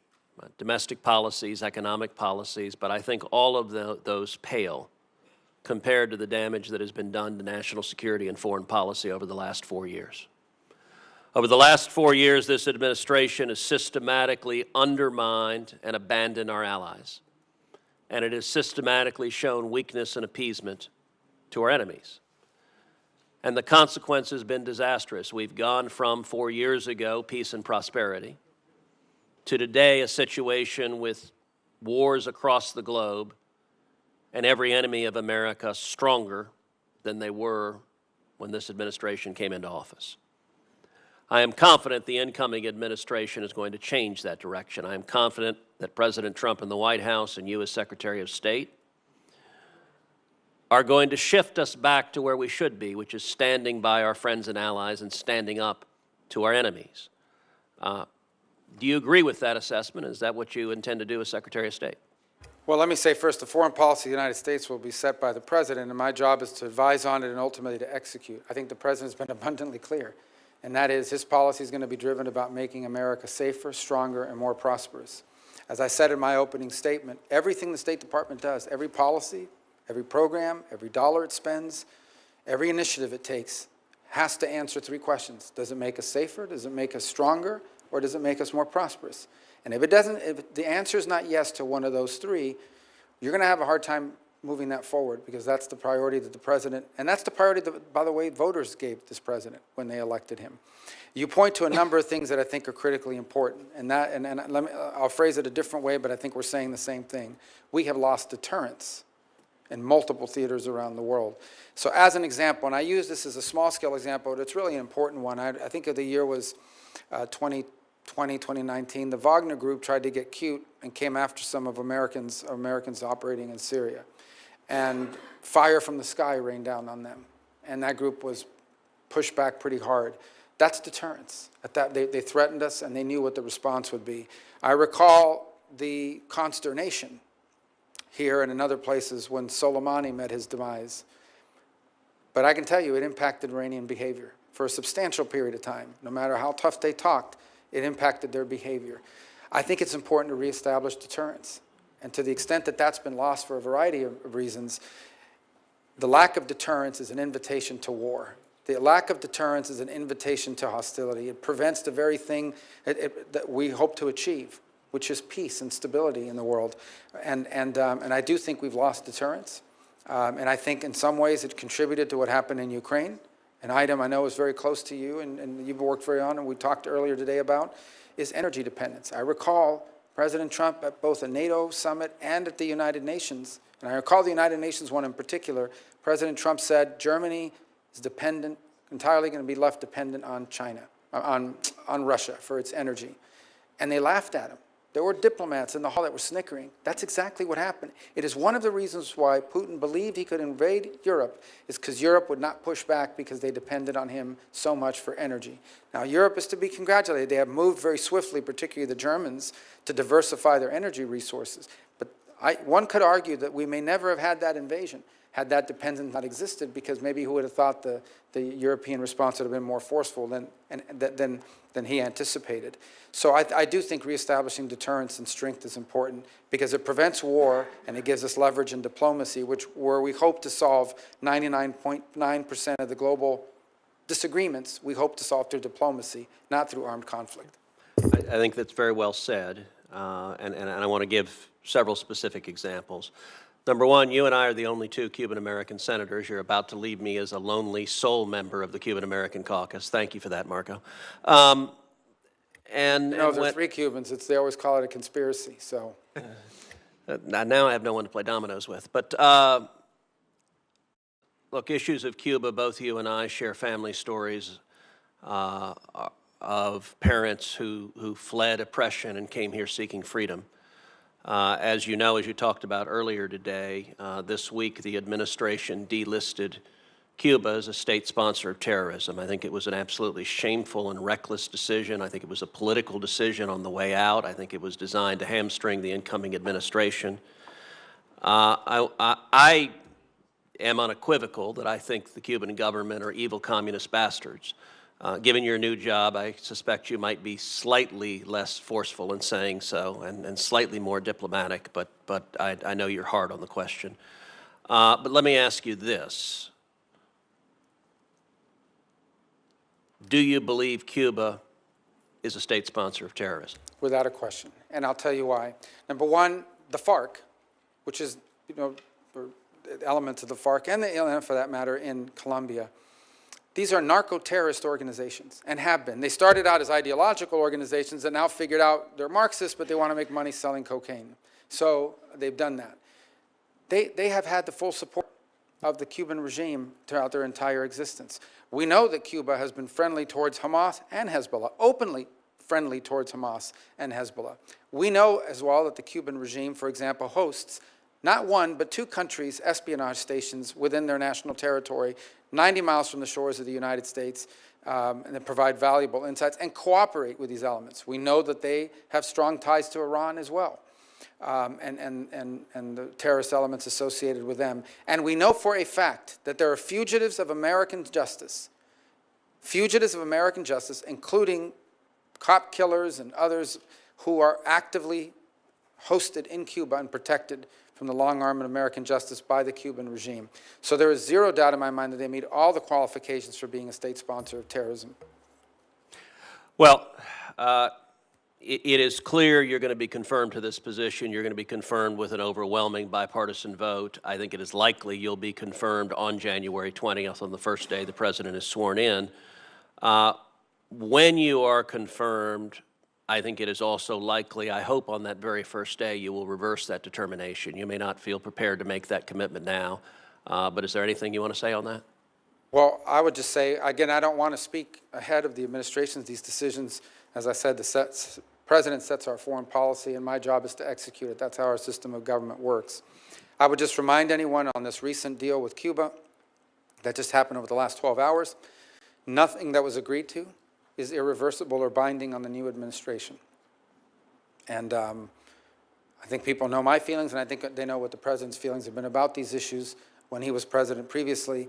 And nothing that the Biden administration has agreed to in the last 12 or 18 hours binds the next administration, which starts on Monday. Good. Let's turn to Israel.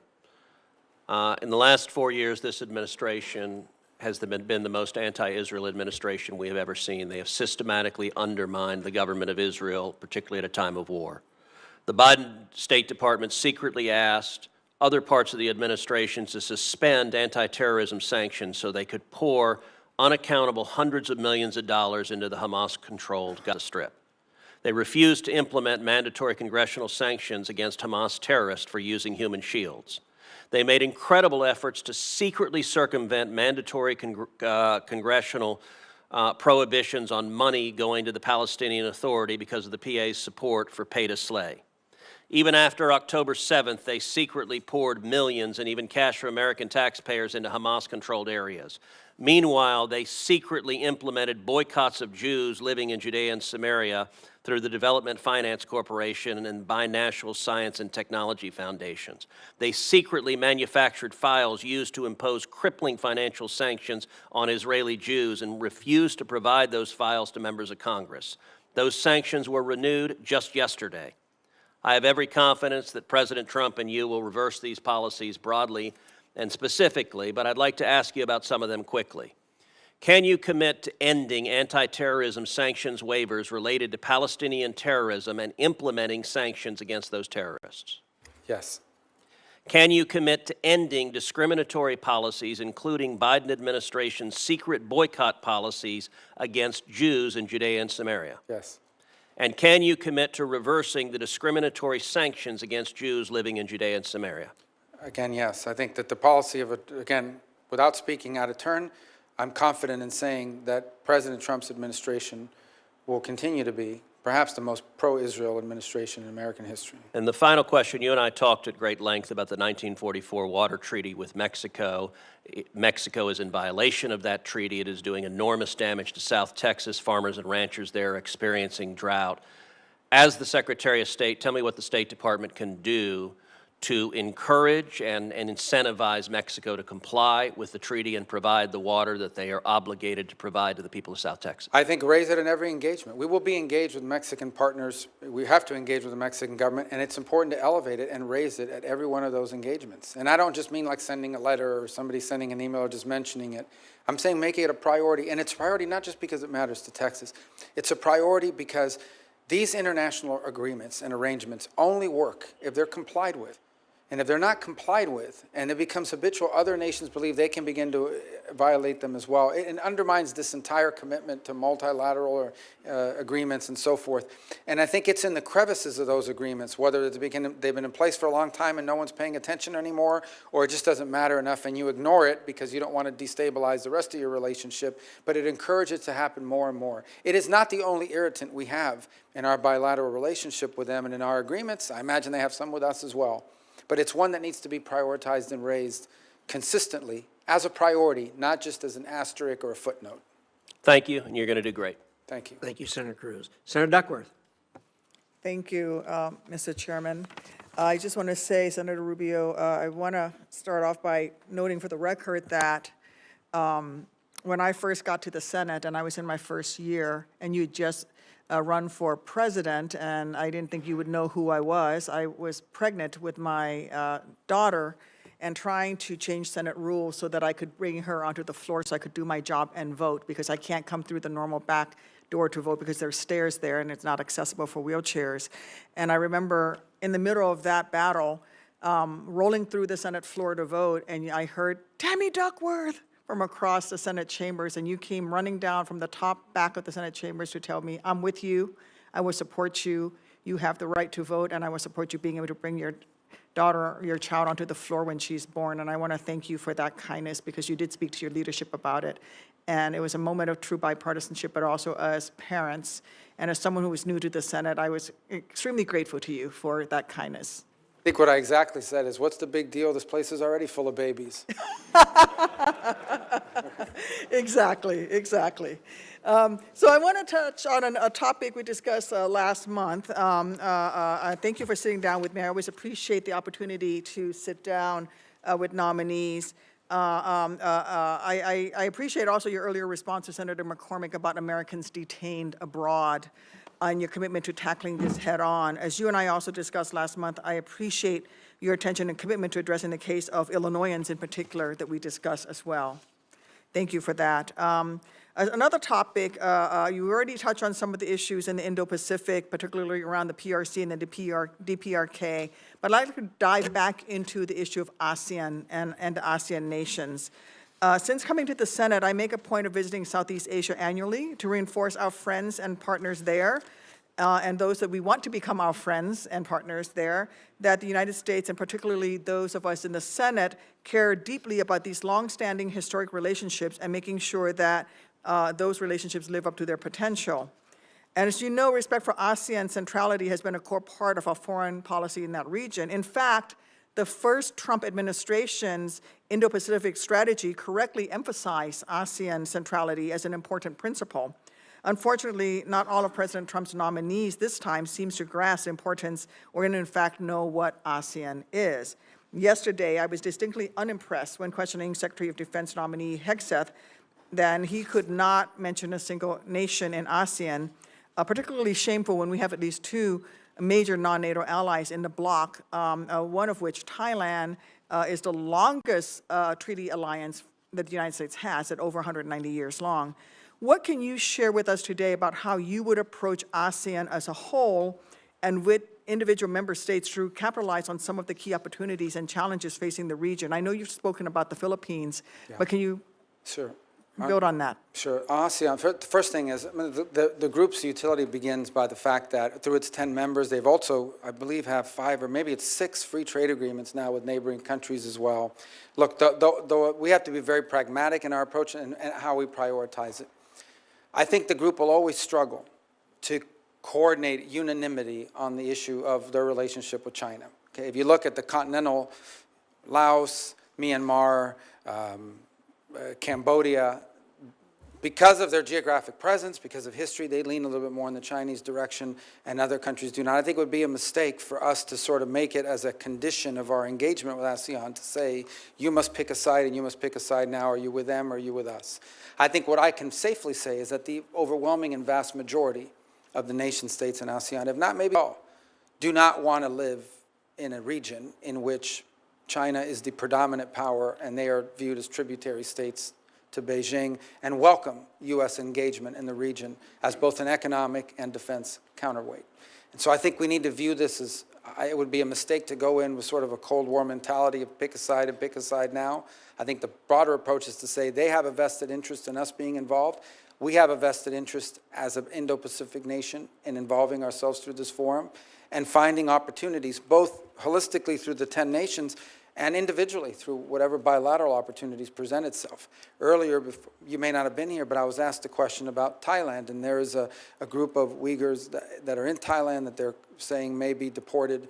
And I said, this is one of our strongest, longest relationships in the region, and maybe one of the longest and strongest in the world. And that's where these relationships really come to bear, not to browbeat them in a public forum, but through strong diplomacy and using the benefit of that relationship to go to Thailand and see if we can't get them to not deport these people into the hands of Chinese authorities, knowing the atrocities that have been committed. So that's a value added to this relationship. That is a bilateral relationship we have with Thailand. It's not the one we're going to have with every country in the region, but I do think the forum serves as a useful platform for us to be able to engage the region and individually these countries.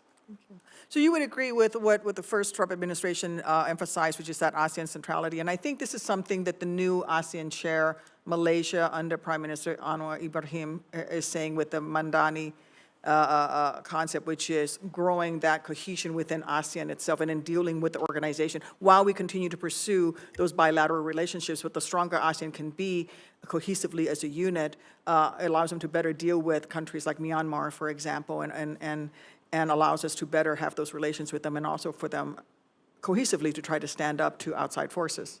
One of the things that I think, and I think you saw this in the first Trump term, and we'll probably see again, is to the extent you see production sort of moving from China to other countries, some of these countries stand to benefit from that, assuming they themselves are not the target of some tariff or what have you. But I think there are benefits there in that regard. I would imagine that there are also some concerns they would share with us about maybe some of our other policies, economic or otherwise. But I do think it's an opportunity that provides some real economic development benefit opportunities for a number of the countries in ASEAN. We would hope all of them, but certainly some more than others because of alignment of interests. What I do think is we have to be realistic, and I just want to reiterate this because I think sometimes we go into these things viewing them with the lens of NATO or something else. The key component to understand is we are probably never going to have sort of a overwhelming majority consensus on the role China is going to play. But I do think you could argue that the vast majority of countries in this forum, if not all, do not want to live in a region in which China is the predominant, overwhelming power, and they all are viewed as sort of tributary states. They are not interested in that, and they view the United States as a very logical and welcome economic and defense counterweight to that. And I do think that even the mainland ASEAN nations that, as you, in your words, are lean more towards China, have suffered. If you look at what happens with water, we talked a lot about Mexico and water into Texas, but also with the Mekong River in ASEAN, with the 10 dams that China has built upriver is now affecting water and also arable lands further down the river. And initiatives like the Two Rivers Initiative, which marries the Mississippi River, which is 2/3 of the border of my home state, along with the Mekong River, is a way for us to build some of these relationships and bring in American expertise. A different place where we can also provide expertise is international disability rights. We have been working with ASEAN on developing disability rights and a cohesive approach to it in ASEAN. But I think on an international scale, whether it's ASEAN or Ukraine as they rebuild, I do think that disability awareness, rebuilding Ukraine to become more accessible, promoting disability rights around the world is something that is a way that we can engage with the rest of the world as well. Love to hear from you. Yeah, and I your say this, commitment to disability rights around the world. and I say this, sadly, it's going to be of critical importance to nations that are emerging from conflict, where we know modern conflict, people are injured in ways that are now survivable, but leave them for the rest of their lives with permanent disability. And so I think it's going to be, in the case, from a very practical perspective, in the case of Ukraine, it's going to be valuable because there are people that have been injured in that conflict that for the rest of their lives are going to have to deal with that, and it's conducive. The other thing we've discussed is our diplomatic facilities around the world and whether they are, and understand that the number one job, the reason why we have embassies and consulates, yes, we represent U.S. interests in that country, but its number one obligation is to support Americans. If you lose your passport, if God forbid you go to jail, whatever it may be, that we have a presence there that can support Americans abroad. And it was stunning for me in our conversation to learn that there are a number of these locations around the world that are not accessible to Americans with disabilities that needed to access them. So it's something that we would have to look, we'd be interested in looking at as well to make sure that just from our core obligation, we're able to fulfill it. And also, it keeps many of your own staff members who may have disabilities from serving in some of these overseas missions. As you said, highly trained, well-qualified regional experts, subject matter experts may not be able to serve in some of these embassies where they can't it's not accessible for them. So I thank you for bringing that up. And I will yield back my 9 seconds, Mr. Chairman. Oh, thank you so much. You're welcome. So generous. Thank you. Great. Thank you very much, Senator Duckworth. Those are important points. Last but not least, welcome back, Senator Lee, to the committee, and appreciate you've had your work cut out for you today in your new role as chairman of your committee. But the floor is yours. Thank you. Thank you, Mr. Chairman. And thank you, Senator Rubio, for your willingness to serve in this position. I'm going to make a bold prediction and say that you are likely to be confirmed. That's my prediction. I can't speak for others, but I believe that nonetheless, and it's a bittersweet moment. I'm back on the committee after 12 years of being away from it. You and I came to this committee and to the Senate at the same time, both in our late 30s, the youngest members of the Senate at the time, although you have me by exactly 7 days, 7 days older. Notwithstanding the fact that you were the older between us, you've got all of your hair, and it's not a single gray hair in there. But I've deeply enjoyed working with you as a colleague and getting to know you as a friend. We have kids that are about the same age, and I've watched yours grow, and it's just been a delight getting to know you, Jeanette, and your kids, and I hope that'll continue. But I'll miss having you here, not only as my Spanish teacher, not only as my source of Bible insights and my source of comedic material, but also for your great insights on foreign policy, domestic policy, and everything else we do here. You've just been great to work with, and you will be missed in the very likely event that you are confirmed. Let's talk first about the Western Hemisphere, an issue that I know is near and dear to your heart and mine. And we'll start with the Panama Canal. President Trump has recently talked a little bit about the fact that there are some questions arising about the status of the Panama Canal. When we look to the treaty at issue, the treaty concerning the permanent neutrality and operation of the Panama Canal, we're reminded that some things maybe aren't quite as they should be there right now, given that the Chinese now control major ports at the entry and the exit to the canal, it seems appropriate to say that there's at least an open question. There's some doubt as to whether the canal remains neutral. Would you agree with that assessment? Yeah, and yes, here's the challenge. Number one is, look, I want to be clear about something. The Panamanian government, particularly its current office holders, are very friendly to the United States and very cooperative, and we want that to continue. And I want to bifurcate that from the broader issue of the canal. Now, President Trump is not inventing this. This is something that's existed now for at least a decade in my service here. I took a trip to Panama in 2017. When on that trip to Panama in 2017, it was the central issue we discussed about the canal, and that is that Chinese companies control port facilities at both ends of the canal, the east and the west, and the concerns among military officials and security officials, including in Panama at that point, that that could one day be used as a choke point to impede commerce in a moment of conflict. That's going back to that. But before you got here, and I don't want to have to dig through this folder to find it again, but basically cited that how the immediate past head of Southern Command, just retired General Richardson, said she flew over the canal, looked down and saw those Chinese port facilities and said, those look like dual-use facilities that in a moment of conflict could be weaponized against us. The bipartisan China Commission over in the House last year had testimony and hearings on this issue, and members of both parties expressed concern. The former ambassador to Panama that served under President Obama has expressed those concerns. This is a legitimate issue that needs to be confronted. The second point is the one you touched upon, and that is, look, could an argument be made? And I'm not prepared to answer it yet because it's something we're going to have to study very carefully, but I think I have an inkling of I know where this is going to head. Can an argument be made that the Chinese basically have effective control of the canal anytime they want?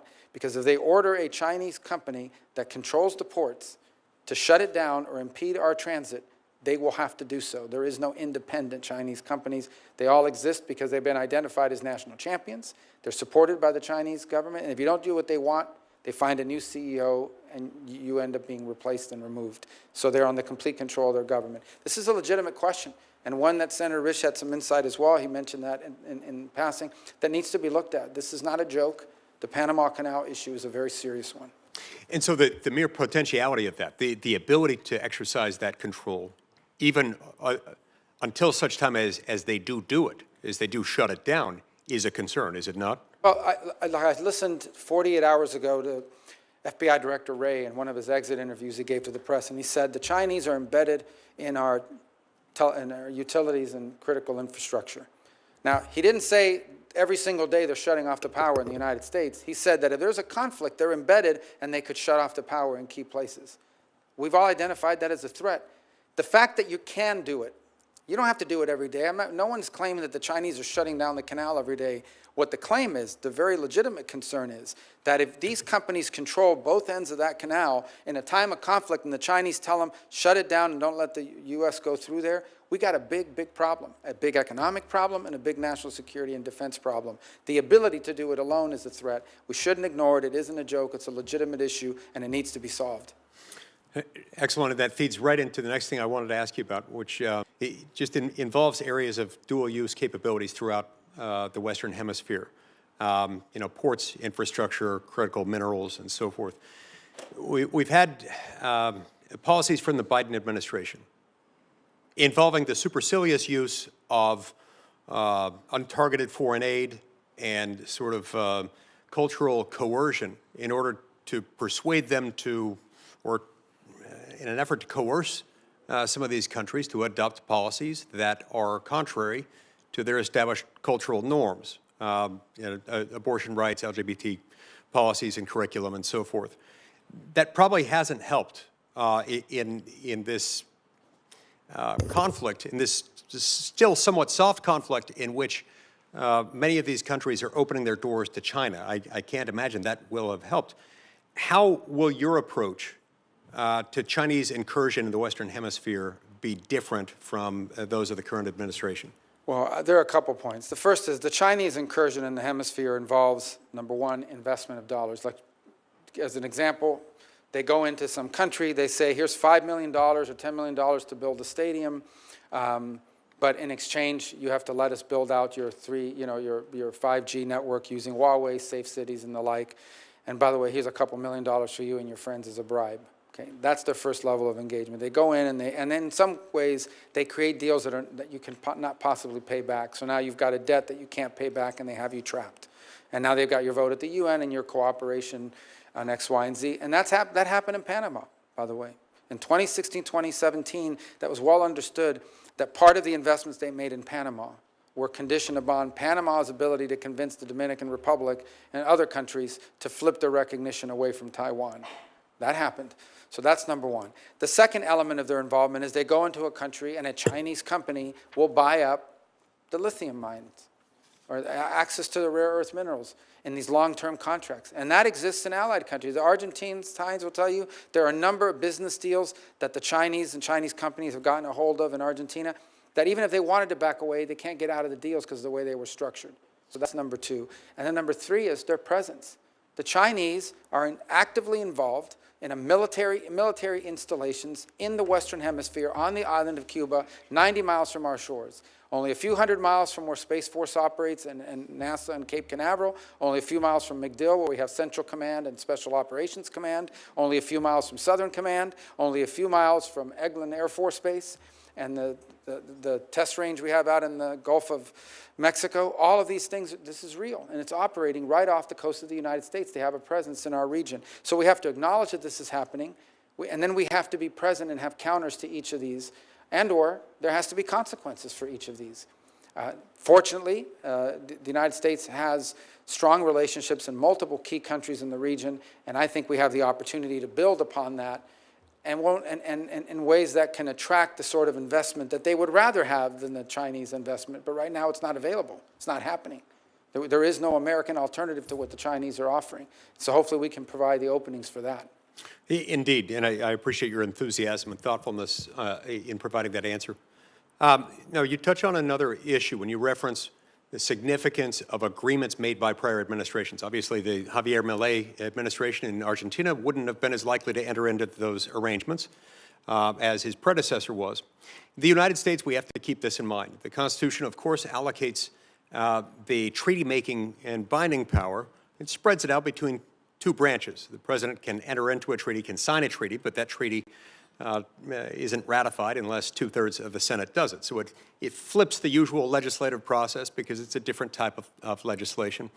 Would you agree with me that that type of arrangement, which is submission of a treaty after the president has entered into it, after the president has signed it, the submission of that treaty to the Senate for ratification and the ultimate ratification by the Senate is a necessary precondition for an international agreement to be binding on the United States of America? To be binding beyond the administration that entered into it. This was the case of the JCPOA, which was being sold to people as a treaty, but it wasn't. And the reason why it was a political agreement. It's basically a political arrangement between the current administration and the regime in Iran, and that's why President Trump had the authority to pull us out of it when he did.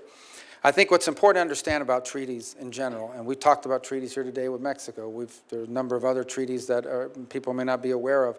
Every treaty, by definition, okay, is a surrender of sovereignty at some level as a nation.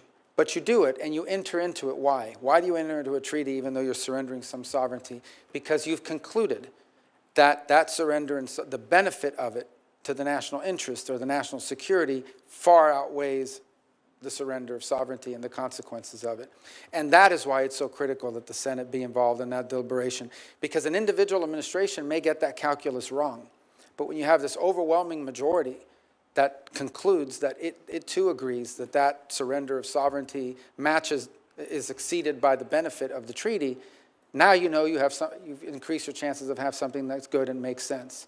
And so, I agree with your view of it, and I think that's the way I would hope we would pursue arrangements in the future if we enter into any. That's why it takes 2/3. Thank you so much, Senator Rubio. Thank you, Mr. Chairman. Senator Rubio, we know you have an appointment at the White House at 3 o'clock.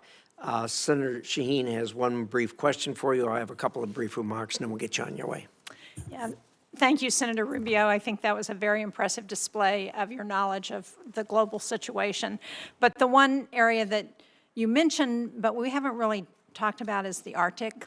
And given what's happening in the Arctic and China's designs on the Arctic, can you just speak to what you think our posture ought to be with respect to the Arctic? Well, we're an Arctic power. The Russians are legitimate Arctic power. The Chinese are not. Whether they're near Arctic power or I don't know what the term they came up with to give an excuse for them to be up there. Quasi. I think, frankly, I know you didn't ask me this question, but it's one I welcome the ability to talk about in some of this discussion with Greenland, putting aside all the things that are going on in the media. I think we need to understand that Greenland has been strategically important to the United States and to the West for a very long time. In fact, in 1941, at the outbreak of World War II, the United States was signed up as a protectorate, even though the Denmark had been occupied. You think back into the night, I think Harry Truman tried to buy Denmark. Harry Truman had made an effort to try to buy it for like $100 million. He was rebuffed. And then the U.S. has maintained through a mutual defense agreement there the opportunity to base itself, to have military bases, and it had them for a while. Why? The reason why is because of where it's located geographically. Yes, the access to the minerals on Greenland are critically important. But as more navigable space is opening up in the Arctic, particularly this northern passage that goes from Russia to China, Russia to Asia, and could cut transit times by as much as 40%, the Arctic is going to become incredibly critical. And so we have to have a presence there. We have to have a presence there, not just saying, okay, we have a base, we have 200 people, or we have a flag flying. We have to have the ability, for example, to have the ships that can navigate on the naval level and keep those shipping lanes open if, in fact, they're being threatened. We have to have partners along the Arctic region that will join us in ensuring that the Arctic region is open for free and flow of navigation as these passages open up, because global trade is in many ways going to be infused by it. We have positions within the State Department that I think in the past have been diminished or people just haven't paid a lot of attention to. And I just had this conversation the other day with Senator Murkowski that all of a sudden I think people are interested in serving in Arctic affairs and in Arctic posts, because this issue of Greenland has opened our eyes to the broader geographic importance of the Arctic region, which long has been a curiosity or something people have not talked about. But I think now we have the opportunity to see it for what it is. And that is, one, if not the most important, one of the most critical parts of the world over the next 50 to 100 years will be whether there's going to be freedom of navigation in the Arctic and what that will mean for global trade and commerce. Thank you. I'm going to order that Senator Rubio's responses, written responses to the questions regarding his relationship with this committee be filed for the record. I'm also going to order that the letters in support of Senator Rubio's confirmation be entered in the record. And finally, I want to say thank you, Senator Rubio, for providing us with the benefit of your testimony, your responses, and your knowledge. It was outstanding. This committee takes oversight of U.S. foreign assistance extremely seriously. You know well that transparency and accountability are paramount. To that end, I want to flag for you my work with the Office of the Inspector General on the State Department's Bureau for Global Health, Security, and Diplomacy, PEPFAR, and the Biden administration's failure to uphold long-standing United States laws protecting life in global health assistance. In addition to my request for an investigation, I've been holding over $1 billion in U.S. foreign assistance since September of last year, and will continue to do so until I can be sure that not one single American tax dollar will be used to perform or promote abortions overseas, as that is required by U.S. law. I look forward to working with you on this, in addition to the many issues that we discussed here today.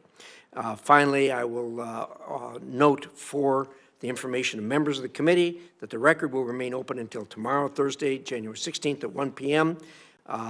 For members to submit questions for the record. Thank you. God bless you. We wish you well. Committee is adjourned.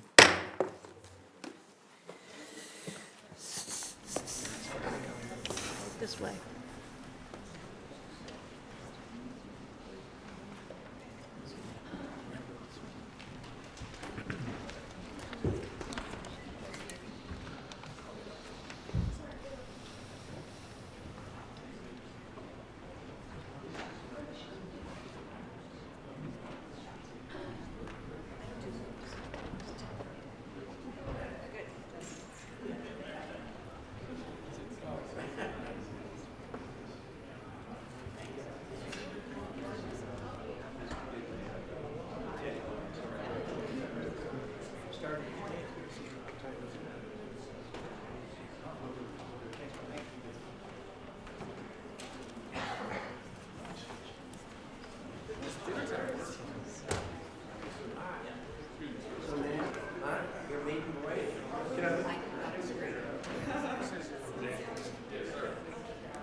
that did is it left Hamas isolated and alone.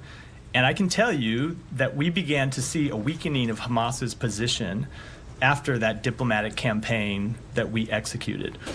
The other thing that I think was critical to getting us here today is Hamas finally realized that the broader regional war that they had been hoping to achieve since October 7th, the broader regional war that was part of their original strategic effort, that they weren't going to get that their allies in Hezbollah were weakened and decimated, that Iran was not going to come to their aid, was not going to launch a full regional war, and that was to some extent because of the work that the United States did to prevent that from happening.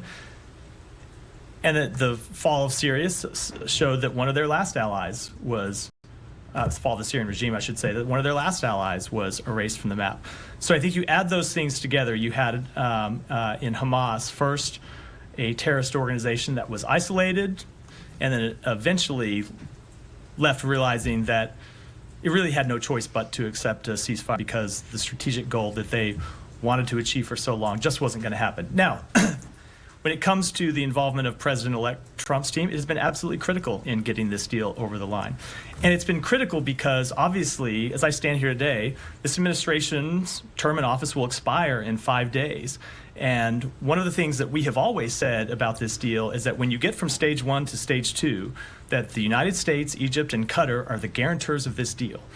And Egypt and Qatar will push Hamas to stay at the bargaining table and to get from stage 1 to stage 2, and the United States will push Israel to stay at the bargaining table to get from phase 1 and phase 2. So obviously those are promises we cannot make on behalf of the United States for any longer than the next 5 days. And so it's critical that all of the parties to the agreement and the other mediators see that when the United States is in the room making commitments, those are lasting commitments that extend beyond this administration into the next one. I will just say, lastly, I don't know if it's unprecedented to have envoys from an outgoing and an incoming administration sitting at the same table negotiating a ceasefire agreement of this kind. But if it's not unprecedented, it's certainly unusual. And we, of course, thank the Trump team for working with this on this ceasefire agreement. We think it's important that they were at the table.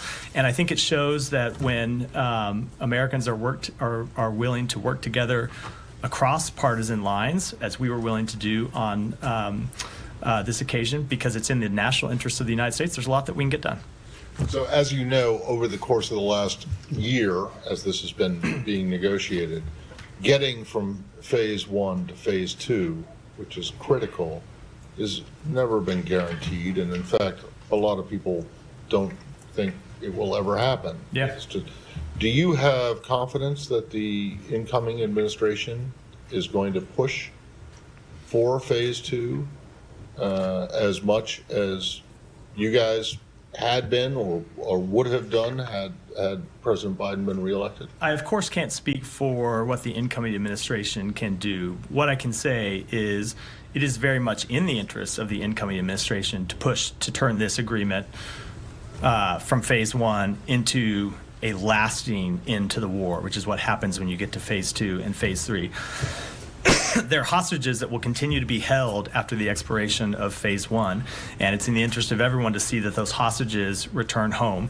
It is in the interest of everyone that the war that will stop upon the completion of this ceasefire agreement does not resume at the end of 6 weeks or subsequent to that if negotiations have extended beyond the opening 6 weeks. So it is very much in their interest, just as we believe it is in the interest of Israel that this turn into a lasting peace. If you look at the, all the conditions have to be right for a deal to come together. And if you look at the conditions from an Israeli point of view, you've heard me speak to this from the podium before, and you've heard Secretary Blinken speak to it.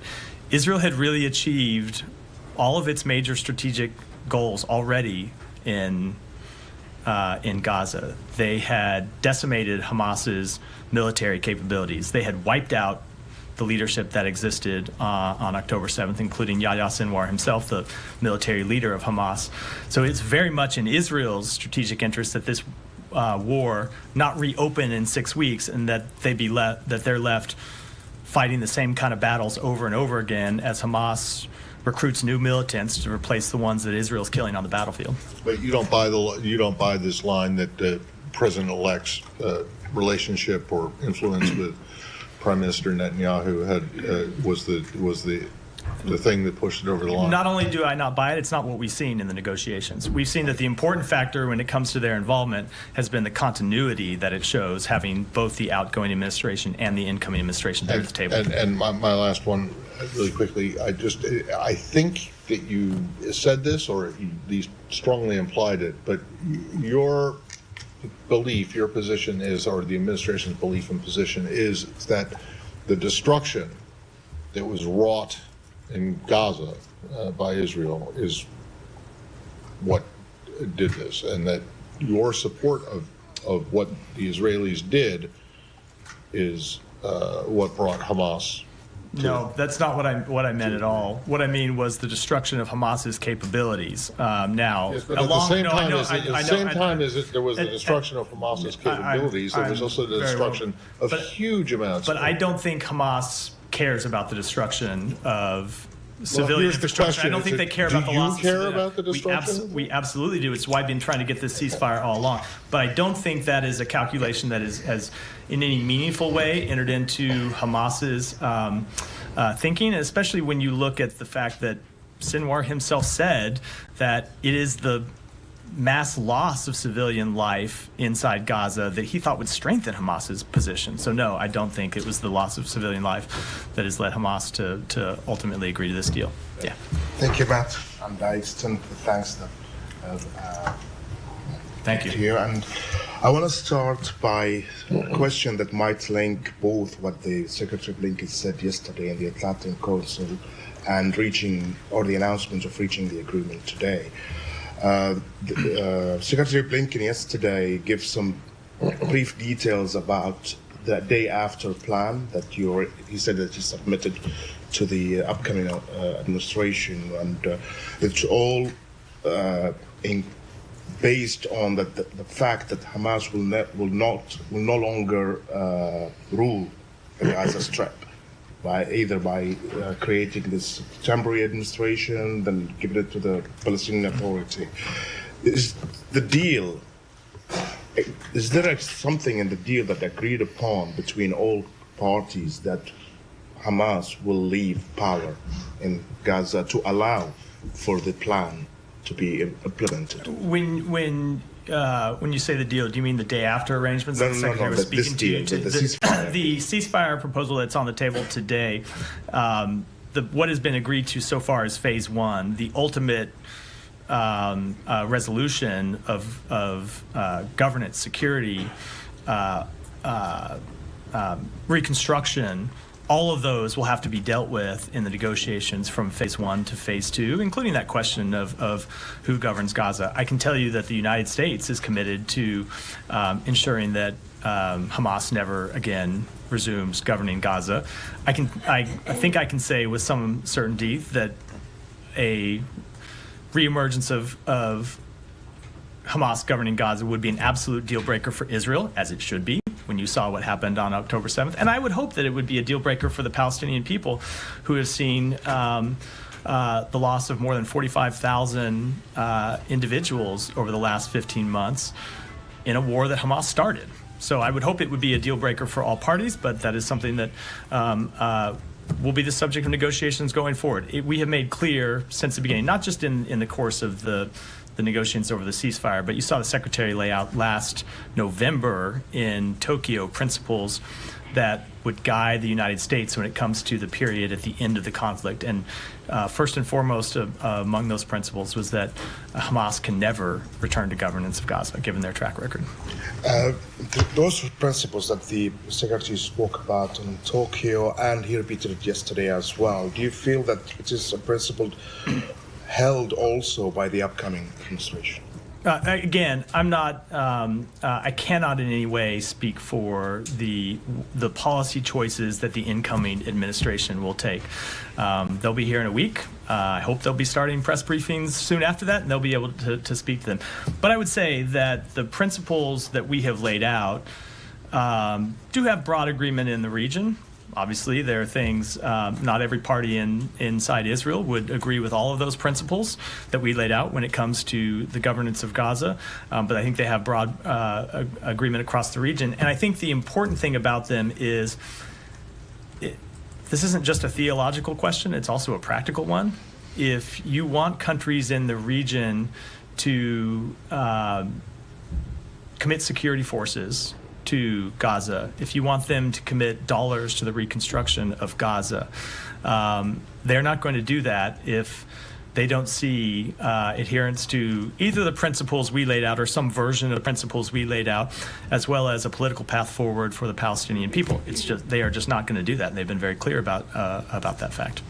There been circulated in the Israeli media that Hamas received verbal guarantees from the United States, Egypt, and Qatar that Israel will enter the negotiation for phase 2 and phase 3 in good faith. Did you give such? We have made those assurances publicly for some time that we obviously we can't speak for another party. We can speak for the United States. We have made clear publicly since the president laid out the proposal in May that we, as one of the guarantors of the deal, would push Israel to enter those negotiations in good faith, and that if the end of phase 1, the negotiations for entering into phase 2 hadn't been concluded, that we would push for those negotiations to continue. And one of the particulars of the agreement stipulates that if you get to the end of phase 1 and negotiations are ongoing, the ceasefire continues as long as those negotiations are ongoing. And I can speak only for this administration and say that we were committed to ensuring that those negotiations would remain ongoing as long as was necessary to get a deal. Obviously can't speak for the next administration, but I think it would be very much in their interest as well. My last question, if you don't mind. President Biden, in his speech a few minutes ago, said that the United States now will resume and push for aid to go into Gaza because of the ceasefire. Do you have any practical plan? How many trucks, et cetera, et cetera, et cetera? We are looking at a massive infusion of trucks somewhere. Hopefully, this won't happen overnight, but we want to get up to over 500 trucks a day. Excuse me, that come into Gaza. And the critical thing that we believe the ceasefire unlocks is a real solution to that last mile distribution problem that we have had, that humanitarian organizations have had in Gaza. Because it is not just a question of getting trucks and getting assistance to the gates into Gaza, it's getting them delivered beyond Gaza. And it's been very difficult because of the security situation on the ground. And we really do believe that a ceasefire unlocks the potential to massively surge humanitarian assistance into Gaza. And we have been working with humanitarian partners over the past few months to ensure that they are ready to surge that assistance as soon as a ceasefire is implemented. Thank you. Yeah. Thanks. To echo what Matt said, obviously, thanks for. I know it's not an easy job. I know you've received lots of criticism for some of your responses, but thanks for coming here. Really? Really? But thanks for coming here every day. You didn't have to come every day, so we do appreciate you staying here, taking our questions. Thank you. And always being diplomatic with us. Can I ask you, though, you mentioned that there's continuity with the Trump team. That was the main thing that they established. But the president laid this out in May. So what's happened since then? I mean, obviously, you mentioned the changes in the regional situation, but is there any regret? I mean, thousands of people have died since May. I mean, couldn't this deal have been reached earlier then? I think a few things have happened. Number one, there have been events that have led to, there have been times where we have been close to getting a ceasefire agreement, and events have led to a delay in negotiations. And sometimes even events that we don't object to. For example, after the killing of Yahya Sinwar, something that the United States very much supported, that delayed negotiations for weeks, well over a month, because Hamas was not in any position to make decisions. They didn't have a governance structure set up. They didn't have a way to decide on how to deal with ceasefire proposals. You've had other incidents where at various times the parties push new proposals onto the table that led to things. So there have been some things that have been kind of just the back and forth negotiations, sometimes have been larger events in the region. But I think the fundamental thing that has shifted, two things that have fundamentally shifted, one really on each side. So on the Hamas side, as I said in response to Matt's earlier question, they very much have realized over the past few months that there was no hope of getting a broader regional war. And I can tell you at various times when we thought we were close to an agreement, there have been events that I think rekindled that hope inside Hamas's leadership that they would get that war. So, for example, when you saw the direct exchange of fire between Israel and Iran, something that was unprecedented, we saw Hamas pull back from the negotiations because, in our judgment, they thought this may be the time that we get the outbreak of war, and so we don't have to agree to a ceasefire. When you saw the escalation of hostilities in September and October between Israel and Hezbollah, Hamas at the same time was pulling back a little bit from the negotiations, I think, to wait and see how that conflict played out and see whether it was actually in their interest. So that's what you had on the Hamas side.